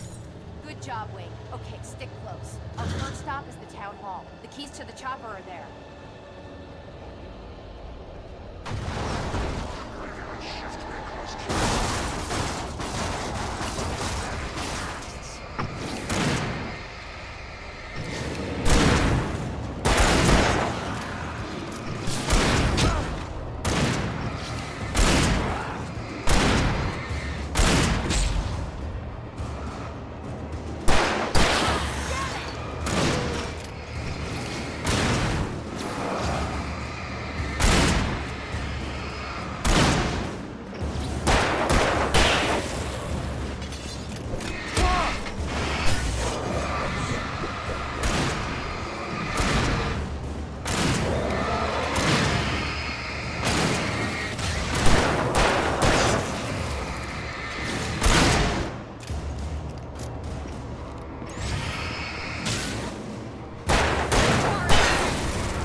over here, Wake! The chopper's in the other direction!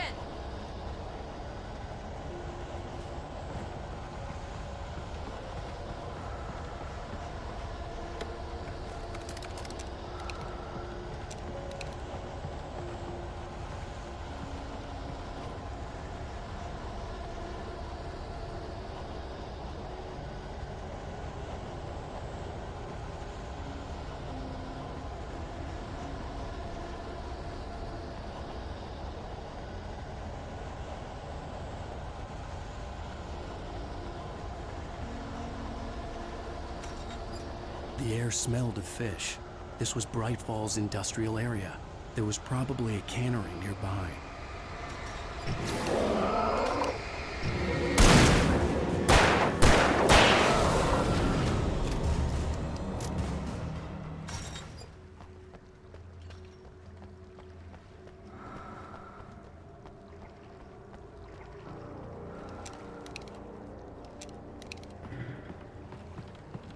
Fishing can be a hobby or a job.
I'm gonna want explanations, you know. For example, what the hell happened to Rose? She's seriously messed up now. The same thing I think happened to me after I arrived.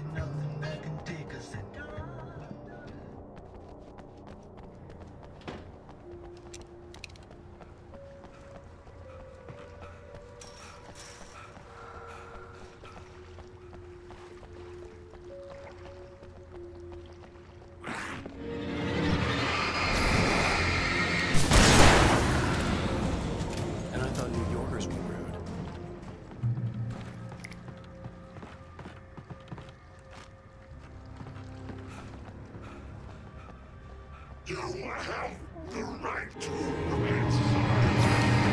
Understand these rights.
here! There's light!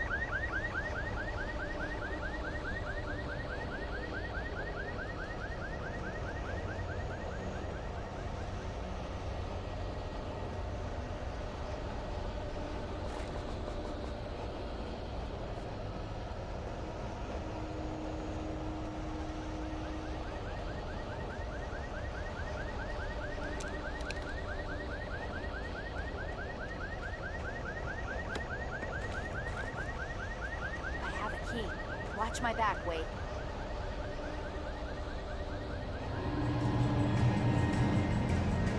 It's an ambush.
Let's go, Wake.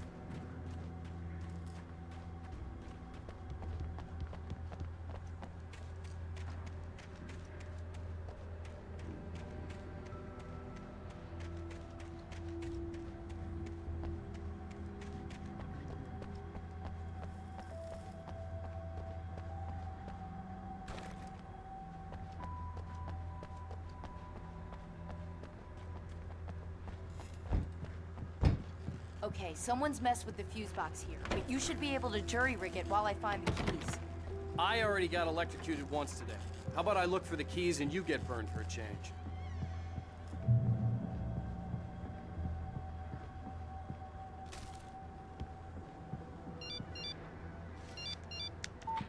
The message was from Barry. He was getting worried at the station. He wanted us to hurry.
Okay, Sheriff, I got the keys.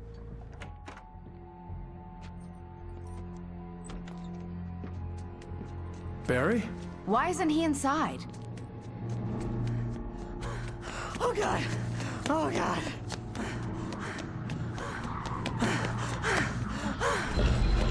Barry! Look out! Barry, move!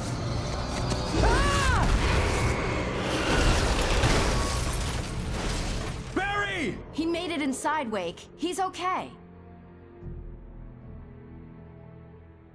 The storefront's blocked. Come on, Wake, let's go around. We can meet him in the back.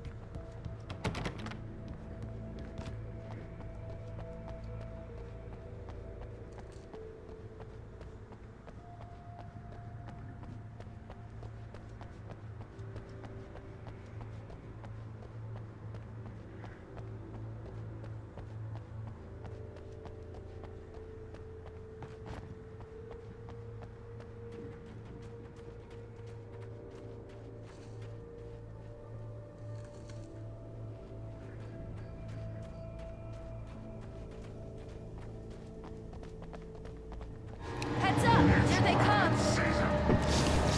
Shooting!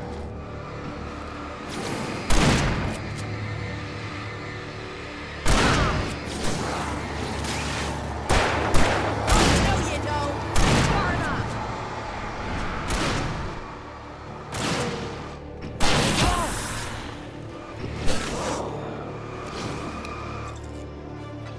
Hitting her!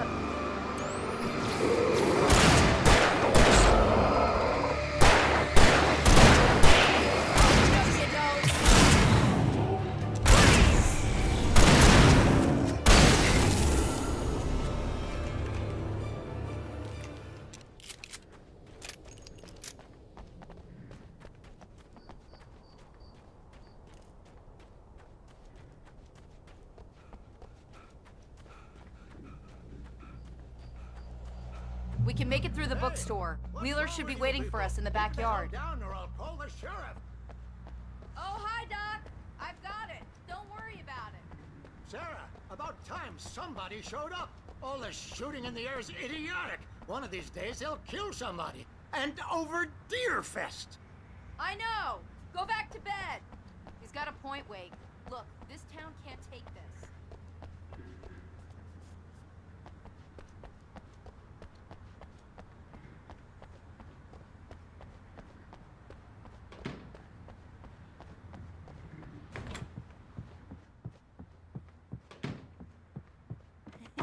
They're really taking advantage of your presence here, Wake. I heard they're selling a lot of your Alex Casey books. Right now, I'm not a big fan of my own writing.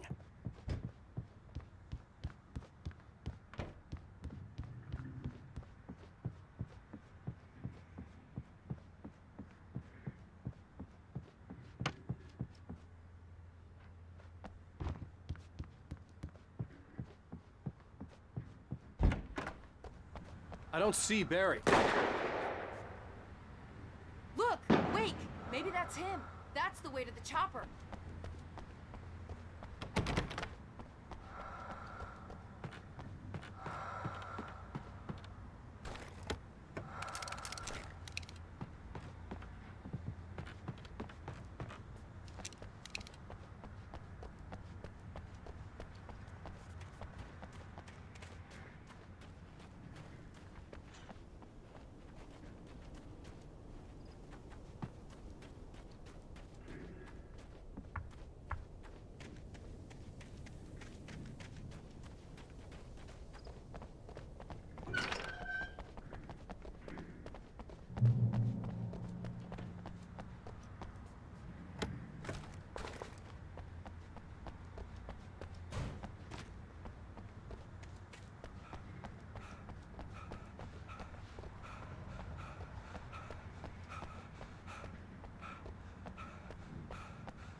I'm gonna give Pastor Howard a piece of my mind about this lock.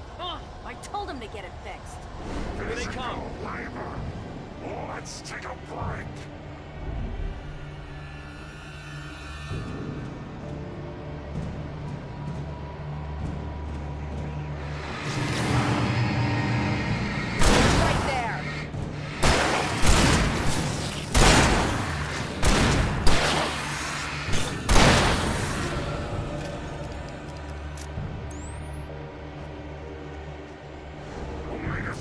fatty acids are good for your heart.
Okay, it's open. Let's go, Wake.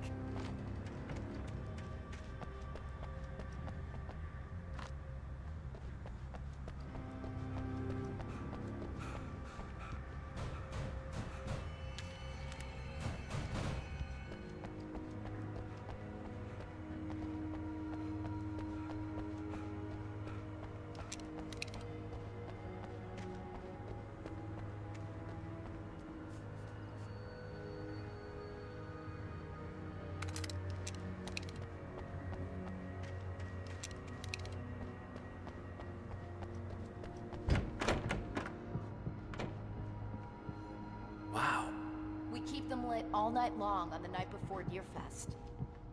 Why? Well, it's tradition.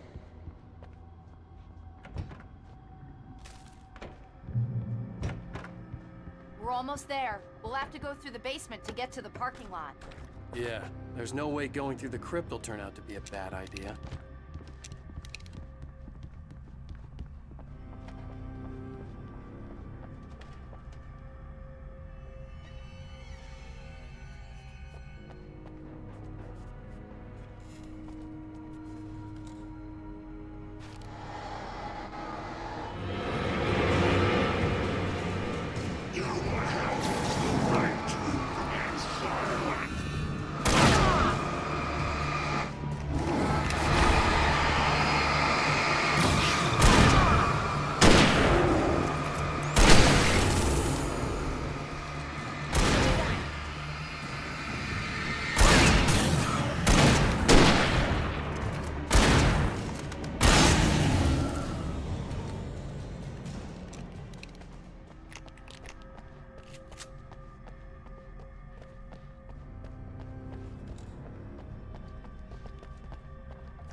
Did you call 911? Guess that one saw the light, huh? You didn't like that one? A tough audience. Well, I got plenty more. What are the Christmas lights for? Protection, man! Like garlic against vampires? Vampires. The helicopter's just across the parking lot and up the hill. Come on!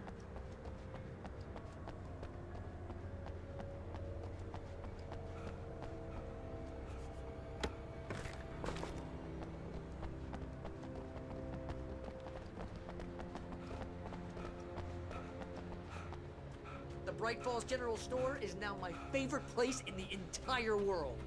See this headlamp? It's like a superpower. I can just look at one of those things and they die. It's my flaming eye of Mordor. I wish I didn't say that. Yeah. Hey, I want a headlamp. Last one. Bastard.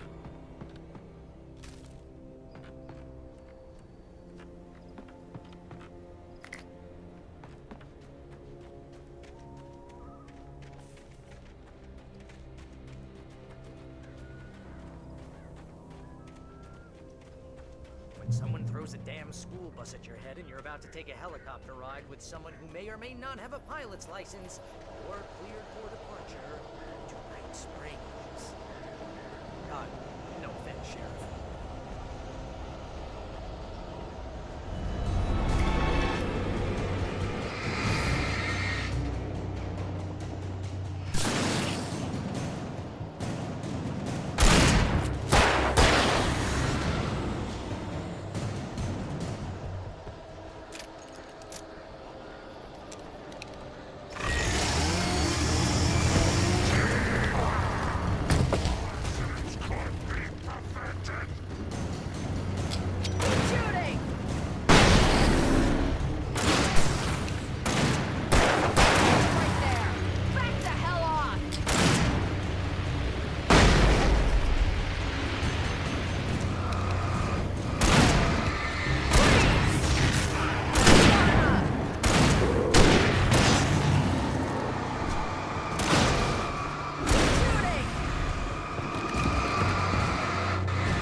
Gonna get used to this.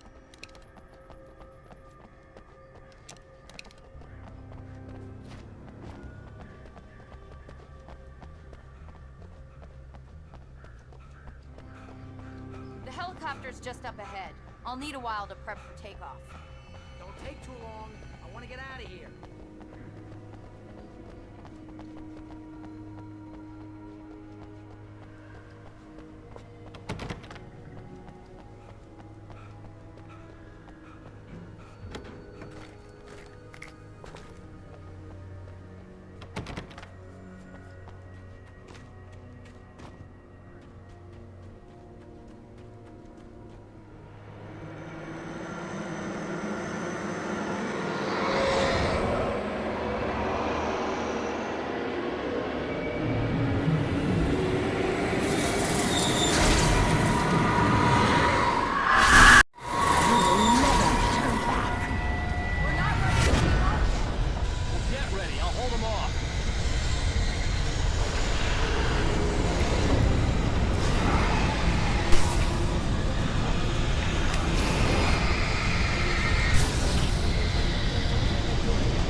Keep fighting, Wade.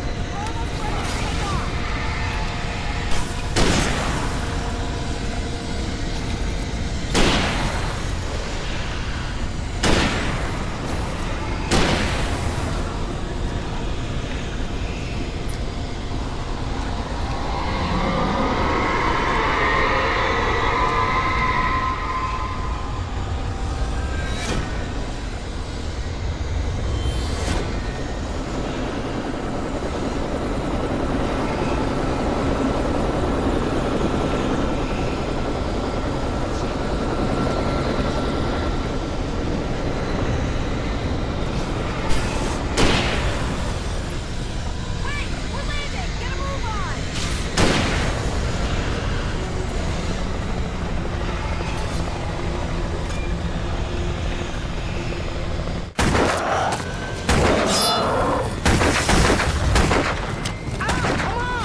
Put an end to this. Just get me to Weaver, Sheriff. You're taking a big chance on a local crazy lady, Al.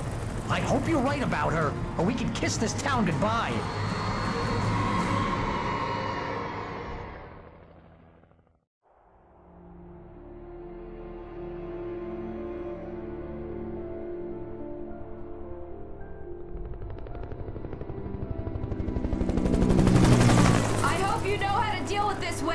I guess you New Yorkers are used to rough situations like this. Right. The city's a war zone. King Kong, mutant alligators, and Alex Casey shoots the place up every weekend. Look, I never even carried a gun until a couple of days ago. Well, my dad used to be a cop there. Tells some pretty wild stories. Stuff like this? No, just normal bad stuff. Kinda like your books, Wake. I used to tease Dad that he was just like Alex Casey. You've read me. Oh, sure.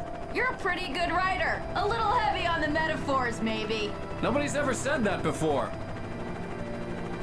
We're coming up on the power plant. See the lit building over there? And that's the dam further up the river.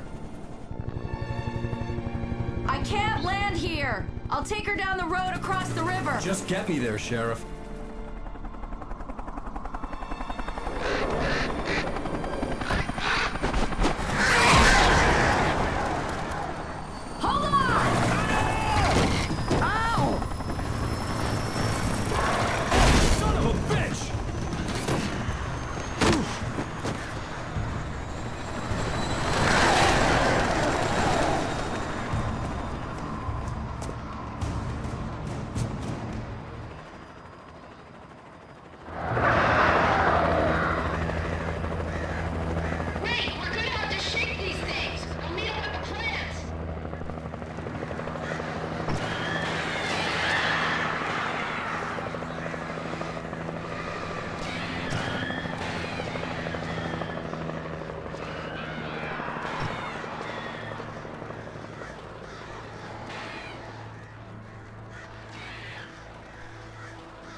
I had to do something about the chain for the door to open.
could work like.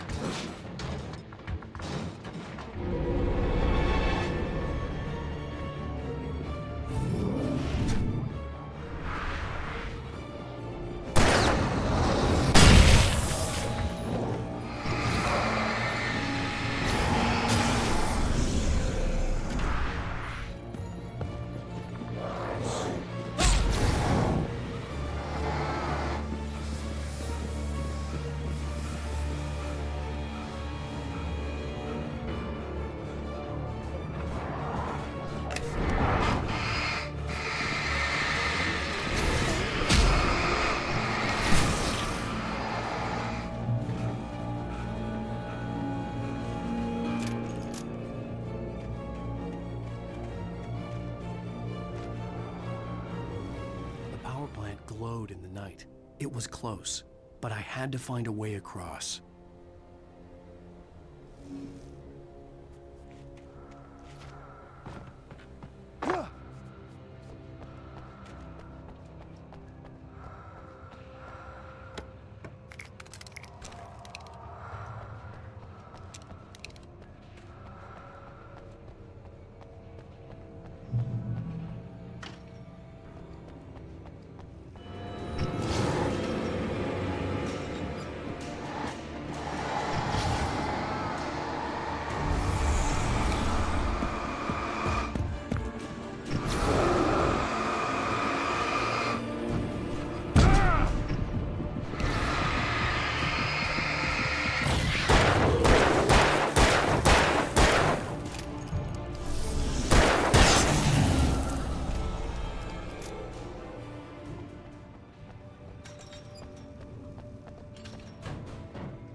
Most of us are skilled professionals.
More birds.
I recognized the logo on the power plant sign. I'd seen a version of it painted all over the area, signifying hidden caches of supplies.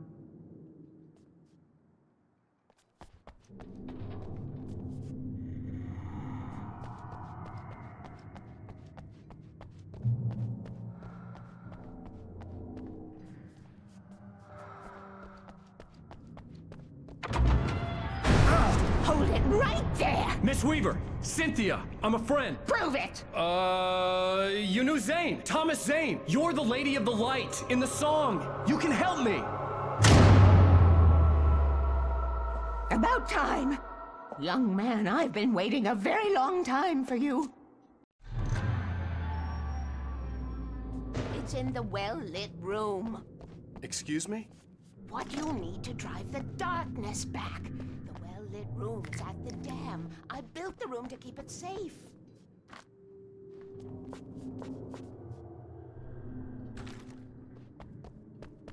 Will it help me find Alice? Will it get me back to the cabin? Fine, let's go. I can get my friends to come back with the helicopter. Oh, we won't go outside. Never at night. That's rule number 1. You've been breaking the rules, young man, and where has that gotten us, No, I have a secret route, a lit route, an old water pipe. Something was damaged at the transformer yard. It's draining all the reserve power. Without it, the pipe will go dark. The power to the yard must be cut.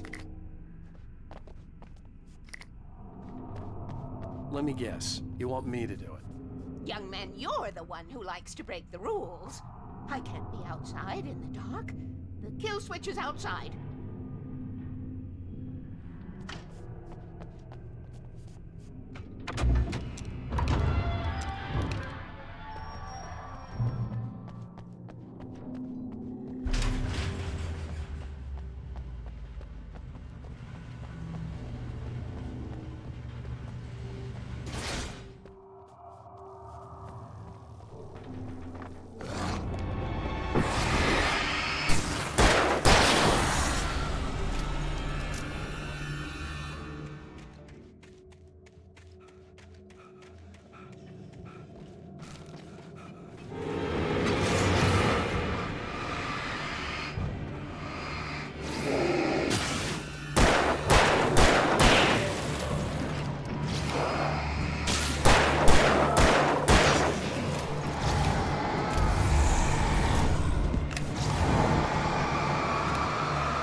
Weaver had sent me to cut the power to the transformer yard. I was willing to do grunt work for her to get her to help me. I hoped Weaver was dependable. I'd stumbled into this crazy world a little over a week ago. She had been living this insanity for decades.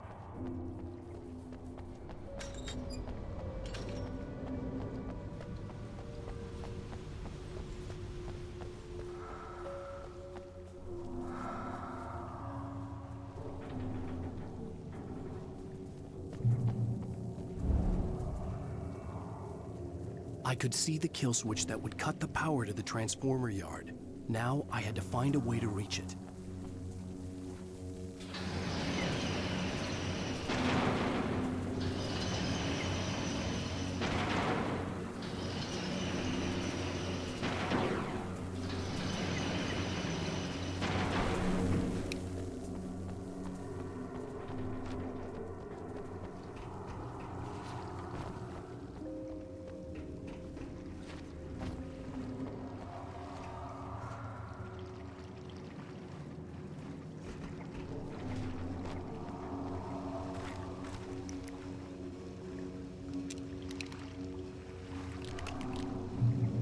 Designs these things.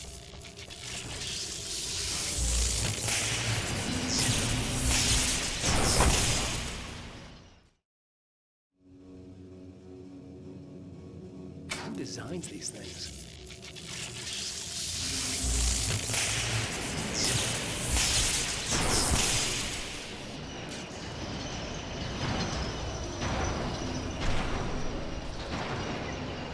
The Transform the yard with dark and dead. Weaver's water pipe passage should now be good to go.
This way, young man. Follow me.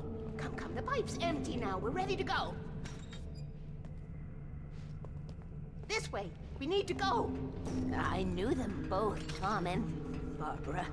I had such a crush on him. Such a beautiful man. I was jealous. There was a part of me that was maybe a little glad when she had the accident. And then Tom started writing and woke the darkness up. He tried to bring her back, but you can't do that. There are no free rides like that. I'm starting to realize that. In that case, young man, perhaps you're a smarter man than Tom was. The witch looked like her, but it wasn't. Barbara was sweet. He didn't understand until it was too late. He tried to undo it, wrote himself, her, everything he'd ever written out of the world. Oh, he was so famous. And afterward, no one knew. Oh, Tom. He left only one thing behind in my care, in case it happened again. Insurance. He trusted me. Or perhaps used me a little. Tom knew how I felt. Knew I wouldn't refuse him. I built the well-lit room and put it there. It's been waiting for you. We are characters trapped in a story you have written, and none of us will survive to see the end of it if the darkness isn't stopped. She'll twist the story to her own dark ends. How do you know all this? Tom, that's the way he wrote it. He still talks to me, you know, in television, from beyond, from below. We have both been touched by the darkness, young man. He saved us both with light, but the darkness stays with you.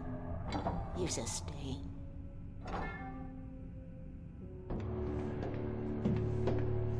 This pipe will take us directly to the well-lit room. Okay, I need to call my friends, tell them where we're going. Hello? Al! Barry, we're headed to the dam in one of the pipes. Meet us there. Okay, I'll tell Sarah. It's Sarah now? Whoa! No! For the sweet love of... Barry! Barry! We gotta go see if they're okay. They're probably dead. You must reach the well-lit room. This is no time to be a selfish idiot. That's my best friend!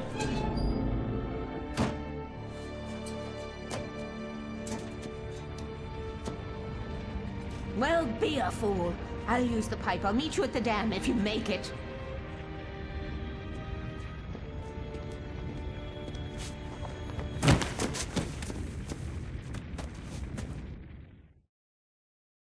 At least I didn't have to worry about her. She knew how to stay safe.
crash site looked bad, but as far as I could tell, the wreck was empty.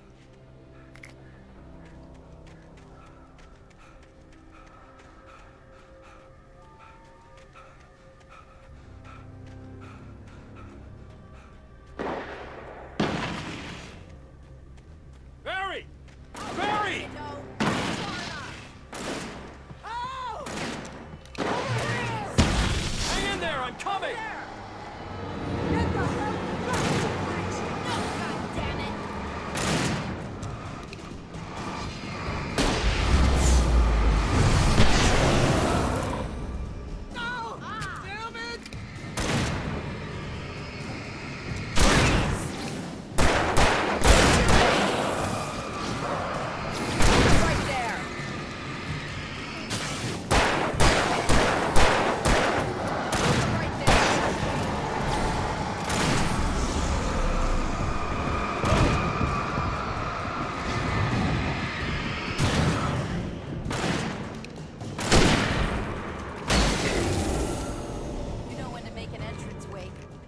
To make like Butch Cassidy and the Sundance Kid.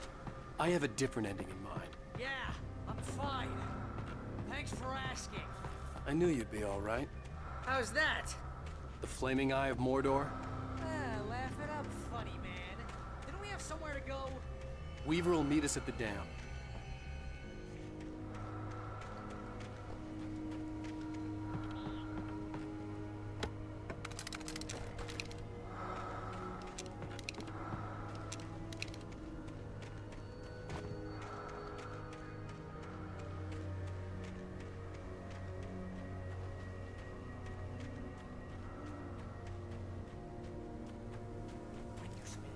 Most of your life running uphill while a crazy bunch of demon hicks try to take your head off with an axe. You know your helicopter crash landed in Night Springs.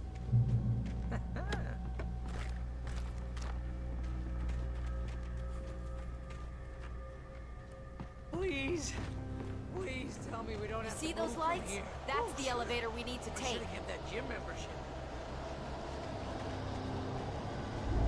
I thought I saw something. What the hell is that thing? It's everywhere! Oh crap, there's more than one of them! Nothing moves like that. It's impossible. Ah! Al! Do something! He's too fast. I can't get a shot. There! No, there! Al, they're all over the place! How many of them are there? Where'd that one go? Ah, this can't be happening!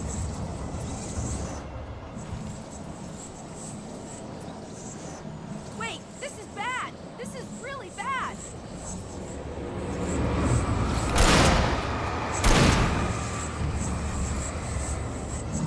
Where the hell did he go?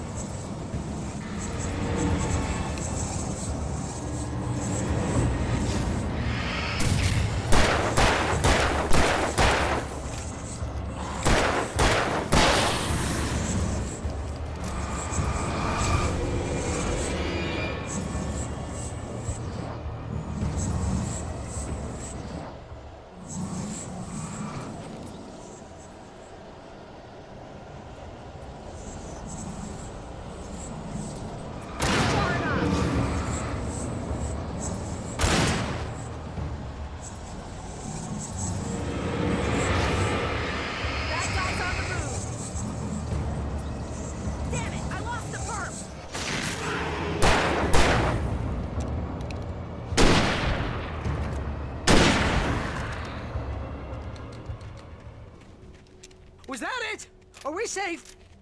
That was... wow. I think we're okay. Hey, Al, I got a bad feeling. Let's keep our eyes open. Oh, we made it. We're not dead. Wait, call the elevator. I'm keeping watch. I think I hear something moving around.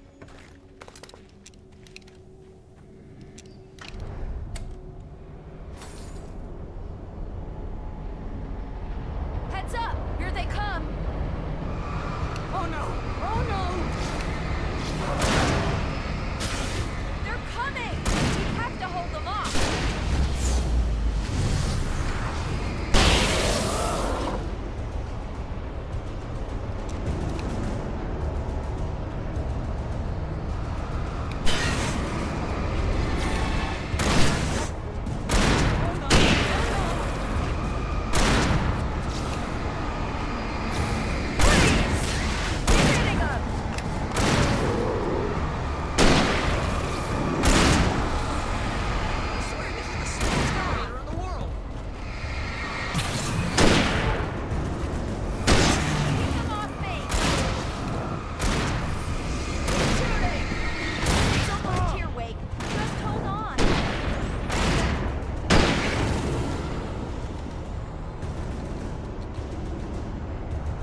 We're almost there.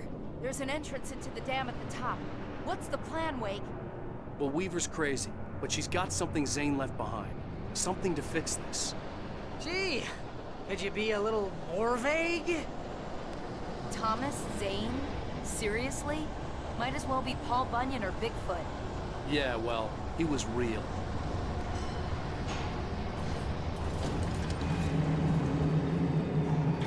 Let's be careful, okay? Oh, jeez, I hate this. Okay, Wake. There's a button over there that opens the door.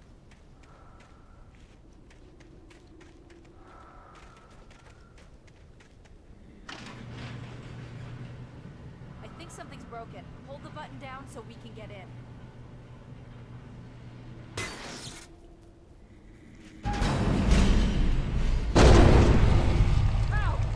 What's going on? We can get to the dam through here. What's happening out there? You guys go ahead and find Weaver. She should be in the dam now. I'll have to make it alone through the top. Okay, wait. Good luck. Don't get yourself killed. Ah, please be careful. I'll take good care of Barry, Wade. You just look after yourself.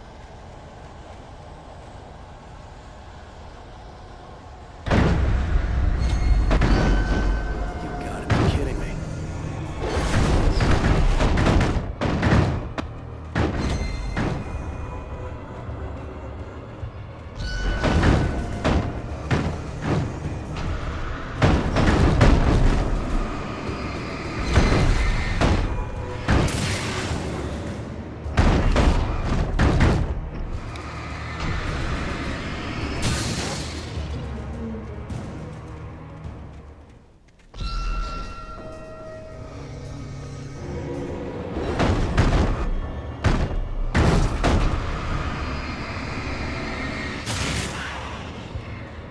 Down, boy.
Mission can be a hobby or a job.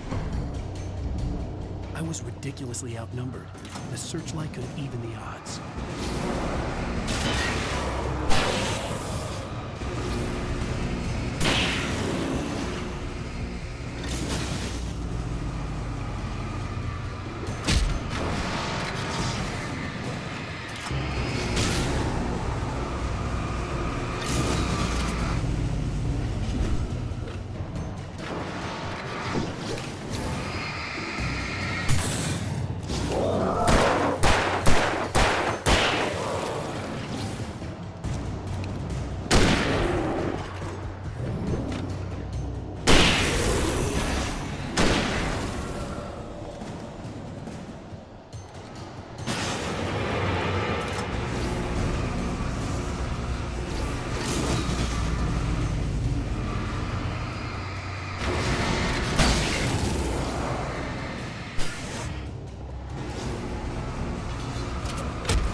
go no further.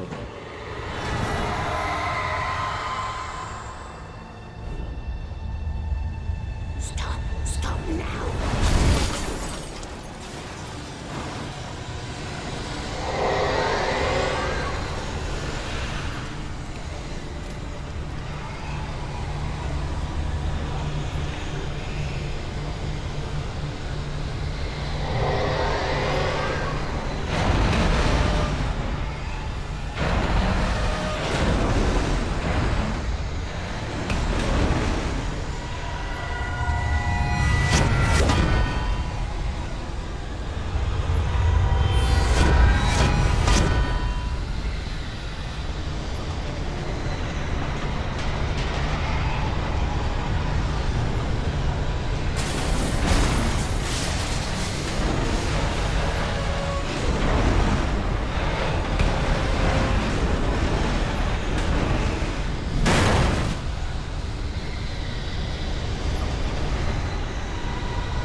You made it. Well done. I'm glad I was wrong. But it was a foolish chance to take. Don't worry about the noise. We're safe here. I have looked after the well-lit room for many, many years now. There is no shadow in the well-lit room. The power is fail-safe, and all the bulbs are numbered and changed regularly based on their make and model. Right.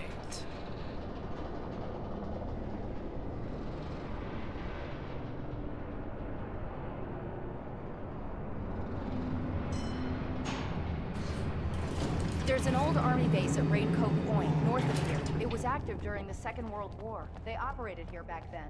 They must have built this. Yes, they did. It's my place now.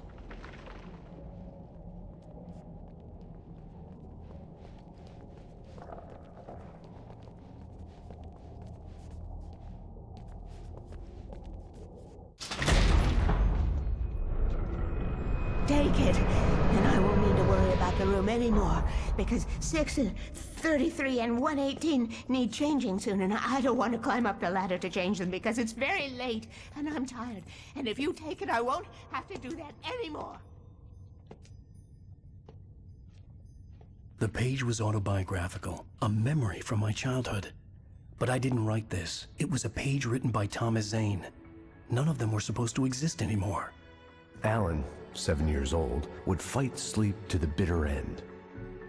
When he did sleep, he soon woke up, screaming, the nightmares fresh in his mind. One evening, his mother, sitting by his bed, offered him an old light switch. She called it the clicker, and flicking the switch would turn on a magical light that would drive the beast away. To imbue the talisman with all possible power, she added that it had been given to her by Alan's father. Alan never knew him, and anything of his took on mythical proportions in his mind. With the clicker firmly in his hand, Alan finally slept like a baby.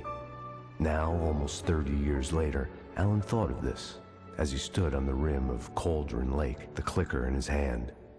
He took a deep breath and jumped. My mind swirled.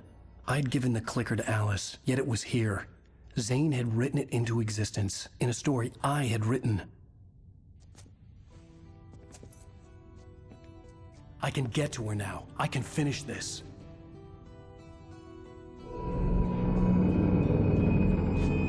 Previously on Alan Wake, I wrote a horror story that has come true. Thomas Zane did the same in the 70s. You will go no further. If I continue like the Dark Presence wants me to, the story I'm writing won't save Alice. It's a horror story. No one will survive. You knew Zane! Thomas Zane! You're the Lady of the Light in the song! He left something behind to help me. The clicker. Alan thought of this as he stood on the rim of Cauldron Lake, the clicker in his hand. He took a deep breath and jumped. I can get to her now. I can finish this.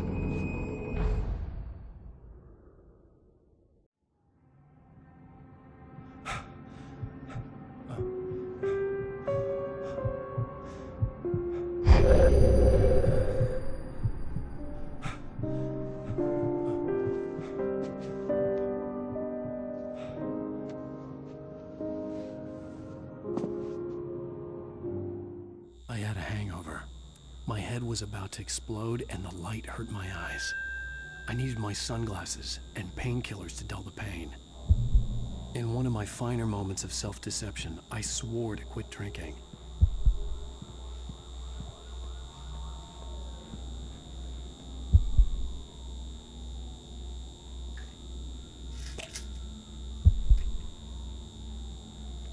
The pills worked fast. The prospect of being awake started to seem bearable again.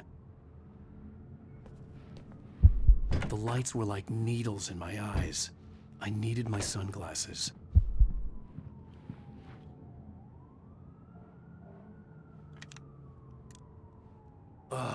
The sunglasses made the world look bearable.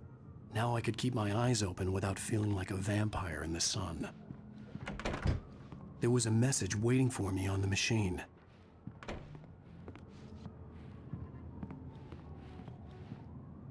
You have one new message. Al! Are you still asleep? Wakey, wakey! You should have your show on your TiVo. If Alice wasn't too mad to record it. As she called me earlier and really chewed me out. Yeah, we went a little overboard last night. But parties are a part of this business. Al, look, I'm saying this as your friend. She's not doing your career any favors by trying to run your life like that, okay? I'll talk to you later, Al. Watch the show!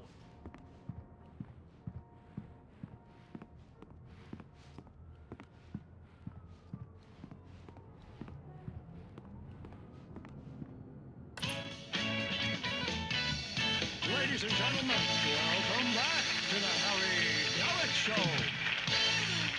Thank you. Thank you, everybody. We have a great show tonight. I've been talking with the best-selling author Alan Wake about his new book, The Sudden Stop. Yeah, good read. Go buy it. No, it is a good read. Look, I'm gonna be honest here. Is that wise? No, but I'm gonna do it anyway. I got people who give me the lowdown on books. I'm a busy guy. But this one, I actually read from cover to cover. I mean, I'm a big fan. Wow, thanks. Now, this might be a spoiler for those who haven't read the book yet. Based on the sales figures, the 2 people out there who haven't read the book yet. But this last book is all about the death of the main character, the hard-boiled New York detective, Alex Casey. Now, there's been a lot of outrage about this. Why the hell did you kill Casey? What the hell were you thinking, man? Good riddance. No, seriously, though. 7 years and 6 books is a long time. He was a gloomy guy to spend all your working hours with, and it was a good run. But it's time to explore new things. My next book will be a departure from the old for me. You selfish bastard, always thinking of yourself. Well, you've certainly given us a lot of entertainment over the years. And now that you mention it, Casey was a gloomy guy. Never had much luck with his love life with the ladies. Was that autobiographical in any way? Yeah, no kidding. Casey's lady friends tended to die on him. With Casey, it was all about his pain. No, nothing autobiographical about that. I'm a happily married man. My wife is my muse. Well, congratulations. That's great to hear. So, how's the publicity tour been treating you? Good, great. But I gotta say, I'm glad to be back home in New York. Well, you've certainly been on the news a lot lately. Lots of parties and, you got into a fight with some paparazzi.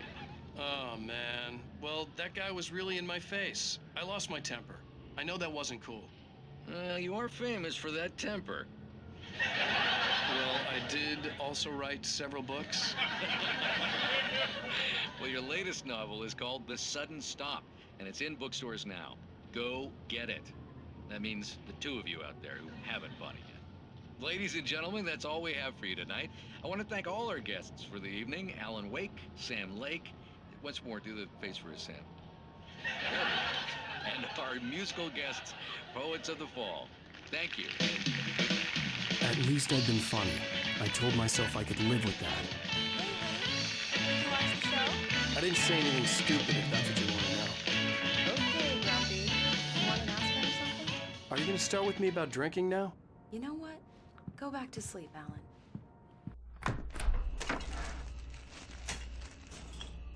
What? Now you can't even talk to me? Well, this morning I was angry because you said you'd be home at midnight and you showed up at 7 a.m. and passed out in mid-sentence.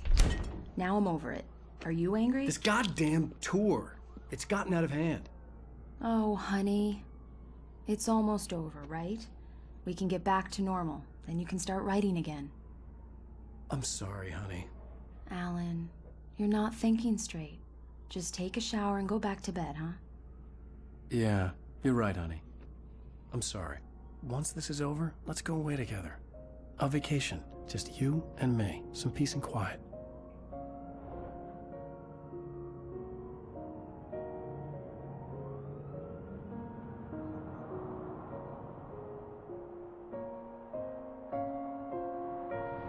Somehow, the clicker was the key to the cabin.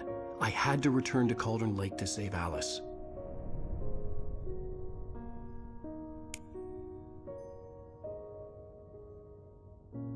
I'm going back to the lake to finish this.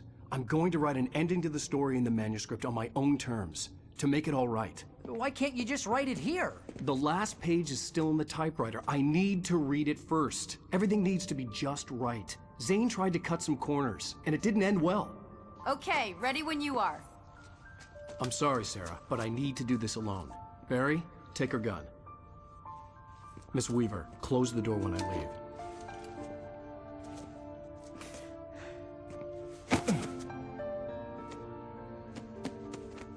Good luck, Al. See you later.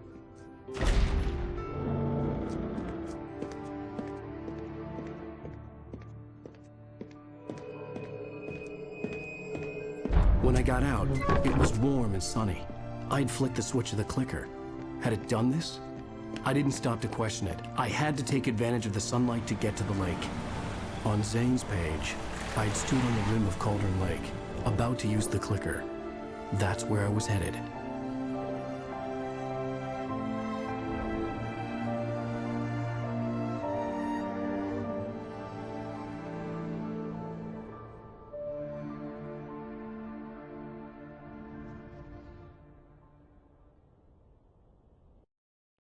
Alone, in daylight, surrounded by the beauty of the Pacific Northwest landscape.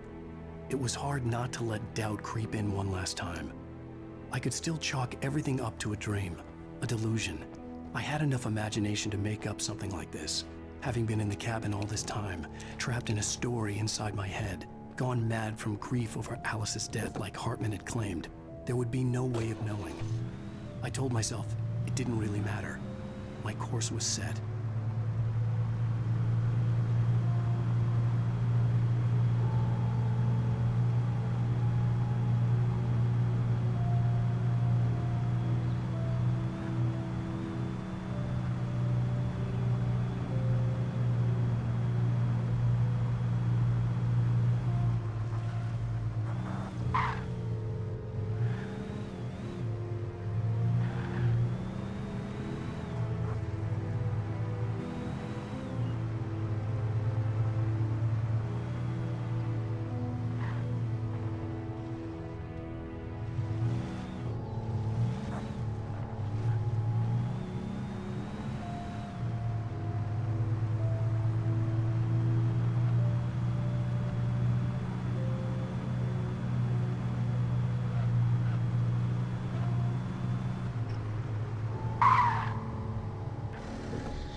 Had touched me. There was a link between us, always would be. I could feel its presence again, getting closer.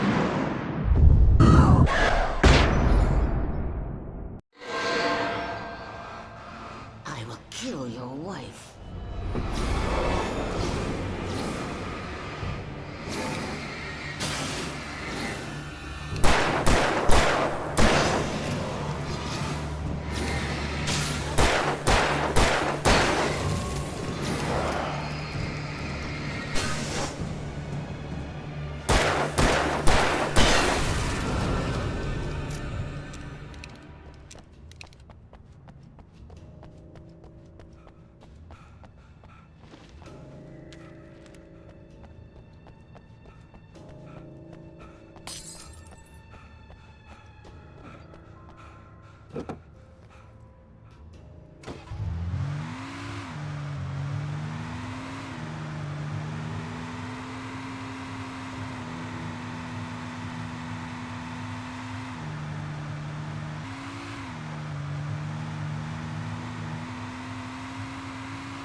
Based on the signature in the motel register, Agent Nightingale had stayed here, in room number 2.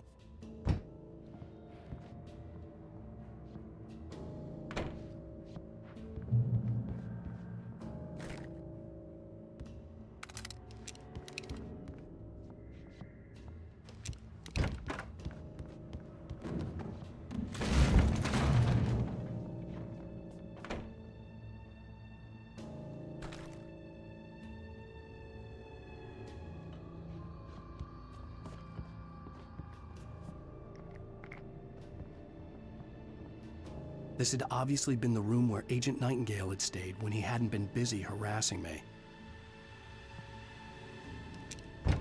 Look after yourself and your co-workers! Could have fooled me, pal.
When I told Barry my plan back in the well-lit room, I'd acted as if I knew what I was doing.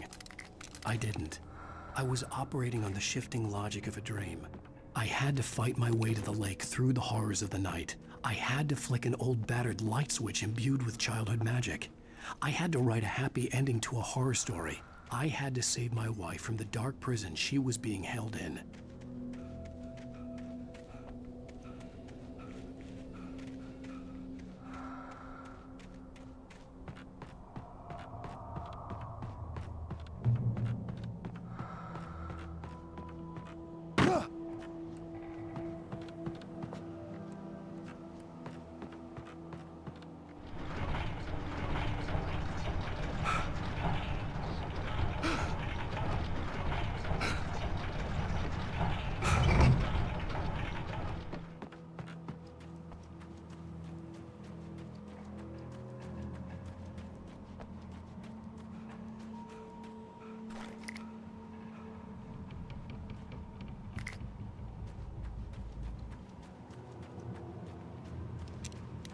I will never give her to you.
could see Mirror Peak in the distance. That's where Cauldron Lake was.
back now.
Do as you're told.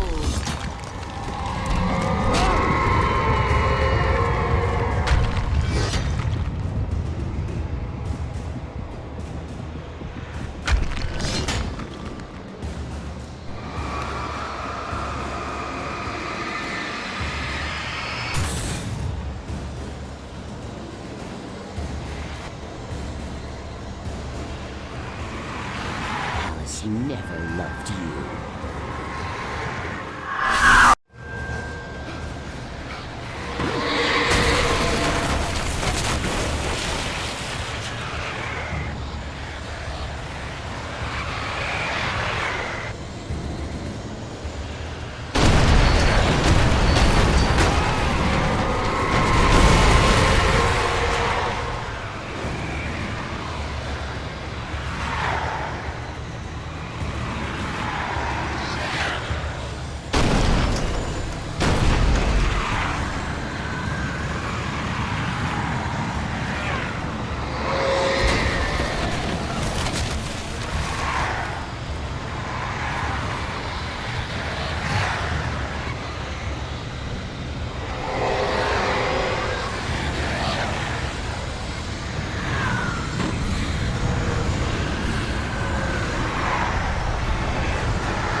Hell!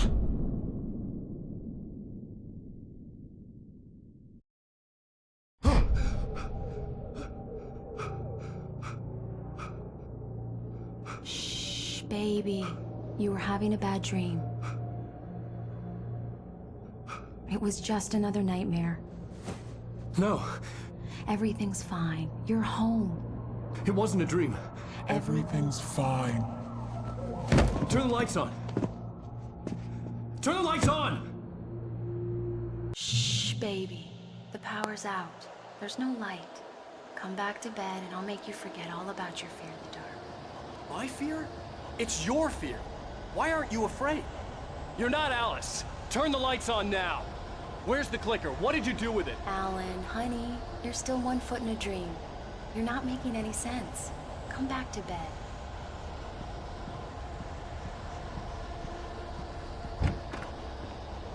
Alan, you're scaring me now. Come back to bed. Have you taken your pills?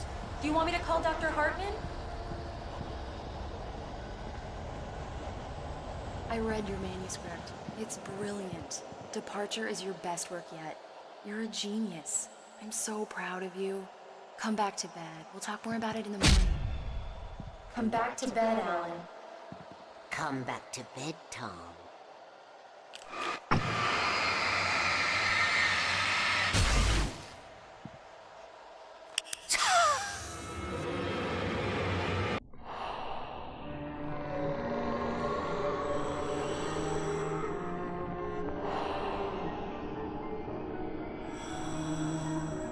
You must find your way to the cabin.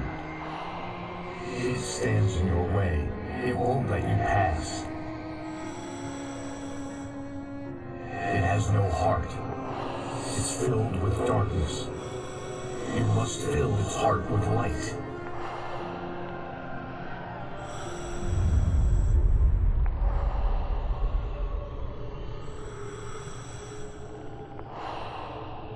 Don't mind him. He's Mr. Your friends will meet him when you're gone.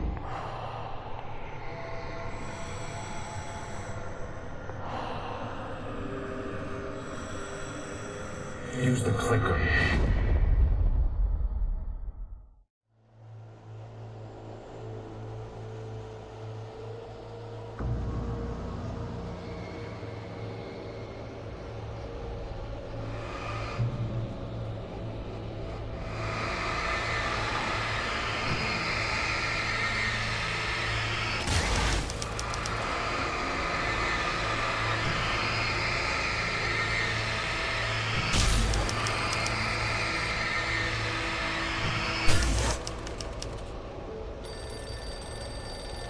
I followed the idea of a path.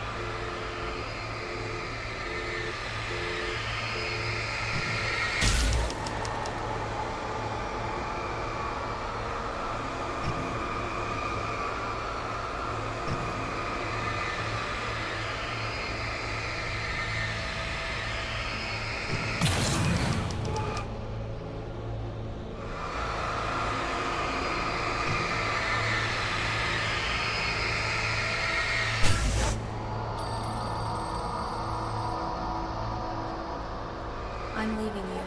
What? I'm leaving you, Alan. I met someone. I'm in love with someone else. Alice? No, what are you saying? You can't. You don't love me. I had written How myself could you? across You the don't even ocean. love yourself. All you do is torture yourself in work you can't do anymore. No, I love you more than anything in the world. You're my muse. I'm not. Who are you? What have you done with my Alice? What are you doing, Alan? Stop! Put the light back on! It wasn't true. Nothing like that had ever happened. You're not my Barbara. Tom, let me go. I promise to be good. Please, untie me, you naughty boy. I will help you write your masterpiece. I will love you forever. No, you're not Barbara Jagger. I made a terrible mistake. I should have never written you back. You came back wrong. Your heart is filled with darkness. Put that knife away, Thomas. Put it down. Heart is filled with darkness. Cut it out. Take you back to the depths you came from.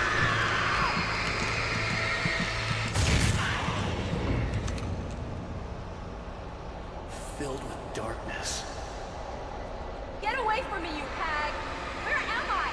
Let me go! Alice! Alice! I'm coming! Your husband refused to do as he was told. All he had to do was write what I wanted him to write. Now it's too late. It's his fault. You'll stay here forever.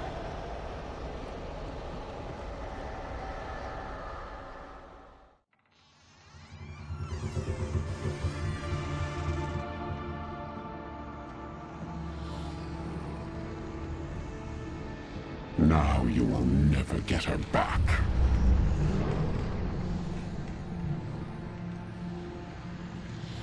I am Much older than you. Older than your first work of art. I will find a new face to wear. Someone else to dream me free.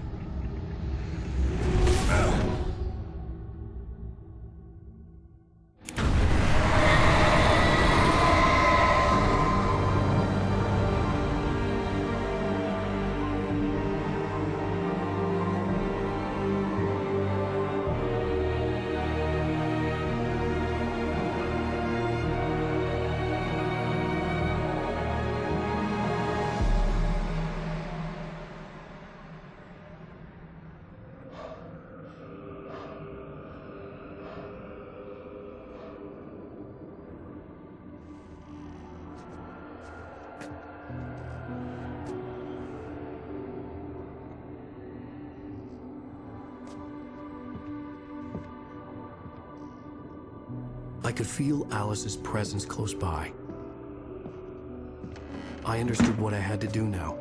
I knew how to write the ending to Departure. There's light and there's darkness. Cause and effect. There's guilt and there's atonement. But the scales always need to balance. Everything has a price. That's where Zane had gone wrong. There's a long journey through the night back into the light. Alice? Alice?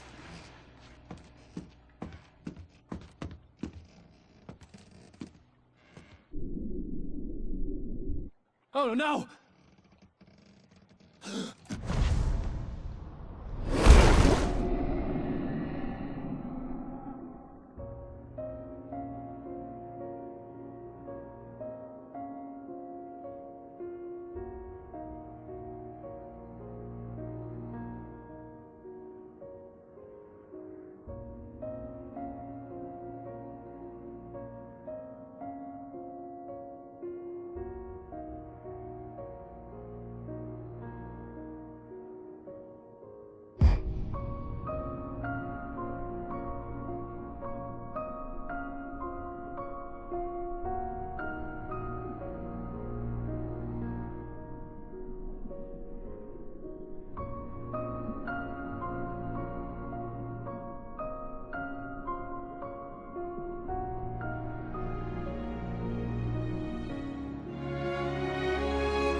It's not a lake.